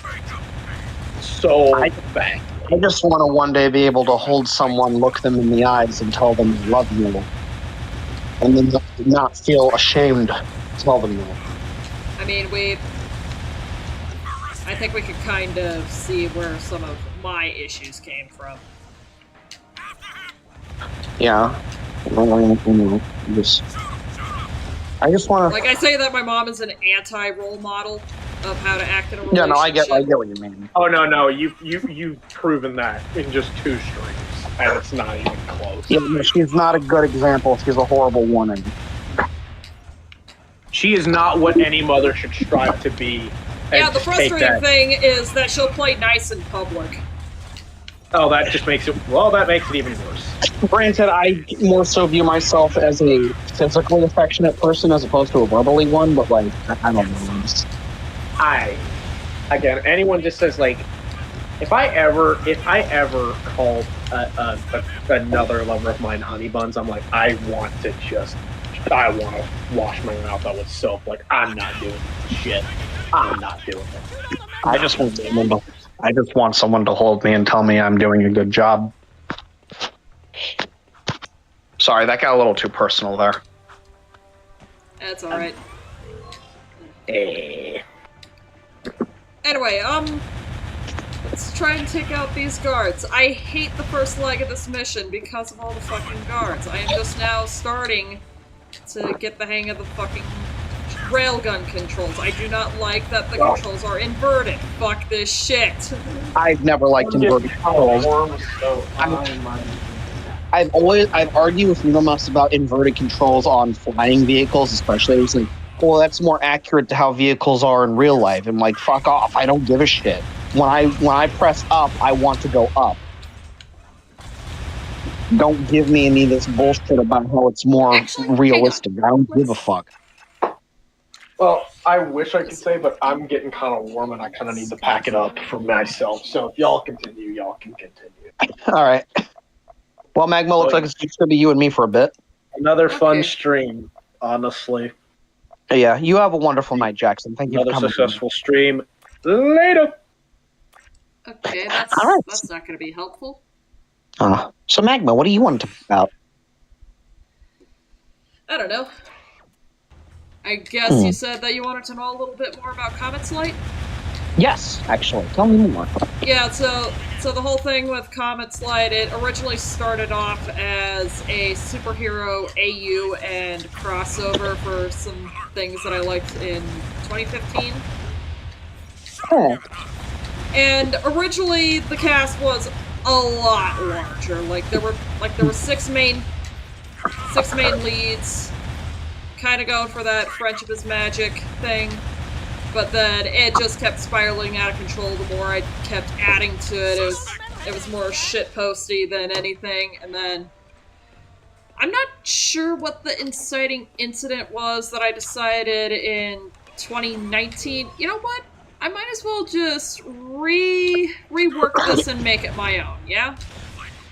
Also, you're more so going in the direction of now it's not really crossover stuff, but more of an original IP.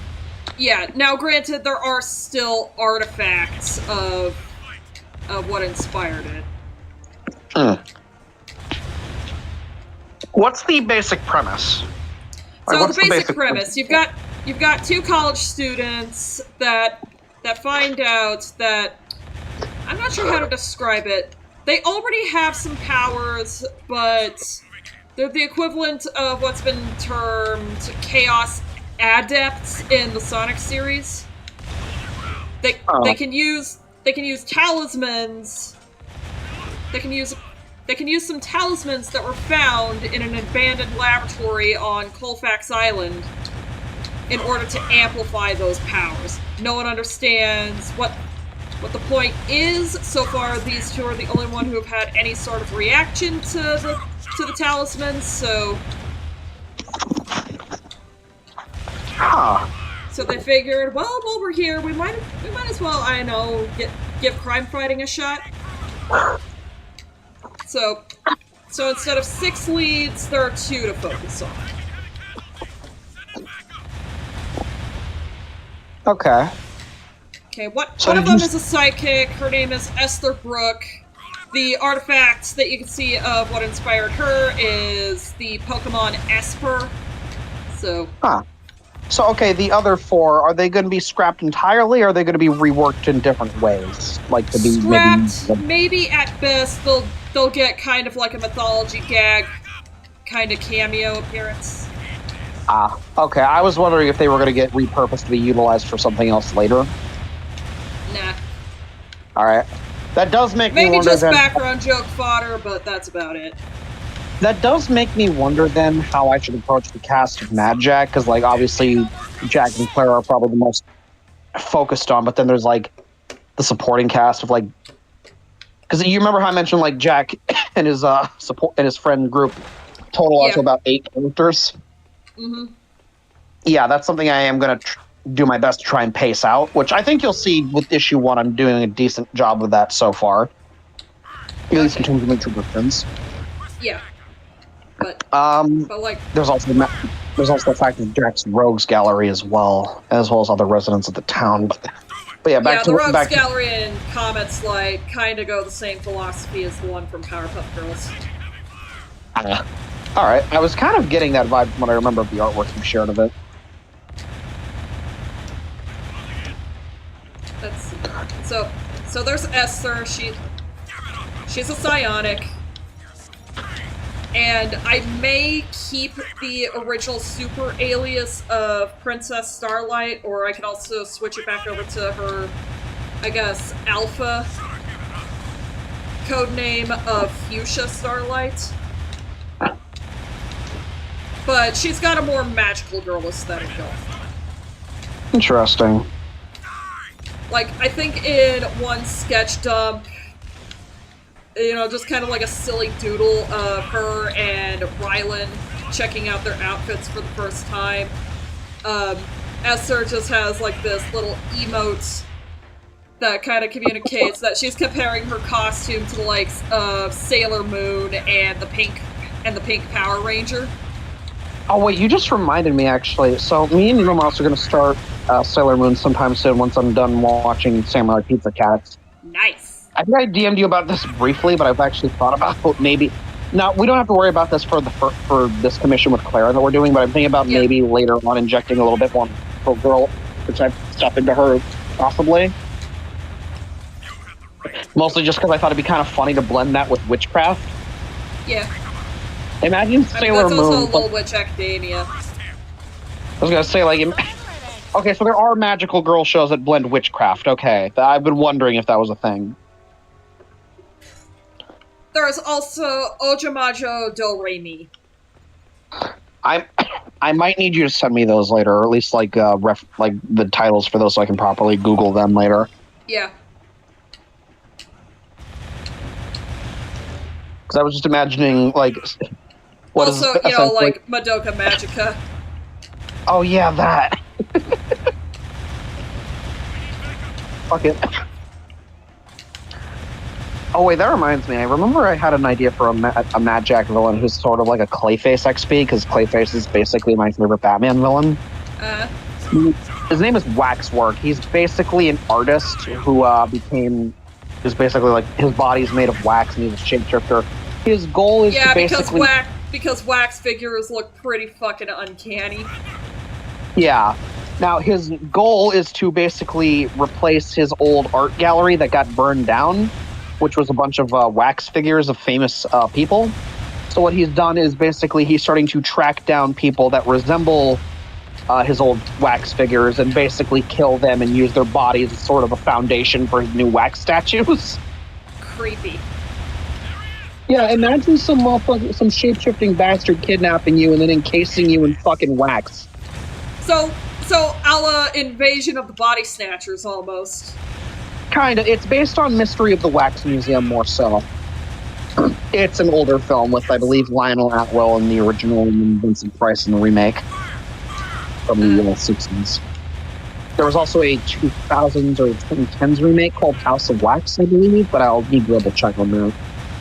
I think that one had Elijah Wood, or maybe I'm thinking of a different reboot. Wait, hold on. Well, then again, I'm not that savvy with the horror genre, so I don't think I can tell you.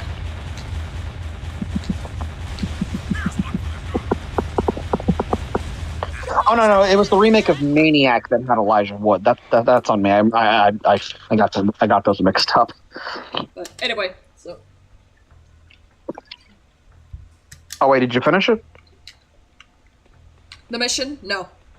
Oh, fuck. Damn. No, but this game is really cool. I'd love to play this soon myself, honestly. I mean, it's actually pretty easy to set up. Is it one of these days you can teach me? Yeah, in fact, there's even a tutorial on OpenGoal's website of how to set it up. Now, mind you, you are going to have to get legitimate copies of the game. So just go on Amazon, just pay I think the $20 for each game. That way you have a physical copy. Alright, and make sure that you have a solid state external drive, because that will come in handy given just how much space these things will take up. Okay, so that's going to require me. That's going to take some time then, because I'll have to actually get the resources done. Yeah. Wait, one of these days I can probably help you set up Mezzan if we want to go through if we want to do an actual playthrough of Gremlins 2 for the NES. I would genuinely be up for that because I think it'd be funny as fuck. I've also seen it. It's actually not too bad of a game. It's actually pretty decent.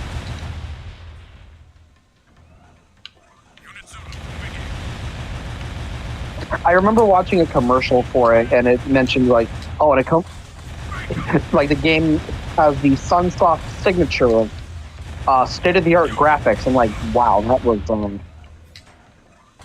that's really funny to hear for an NES game. It's really funny to hear in an ad for an NES game of graphics being a selling point. Like that's been a thing for fucking forever. Yeah, that actually does lead to an interesting question, Magma. Do you think the prioritization of graphics has actually been a detriment in the long term? Oh yeah. I can especially see that in storytelling. Oh yeah, where everything has to adhere to like photorealism or some shit. Yeah. But usually it's more so aesthetics that will carry the visual part of the storytelling a lot better. I will say, the writing is still going to be doing the heavy lifting, but I was going to say I also do just generally prefer the visual presentation of cutscenes from like the Jak games or Ratchet and Clank series because I don't know. I feel like with video games trying to have more movie-like cinematography for its cutscenes, it can work for some games, but in others, I was going to say it can work in some games. Yeah, the thing with the Jak cutscenes is that for Jaks 1 through 3, yeah, they do play out in engine, but for Jak 3 onwards, well, Jak 2 onwards, the characters actually have, like, cutscene models. Yeah. Like, I feel like there's something about the cinematography of cutscenes in older games that is a lot more distinct, whereas modern games try to feel more like movies with their cinematic presentation. Yeah. Kiara, what are you doing? I think for some games it can work, especially ones that are specifically going for wanting to give you the feeling of being, like, playing the vibe you get from a movie. Yeah. But, like, I feel like a lot of games will nowadays just kind of default to trying to use cinematic language rather than actually incorporating the unique elements of the interactive gameplay as a storytelling device. Half-Life the Half-Life series is kind of what I think of when I think of like the unique ways you can present a story through a video game that you can't in a movie. Yeah. Especially since like that's an unbroken first-person narrative. There's no cutscenes or anything. Everything's playing out in real time as you're playing the game. Yeah, and then starting with I believe Jak X, the cutscenes were actually pre-rendered instead of playing out in engine. And at least in Jak X's favor, that allowed them to pull off some effects like, say, Crew's hologram in the cutscene that kicks off the plot of the racing game, or even the video overlay for GT Blitz's news coverage, commentary, that kind of shit. What about Lost Frontier? Lost Frontier, I don't have a whole lot of data on it because, I mean, this game doesn't exist. Oh wait, that's right. That's the one people don't like, if I recall. Nope. What is the problems with Lost Frontier, actually? I don't remember. Let's see. For many, it was a lot of cliches, but with no substance. Some of the things that were introduced to the Jak and Daxter lore were confusing, to say the least. Also not going. There was also the Dark Daxter transformation that also not only completely fucks with the lore. Dark Daxter. Daxter. That sounds like a creation of Dogs Eating Dogs 6, bro. Honest to God. Yeah, then again, that was a high impact original. Dark Daxter sounds like something you'd see in a Super Origami Kingdom video. On God, like, god damn. Like, that sounds like a parody. Oh, and he will not shut up. Okay, when it's getting to a point that Daxter is talking too much, and this man's already kind of a motor mouth. Yeah, no, Daxter's already kind of fluent in Japanese. So, like, when you're saying that he doesn't, like, him not shutting up is a problem in Lost Frontier, I feel like that puts a lot And it's even worse because this is a dark form where he will not shut the fuck up. Oh, so let me guess. And those gameplay segments are mandatory. They're more puzzles. Yes, dark form. And of course, there were some unique gameplay issues on the PSP, like button mapping. Oh my god. Also, you're telling me Dark Daxter, so a dark form, something that's usually meant for, like, I don't know, a berserker mode. Yeah. It's for puzzle. Yeah, because apparently Jak can't go dark in this game because, if I'm remembering correctly in the story, he got called out for... The Lost Frontier, the Dark Eco concentration is so... Well, the Dark Eco concentration in the air, you know, just the general surroundings, it's so high that if he tried to enter Dark Jak mode, it would literally fucking kill him. That is something. And he actually almost goes dark at one point, when figuring out, you know, what the Europans were actually up to. I will say I'm just gonna say, PTSD is one hell of a thing. Yeah. Yeah. I will say, Magma, I do appreciate you taking me through these. I feel like this, again, when you mentioned that you're also moving out this year, I'm kind of realizing there's quite a bit of parallels going on with what's going on within our lives. Yep. So, you know, I'm glad to have a friend like you in this journey.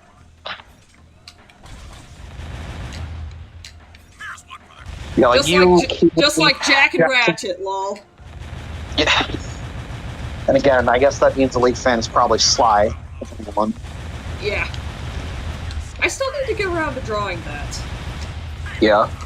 Oh,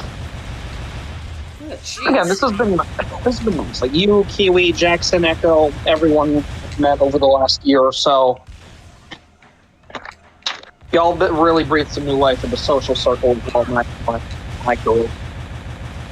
So definitely. Yeah, no, I'm not gonna lie. Once Especially with some awesome art. You and I think, joined C server. I think around the same time, actually. Yeah. Yeah. You know, honestly, I think joining C server was probably the best thing to happen to my group in a good while because of all the people we brought in. Yeah. I make the joke that it was the best DLC since the Crisis update. Lol.